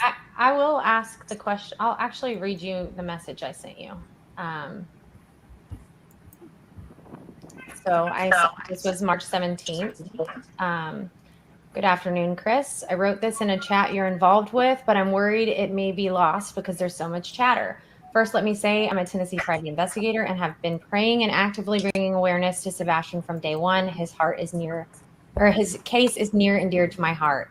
I had a question. I know Sebastian went to his dad's every other weekend or so. Did you come home on those weekends? Not a specific date, but just in general. Or did Katie come and stay with you? Are you often gone during the week? Just curious about Sebastian's day-to-day dynamic with his parents. And then I messaged. Okay, thank you, little Miss Sharon. I'll keep this timestamp too. So it's but yeah, let's see. Where was he saying that at? Maybe it was 58. Maybe it was 58. Hold on a second. Let me get it back. To 58:14. Hold on. Media and social. No, sorry. Okay, so it was before that. Let us help you. You're saying, I believe, Chloe, you're saying online. Is that what you're saying? No, I'm sorry. I said that. There's a lot of Stacy. crazy people online. And just to let you know, I understand you get a lot of messages. I reached out to you when Sebastian first went missing too, to see if we could help in any way. So. Yeah, but Chris, I understand your anger, but I'm telling you, please let us help you, okay? We're not here to point fingers at you or whatever, but the problem is, and this is what we were talking about earlier, Chris, when the public is asked to help and then no information is provided, then people, because of social media, and social media is here to stay, unfortunately, this never used to be a problem, never. Until social media, and it's terrible. I will be the first one to admit it's terrible. But let us help you clear it up, okay? So you don't own a cemetery and you don't own a funeral home, is that right? Yeah. Okay, so, okay, everybody stop with that bullshit, all right? Here, let me add this to the thing. Here it is. We don't own a private plane. We don't own 78 pieces of property. Mm-hmm. We don't own a private yacht. What else do you guys want to come up saying that we own? Like we're millionaires or something, like we've got this money growing off trees, which, by the way, it'd be great if we did, because I guarantee we wouldn't need anybody's help because he'd have been home by now. Right, no, I understand. No, I completely understand. Okay, but understand when. Yeah, so that's crazy, Miss Sharon. You know, he's talking about how, oh, well, he would have been home by now. What the heck? Yeah, I know who Heather is. Okay, Heather, would you like to say anything? Well, so I spoke with them earlier today. Oh, sorry. And dynamic with his parents. And then I messaged you again after I posted that question publicly. You asked me to post it publicly, and I did, and then I wasn't answered. And I said, hey, Chris, just messaged me again. So it'll be at the top. I know you said you get a ton of messages. So, and again, we understand that you get a ton of messages. We absolutely understand that. Is there somebody else in our chat room? I can't see it. Heather. Heather, do you want to come up? I guess she does. I'm here. Oh, she is? Okay. Oh, hi, Heather. I didn't see you there. Hi. Okay. There's a lot of talk. I didn't really have a chance to say hello. And this Heather is the other private investigator. Yeah, I know who Heather is. Okay. Heather, would you like to say anything? Well, yeah, he knows who Heather is because he yelled at Heather, screaming and yelling at her over the phone, right? Or over a FaceTime. Yeah, he's acquainted. So I spoke with them earlier today, and obviously, as you know, Mr. Proudfoot did message me and ask for a number so he could come in, and I think that it is past due. I think that it's a good thing for Mr. Proudfoot to address some of the allegations that are being made. I would like to have the opportunity, like I said to him earlier today, it's good for us, Chloe and I, to have access to them, to be able to, when we get this information, instead of having to go around them to other sources to try to get the answers to those questions, to actually be able to come to him for those answers and try to clear them up directly. So I'm glad he's here. I really am. Even though he's I am angry, too. I'm thrilled. I'm even though he's absolutely thrilled. angry, I'm glad he's here. And I've spoken to him before, and he's been very upset with me before. But once he calms down, I think maybe we can get somewhere. Maybe we can get somewhere. Yeah. Okay, so let's address something real quick with your Okay. viewers who say I'm drunk and belligerent. No, I'm just a pissed off dad. So let's get that real clear. Hey, everybody, mods. So if you want to keep your comments and that's how your audience wants to play this game, No. then no, I'm not going to clear up anything or turn the chat off. If you want to clear this up, let's get it right. And let's take all the stupid people out of this equation and answer. Well, that's never going to happen, Chris, because we need you up on the panel talking. So if we took all the stupid people off, that would include you too, buddy. The deals. Okay, Chris, hang on. Mods, if anybody says anything rude about any of our guests, I want you to ban them. Kick them out. Okay? It's like this. If you ain't got nothing factual about me to say, keep your mouth shut. Well, okay, but Chris, they don't know if it's factual.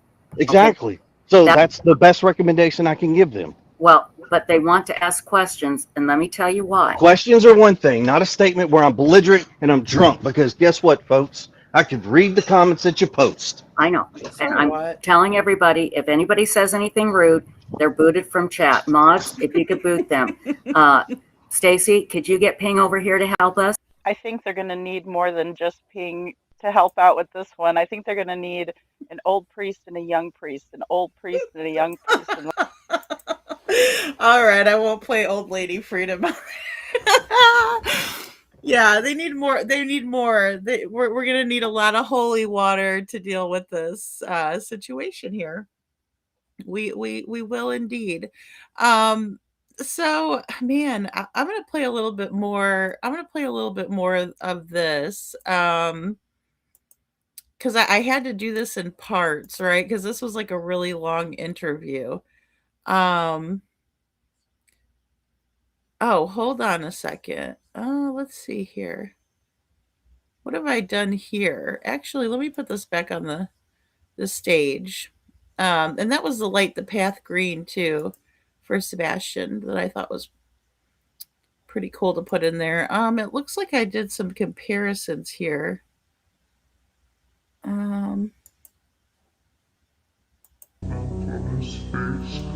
Okay, maybe I did. Okay, let me play this back a little bit. Chronicles of Olivia on March 18th, 2024, and her interview with Duchess for the Missing, which took place on March 17th, 2024. I just want you to hear it straight from Katie's mouth, her accounts of what happened. Let's watch. He doesn't like to be dirty. It's kind of funny because he also doesn't have awareness. Because if you look, he's got chocolate milk on his face because he didn't wipe it off at breakfast.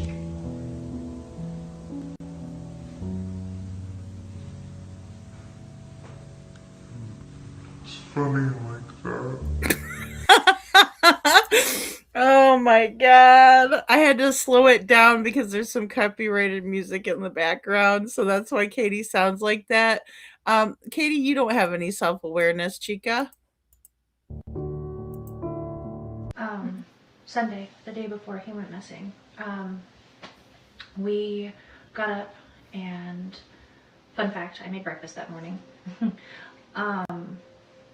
We had a good time. We were laughing, we were joking. He talked to family on the phone during breakfast to brag. We went and picked up our niece. Yeah, I got a call and asked if I could go and pick her up, and I did. And so we went and did that. We went to BJ's.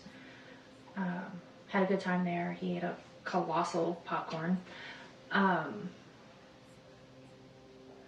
came home to put groceries away because we bought snacks because, you know, he's 15 and snacks.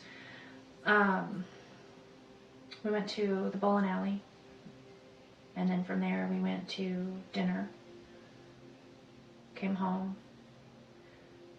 He took out the trash because that's his chore. He takes the can to the end of the driveway. About 9 o'clock, told him to go to bed.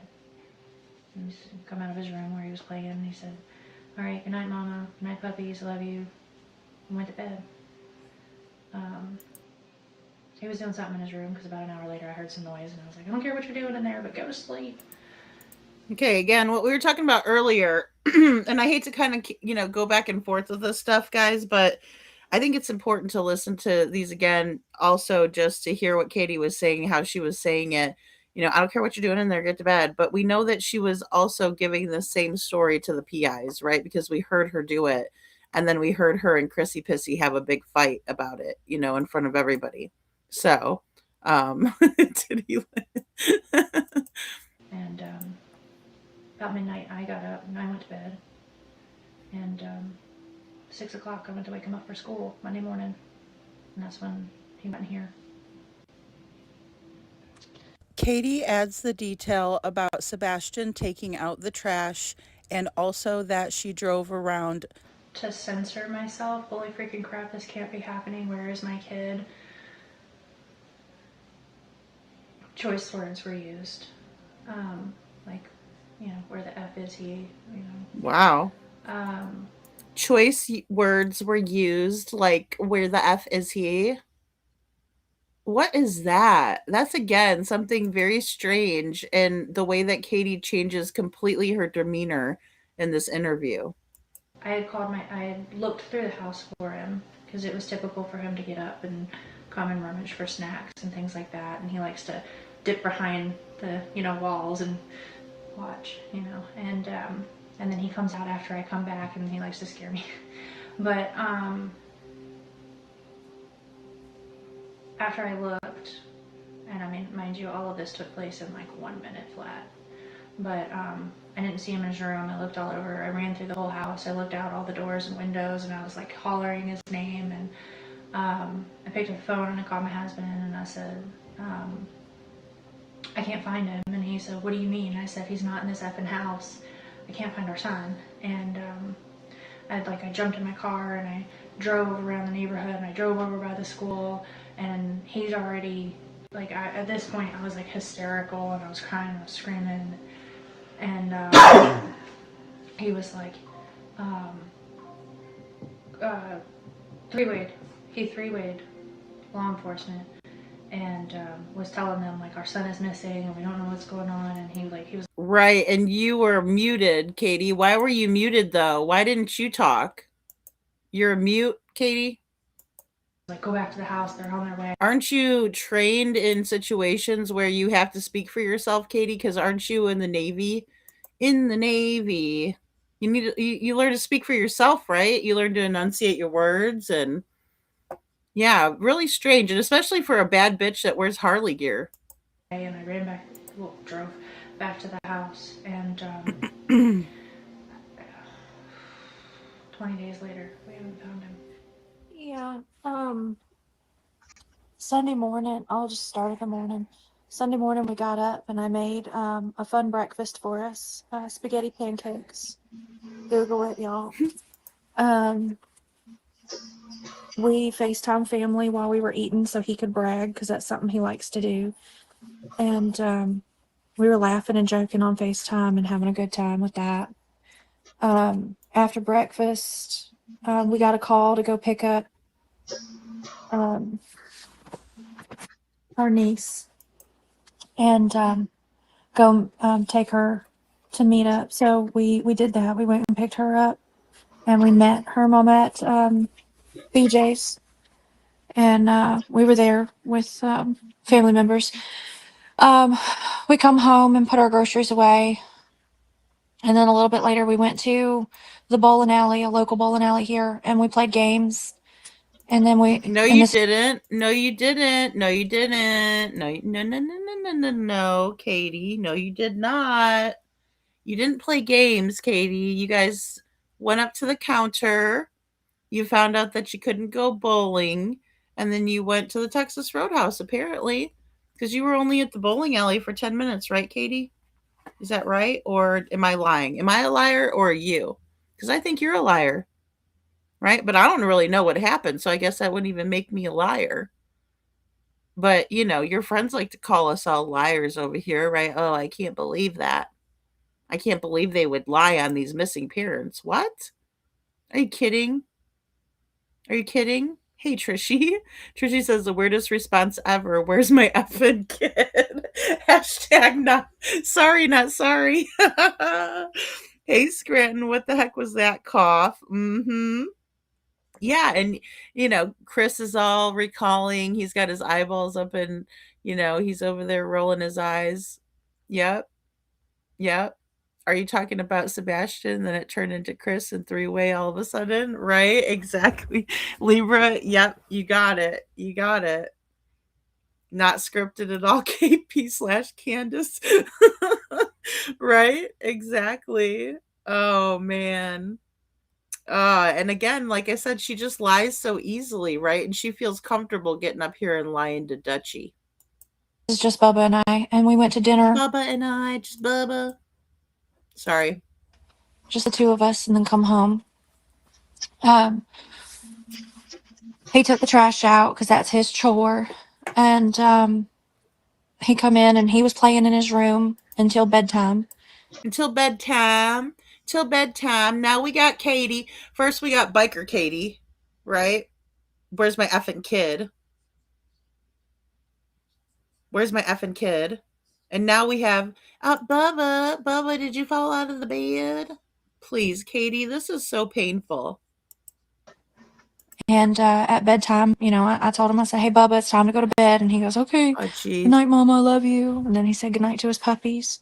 And he went to bed. Okay. And walk me through what happened. You said that you were on a phone call, you were on the couch, and then you went to bed at midnight. Walk me through exactly what transpired during that time before you went to bed at midnight for you. So, well, my husband, he works out of town a lot. So we normally sit and talk every evening. And I normally fall asleep on him. And he'll tell me, wake up, you know, you got to go to bed.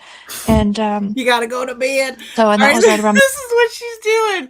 This is what she does. Why does she do this? Does she realize how fucking nuts she sounds? It's absolutely insane, you know? Love, Mama, love. I feel bad because I'm not trying to. She says mock her more. I'm not trying to mock her, but I'm like, I cannot believe she goes from one extreme to the next like this. It's just crazy.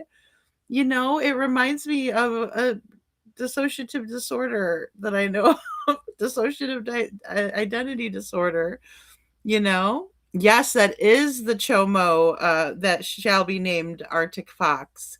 Yes, it is, Seth. Oddly enough, they had a little powwow. They had a little fucking powwow, as Chris likes to call it, a little freaking powwow, you know? But yeah, why does she do that? Then she's like, it tells me to go to bed. Just because you're talking to Duchess, all of a sudden you got this, tells me to go to bed. All right, here we go. You know, you got to go to bed. And and that was right around midnight. So I got up and I put the puppies up and I went to bed myself at midnight. And, you know, I went to sleep, obviously. And then at 6 a.m., I went to wake him up for school, and that's when I couldn't find him. And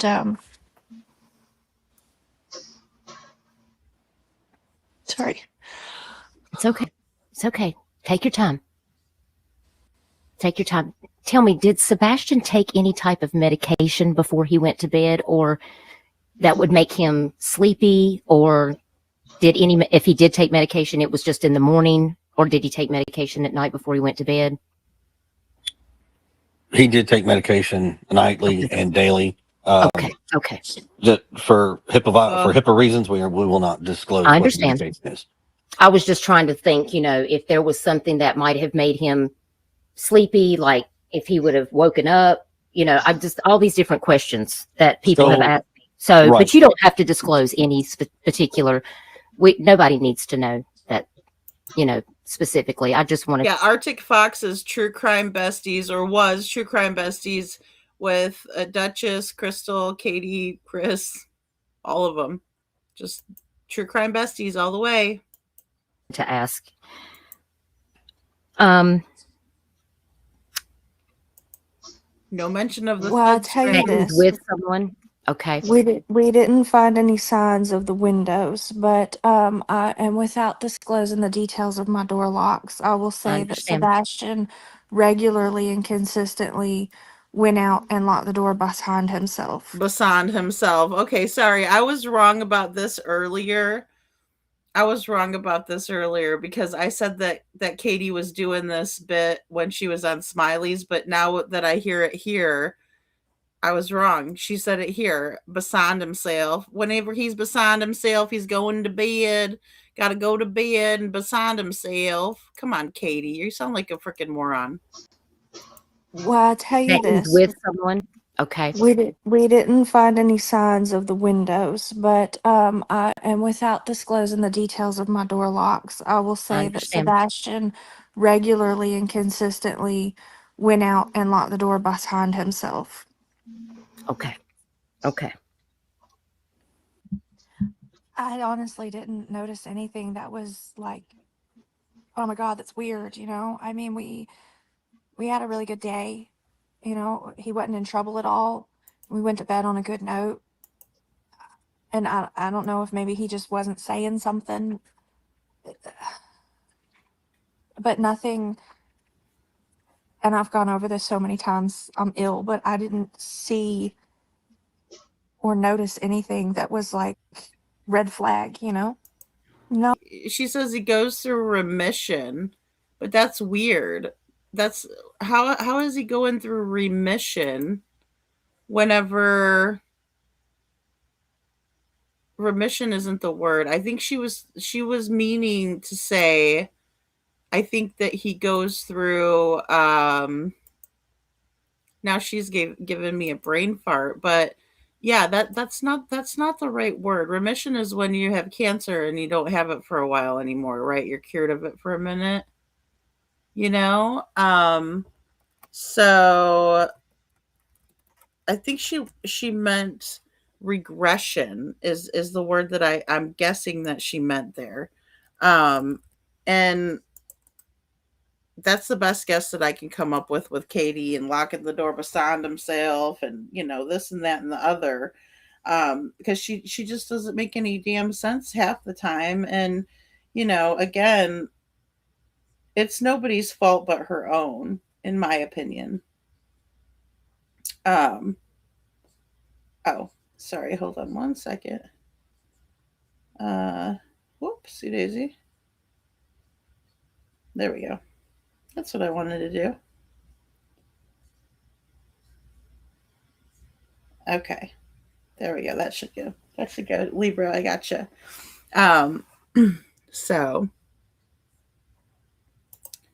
all right, here we go. But yeah, so it's just strange, right?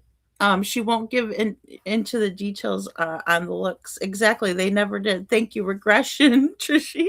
I was like, now I have a brain fart because remission is weird, and he goes in spurts. But of course, if there's issues, right? Thank you, Blue Love. There's issues, then you're gonna see those things, right? You're gonna see times where he's doing well and times where he's not doing so well. He'll flip the switch again, and he's doing really great. He just goes through. I understand that It's like completely. Trust me. progress, backpedal, but it. Now, when I saw on social media, some people were talking about Seth had spoken on, I guess it was, maybe it was the Pascal show that he recently spoke on, and he was talking about how at the end of the school year, Sebastian was supposed to come and live with him. And Can you tell us anything about that? Is there anything specific to know about that? I think a lot of people have been, that he's scared of you. That he's scared of you, and that you're bullying him at home. And I don't like to ask these questions, but I feel like that this needs to be addressed this, because I just want you to talk to us about why people are saying this, and why people are also putting online that you have domestic violence charges. And I just wanted you to talk to us about that. If you, whatever you feel like you can tell us, so we can try to reel that in. Oh, we want to try to reel that in. We gotta polish that turd. We gotta polish that turd right now. So we need to reel this in. We can't be having that. Everybody thinking one thing, and then, when it's really this. No, that just doesn't work. Oh no, I'm okay to address every bit of this. Okay. So you mentioned Sebastian's afraid of me. Well, that is a loaded question, because somebody who has released some information out there from another show, who I won't put his name out there, allowed somebody to say something. Now, mind you, when you have a teenage child or teenage children, all parents know this, your children are not going to like you, because you're not there to be their best friend. You're there to be a parent. And as parents, you have rules they have to follow. If they don't, there's consequences. Sebastian will say one day he's upset and mad at me for something, and 20 minutes later will run up to me, put his arms around me, cry, and say, "I'm sorry and I love you." So, when you get in trouble, of course you don't like your parents. Well, when you get, hey Libra, good to see you. When you get in trouble, you're not going to like your parents. Of course, you're not going to like your parents. But it goes beyond that when you're beating kids with the belt, Proudfoot. I didn't beat him with a belt. It was one swat on the outside of his pants, on his buttock. One swat. That was the only time, actually. And you over here, don't talk about my truck. Don't talk about my truck. They say they did a geofencing and saw my truck on Wi-Fi. Well, yeah, because that's my truck.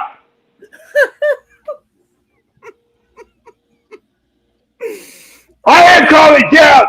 I am calm. I'm not yelling. I think Chrissy Pissy needs a bottle. I think he's ready for bedtime. You don't know anything. If you keep getting on here and talking about things that you have no idea about, you put yourself in my little shoes. Put yourself in my size 3 shoes. My size 3 toddler shoes that I got from Old Navy. And you take me seriously! Not yelling! And Arctic Fox, I don't know who that is. I swear I don't know who the Arctic Fox guy is. I swear to God. I swear to God, he didn't know. I don't know who that is. I'm not drinking. I don't drink. I was over panel with him. I saw you on that panel. You were up there sitting right next to him on there. No, I was at Piggly Wiggly that night. You can call my mother. You can ask my mother. I was at Piggly Wiggly. She was at Worship, and I was at Piggly Wiggly getting some bites of bacon. All right. right, well, settle down a little. You know, calm down, Chris. We're trying to help you out. We're trying to help you. Help us help you. Yes, ma'am.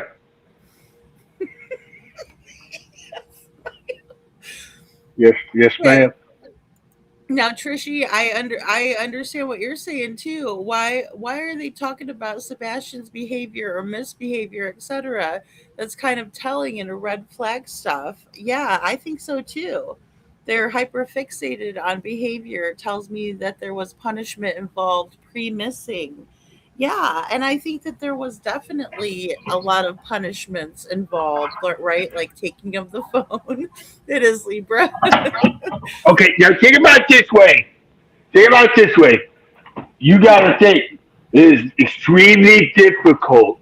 Okay, what you have to do is sit out and say, look, this is stop lying about everybody around you, pointing fingers. Stop doing that. You didn't learn it from me. I don't do that. I've never done that. You don't half-ass Hey, anything. I know you told us that you don't half-ass things. You get if you're gonna get a snake, you're gonna get 30 of them. well, it takes one to know one. Now, doesn't it? It takes one to know one. It takes one to know how to catch one. And that's what I do. Because I'm an expert at the snakes. I know all about snakes. I breed with snakes. I like snakes. Ew. I feed snakes. I take care of the snakes. I pet the snakes. I got a little snake. You want to see it? Is Web Sluts here? And Web Sluts, whatever the fucking name is, was over here trying to calm me down. Tell me they got great jail. And stupid cat in the background was driving me crazy. God damn it! I can't take it anymore. Where's my cat? Oh my god. You understand do you even understand me right now? I mean, I somewhat can. You need to lower your. You need to take a deep breath, buddy. It's It was gonna be okay. my truck.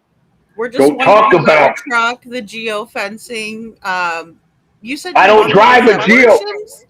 I What don't time drive was a. I don't drive a Geo, what time was Cruella lady. at Worshams? Well, if you want to talk, you want to ask my mother a question. You can call her. You know, all you gotta do is be an adult and call her. I'm opening Okay. another beer. All right. Well, I will do that. I will give her a ring. I will give her a ring. You just let her know that I'm calling first, though. You know, I could be an adult. I could have an adult conversation.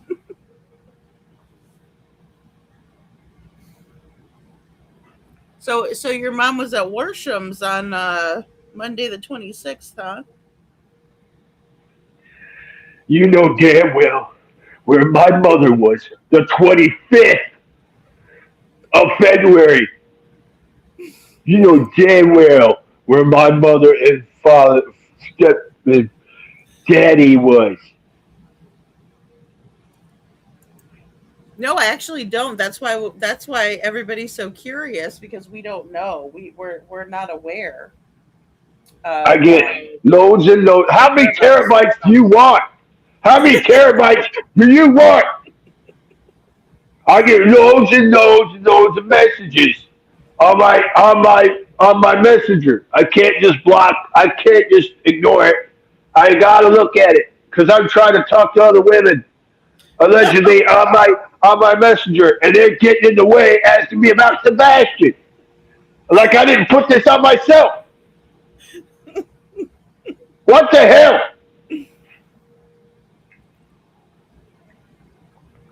Well, I don't And know. no, I don't know what to tell and you, no, I was Libra. in, and no, I was in Memphis at work. At 5:15, right? Was it 5:15 or was it 6:30? I don't know. I was putting on a skirt.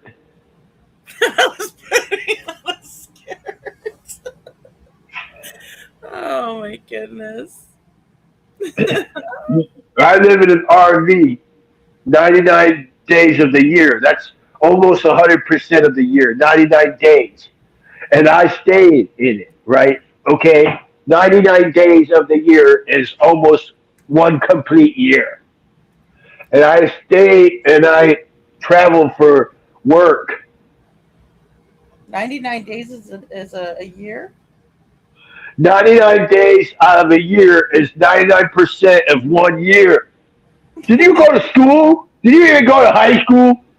Because let me tell you, I went to Hunter's Lane. Oh, yeah. I went to Hunter's Lane, so yeah. Woo, yeah. Woo, yeah. I did look up Woo. Hunter's Lane. I did look. It looks like a nice school. Top notch. It looks top notch.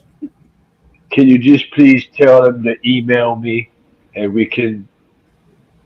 maybe we can talk. Just email me or message me on Messenger, On even though it's Facebook, I thought loading. you said you got thousands of messages you haven't checked over there, though. Look, just we'll talk about it. But we don't need to get out here and be yelling, screaming, and doing this in public in front of everybody on YouTube. Well, Chris, you did join the panel. You. Then I'm gonna leave then, and just so I'm done. I can't do it anymore. I can't. I can't. If you want to talk to Katie, you gotta. I'm coming. Nobody talks. Even law enforcement. Law enforcement told me that don't ever question me. Even law enforcement won't question me with Katie without me present. Okay. I don't Are you her ever. lawyer? Are you her lawyer? That's my wife. Talk about my wife. Why you talk about my wife? Well, you brought her Katie, up. Katie has nothing. Katie has with nothing to do with this situation. She is worn out. You have to understand. She is hurt. She is worn out. I really wish you'd stay off my property. Was you on my property? What were you doing over there? Why were you on my property? That's my fucking property! That's my fucking property! You stay on it! Don't do that! You trespassing! I get my hands on you! I'll wrap them around your neck. When I get my hands on you, I, I swear you're lucky I'm getting off this phone call. But just remember, you just remember, okay? Those threats during the search. You remember who did that, okay? Oh, the threats during the search? Yeah, you just remember who did that. Do you be scared of me? You need to be scared of me. According to Eric Craddock, there wasn't any threats during the search, but I've heard different. I've heard different things.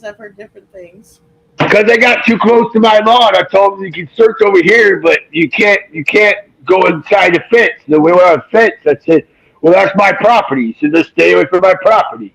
Or I'm calling, I can call my snaggletooth stepfather out here right now Oh, jeez.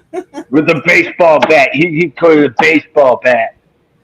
Because he can't fight with hands. He can't throw hands.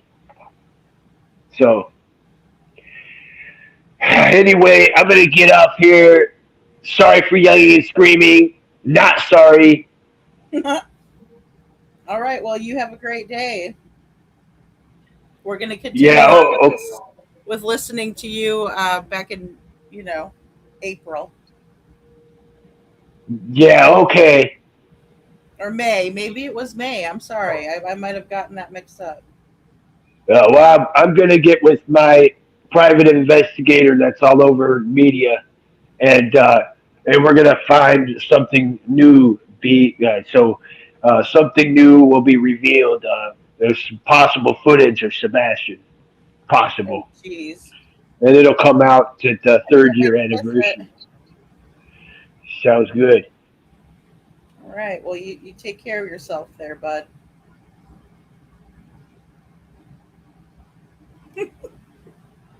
All right. So, we talked about the truck. We talked about the truck, and we summoned the beast, right? It's definitely mucking the jerk's personality. Well, yeah, he's got an explosive personality, and that's the kind of thing that Sebastian would have to deal with, right? Could you imagine just that explosive personality? Like all of a sudden, here we go, here we go, here we go again, and then he goes on the news, right? And he knows how to act over there. That's really disturbing because you don't see him lose his cool on the news, right? But he doesn't do any of the hardball interviews, in my opinion. Smithers. Yeah, he even has the lisp. And that's the thing. I think Chris was drinking that night, but I cannot fault him for that if he was in his house, right? And he's just at his house, minding his own business, right? Hopping up on panels. I guess that wouldn't be totally minding your own business, but you are hopping up on panels. I expect him to talk about more than just about threats, about his own woes, right? Because there is missing Sebastian, right? Sebastian's out there missing. So it's funny, not ha ha funny, but odd that he is very quick to bring that up and remind everybody of his situation, but then completely forgetting that Sebastian is out there and that's what people want to hear about. Right. But now he is in a better mood, right, with this Duchess interview. So I'm just going to go back to this Duchess interview. He said the exact same things about his father, but that's when you set him down and said, "Look, bud, parents are parents, and we're going to have to do what we have to do. And unfortunately, you're not going to like it, but down the road, when you get older and if you decide to have children, someday you're going to look back and say, man, they were right." I remember watching a domestic violence survivor recount asking her husband why he hurt her so badly. He replied, because fear lasts longer than love. Go over the timeline that Katie has told us, and now. Okay, so this is me where I'm talking back about Chris and Katie and about the timeline, right? The timeline details.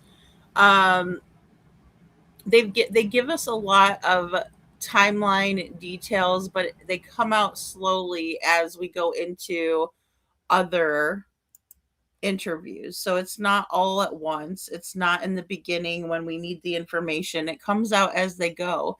And in my opinion, like any other guilty party, they're watching and they're listening and they're paying attention to what the public is saying.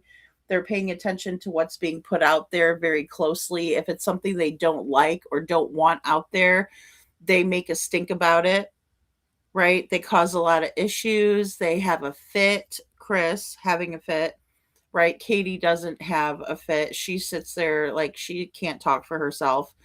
And like she wasn't, you know, that she wasn't in the military, that she never served, that she doesn't have the you know, gall to speak up, right? But that's not entirely true because we've heard Katie in different forms. And we all have different emotions that causes that. I'm not going to say that we don't, but I think it's interesting that we see all of these different sides of Katie. And I think it's interesting that as they go along, they're adding details like the trash being taken out, like her driving by the school. Those are things that they didn't tell us in the beginning, but then they started to let them leak out. So I want to go over more of the Web Sleuths interview tomorrow because there's still a lot more to that. But I'm glad that we saw kind of those two pieces of the interviews together, where they're telling similar stories, but of course they're changing these details, adding these events in, and lying about some of it, right? Like the bowling alley crap is a lie. We all know that now. We didn't back then, though. Oh, Detroit. Oh my goodness. My daughter has an appointment at 11 a.m. with an endocrinologist. Please pray. Say prayers for her. Love you. See you guys all. Sweet dreams to you too, Detroit. And we are praying for your daughter always and you. Oh, well, that's good. I'm glad that she's going. Libra. He says, I was sleeping during this show earlier and heard CP in my dream and was watching all my friends listen to his explosiveness for the first time. And they were like, what the Oh my goodness. Oh yeah.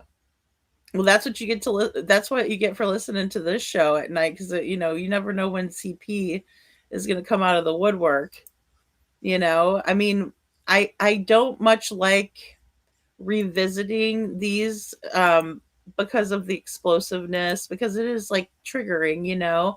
But again, like our friend Rosebud was saying in the chat earlier today, it's important to listen to what he's saying, even though a lot of it's a bunch of gibberish and yelling and acting crazy. But he is talking, right? And he is saying things.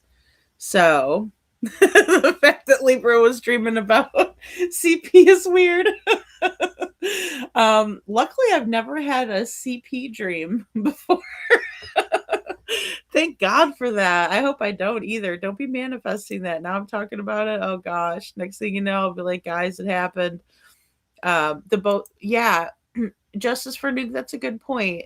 Both of the puppies were on Nancy Grace, and then on the other evil shows, who makes a front of a dad, or who makes fun of a dad of a missing child like he did, needs a good old boy treatment. Yeah, I know. Well, and it's amazing that we have all of this back and forth today, right? When Seth went on a live for Sunday night, and then there was all this back and forth today, and all this craziness, and all this, reviewing it, but not, in a positive way, or listening about what he's doing to help in the future with Sebastian's Law, things like that. It's all really lost on a lot of these people. A lot of people would hear that and say that's a great thing, right? They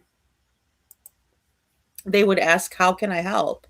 Where can I help? What do you need? But yeah, I think that is one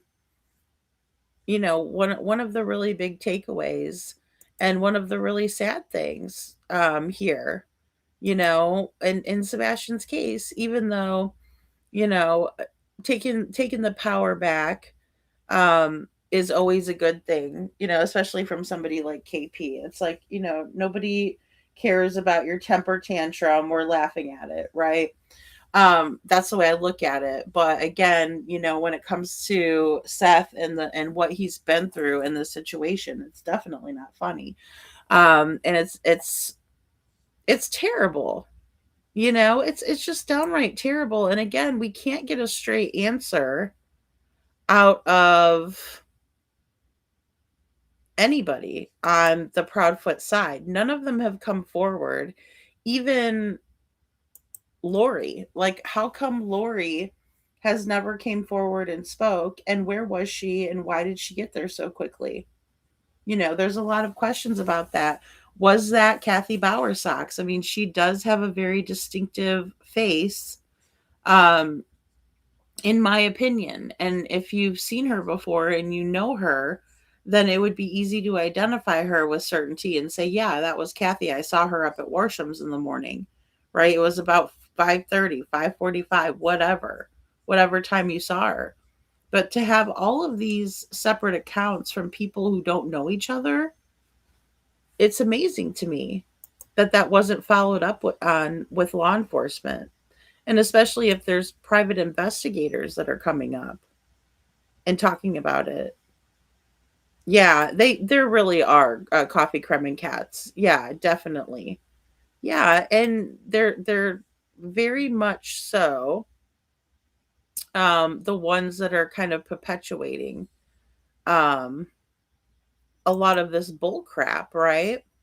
Instead of saying, where can we help? How can we help find Sebastian? They don't do it. They would rather cause a lot of trouble, you know? So, and Seth says, I've always wondered if she has Sebastian. I mean, I wondered it as well. And I wondered if she helped out to facilitate any of what could have happened. Just because it was so strange that she was right there. And with it being a Monday, it's even more strange. If it was a Sunday and this all happened, say, on a Saturday night, it might be more understandable because, say, she was staying for the weekend. But on a Monday, for her to live as far as she does from the area, that's a big red flag to me. A big red flag, you know. So, well, and I will say that, when I think if you're talking about CP, Claudia, he can be when he wants to be. He can be when he wants to be. That's part of the narcissism. They're very, very good at manipulation and making people believe that they're a good person. And even with the explosions, right, and the way that they act, it's like they scare you into submission, right? And then you're like, okay, okay, you're nice, right? Okay, okay, I believe you. Okay, okay, you just want them to stop. It needs a higher authority, Justice for Nuke says.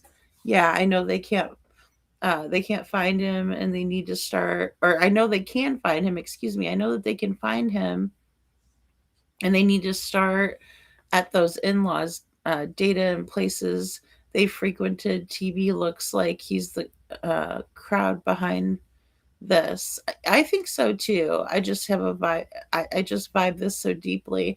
Well, and I mean, I think so too, because for everything to have worked out the way that it did, they would have to have had more people involved than just Katie. Of course, Katie couldn't have pulled this off by herself. And the fact that they have that pack mentality, that they all get together and they all, you know, plot and scheme and plan and carry these things out. And it's not even just scheming and plotting. It's they're carrying this stuff out. It's something that they've done to many people. It's not just in this situation.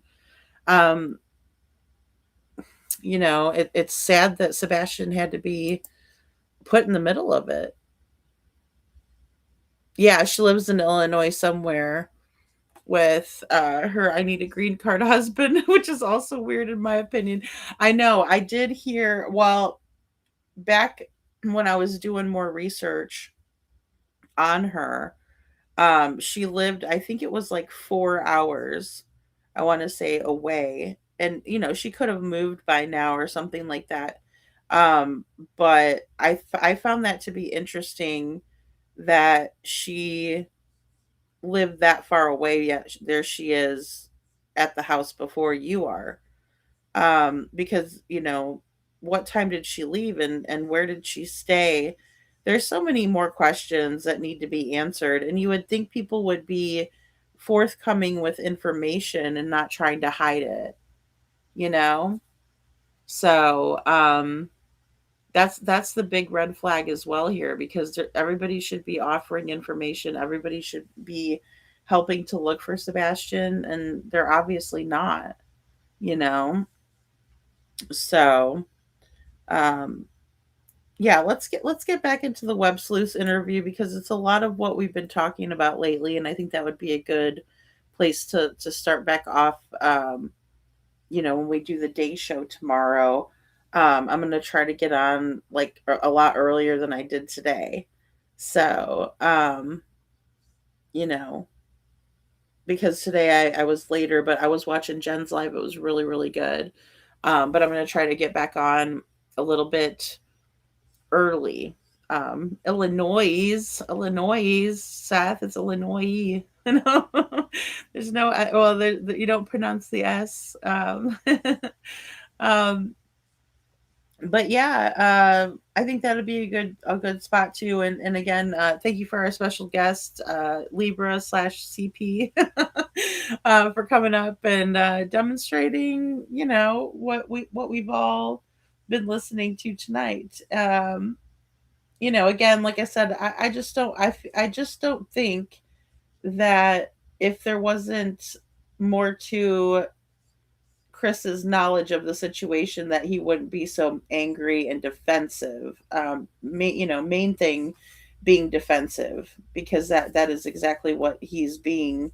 And that's usually a good indication that something isn't quite right. All right, you guys. Well, I love you guys all so very, very much. Sending, love, hugs, and prayers to all of you guys. And, let's keep looking for Sebastian. Let's keep Sebastian's law at the forefront of our minds and what we can do to help get that passed. Um, you know,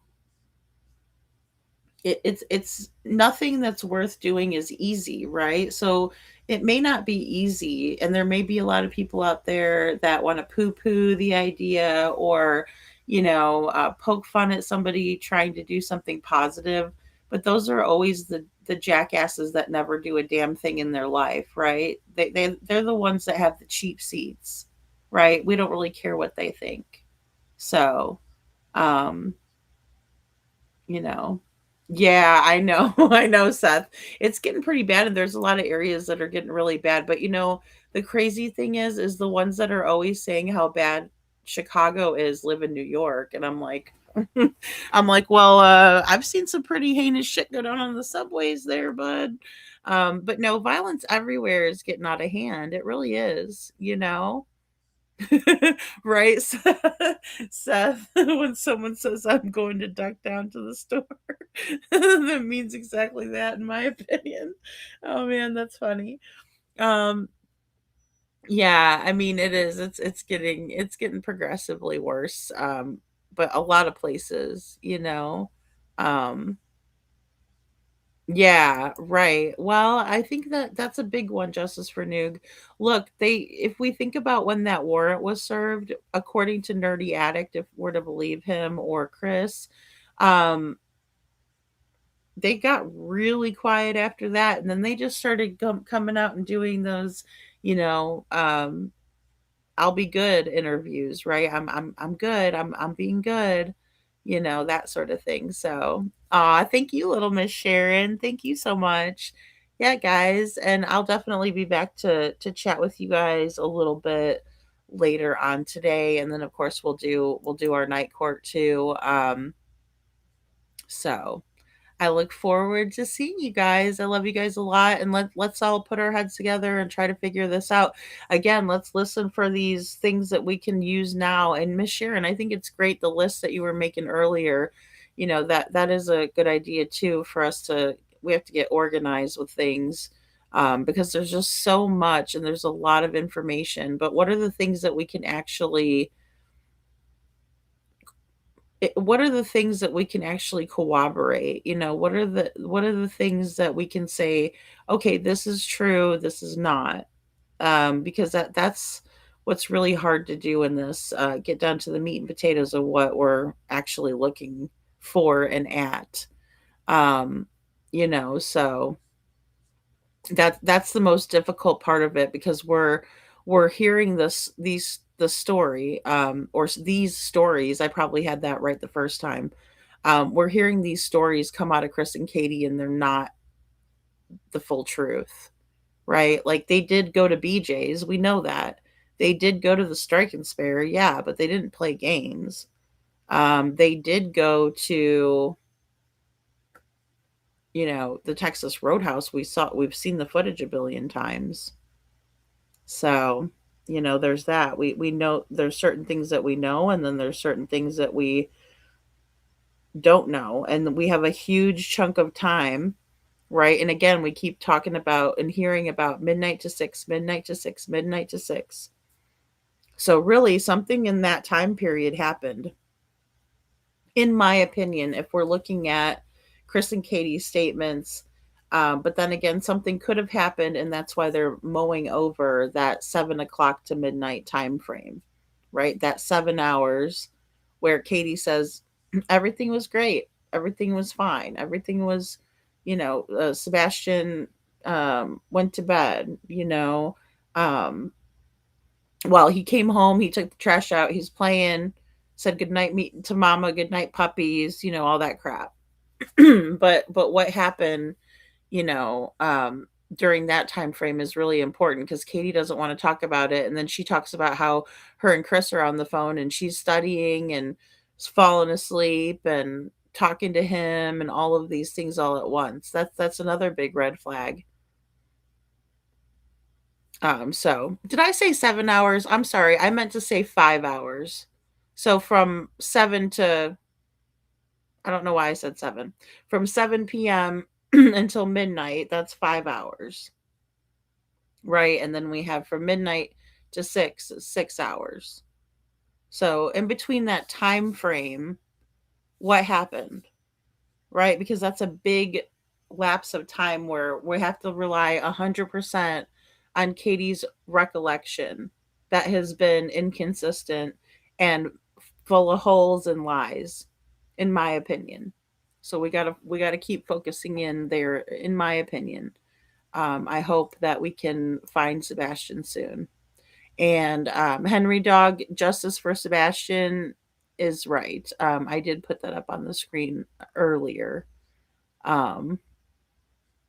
So all right, guys. Well, thank you so much for hanging in with me and dealing with the wrath of Chris Proudfoot again. But it's the dark side.